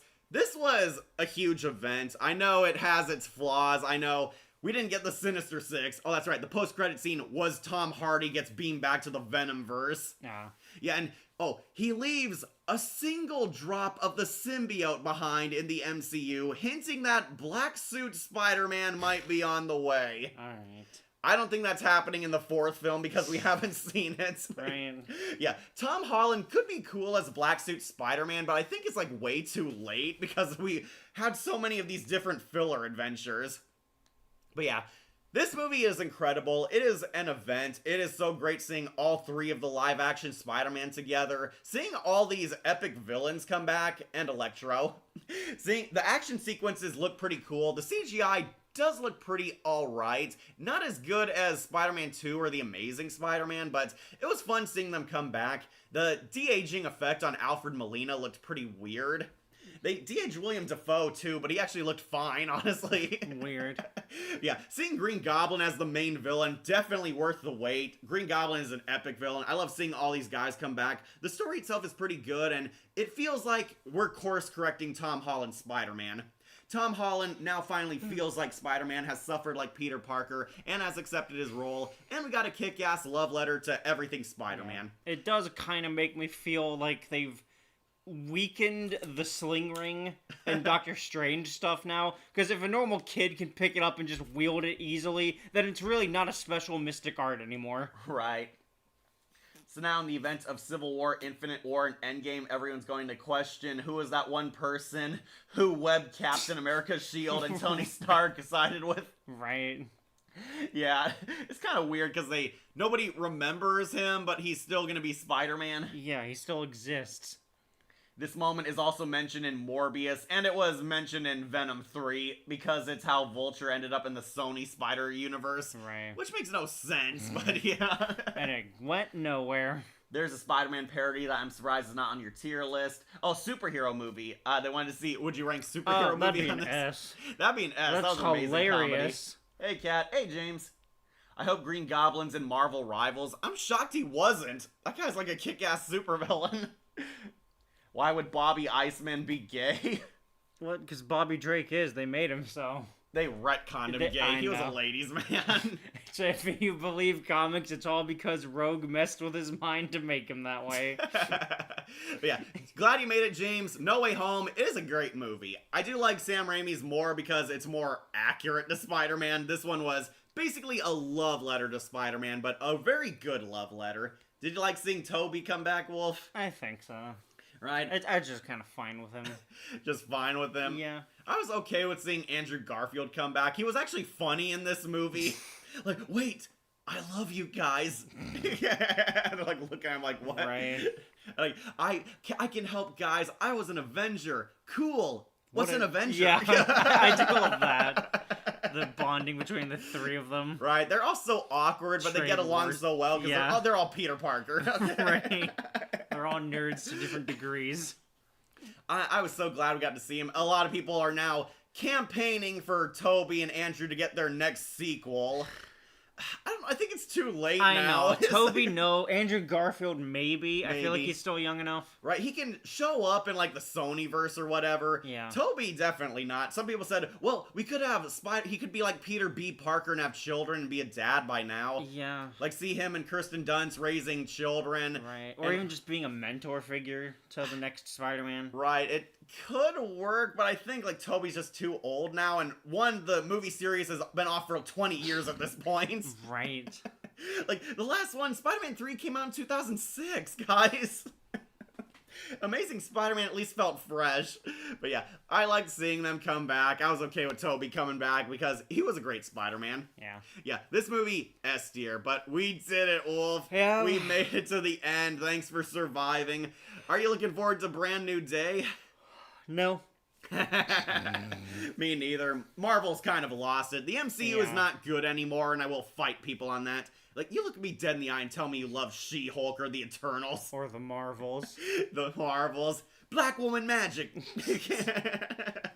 Alright, we'll go over it one last time for any of you late birds, or for those of you who skip click all the way to the end to see the ranking in full.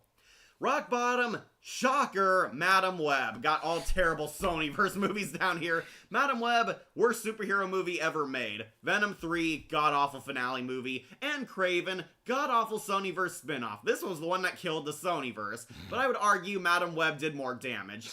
Yes, surprise, all the F-tier movies are the terrible Sony movies without Spider-Man. Yep. D tier, The Amazing Spider-Man 2. Okay, there were good moments here, but there was a lot of bad moments that drowned it out. It tried to set up so much and collapsed in on itself. D tier.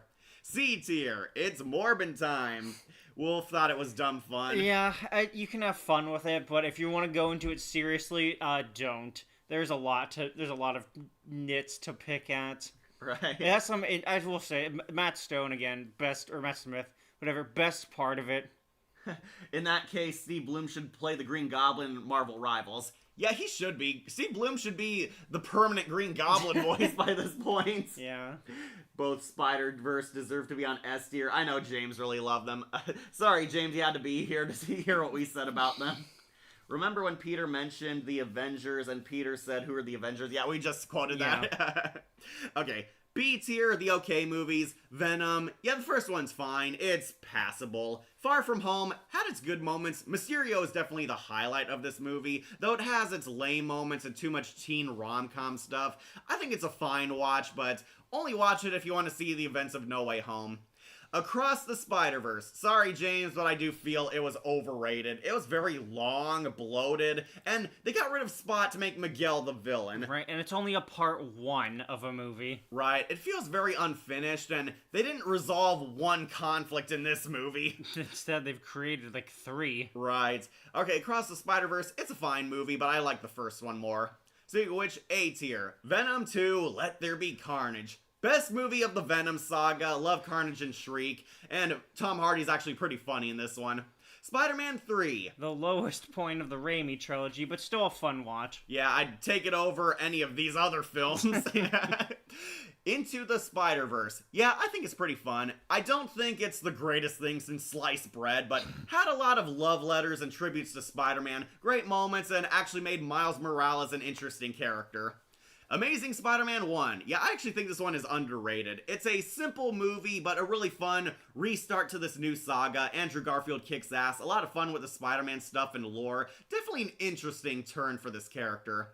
Spider-Man Homecoming. This one is perfectly fine. It's a dumb fun movie. Not that super deep, but it gives you finally Spider-Man in the MCU and a taste of what they're gonna do with him. I think Peter was very good. Tom Holland did a pretty interesting job, and it was great seeing Spider-Man and Iron Man together.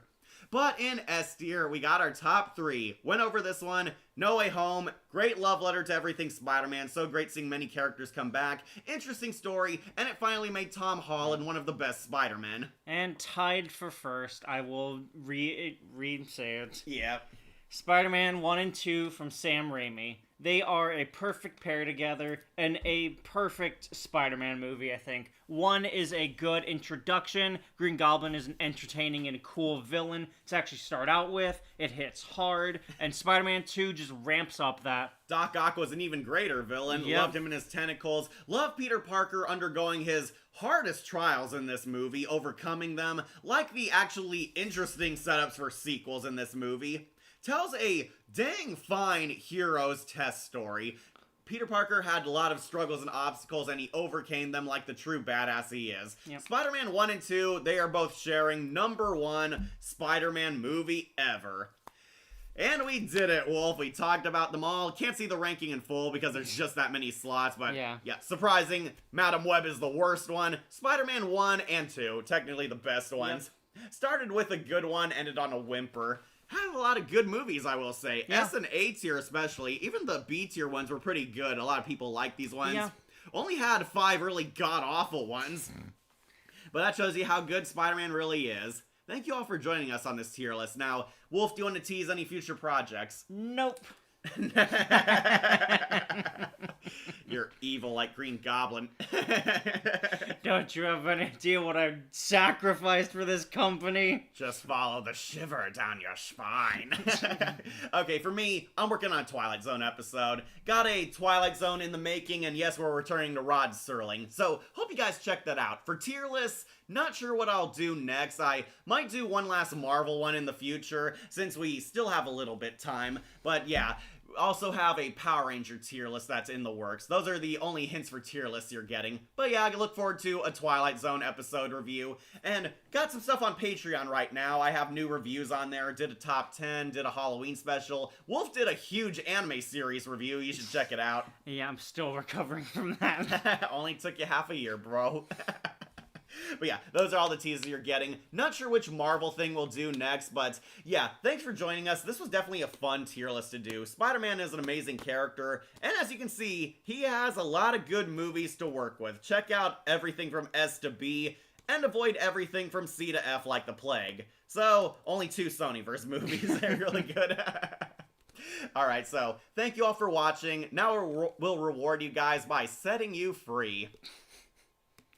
Remember to like, comment, share, and subscribe, or just tune in for more videos posted here on Wolf Entertainment. I'm your host, Catastrophe, And I'm Wolf, and and we'll see you all later. Bye-bye. Excelsior!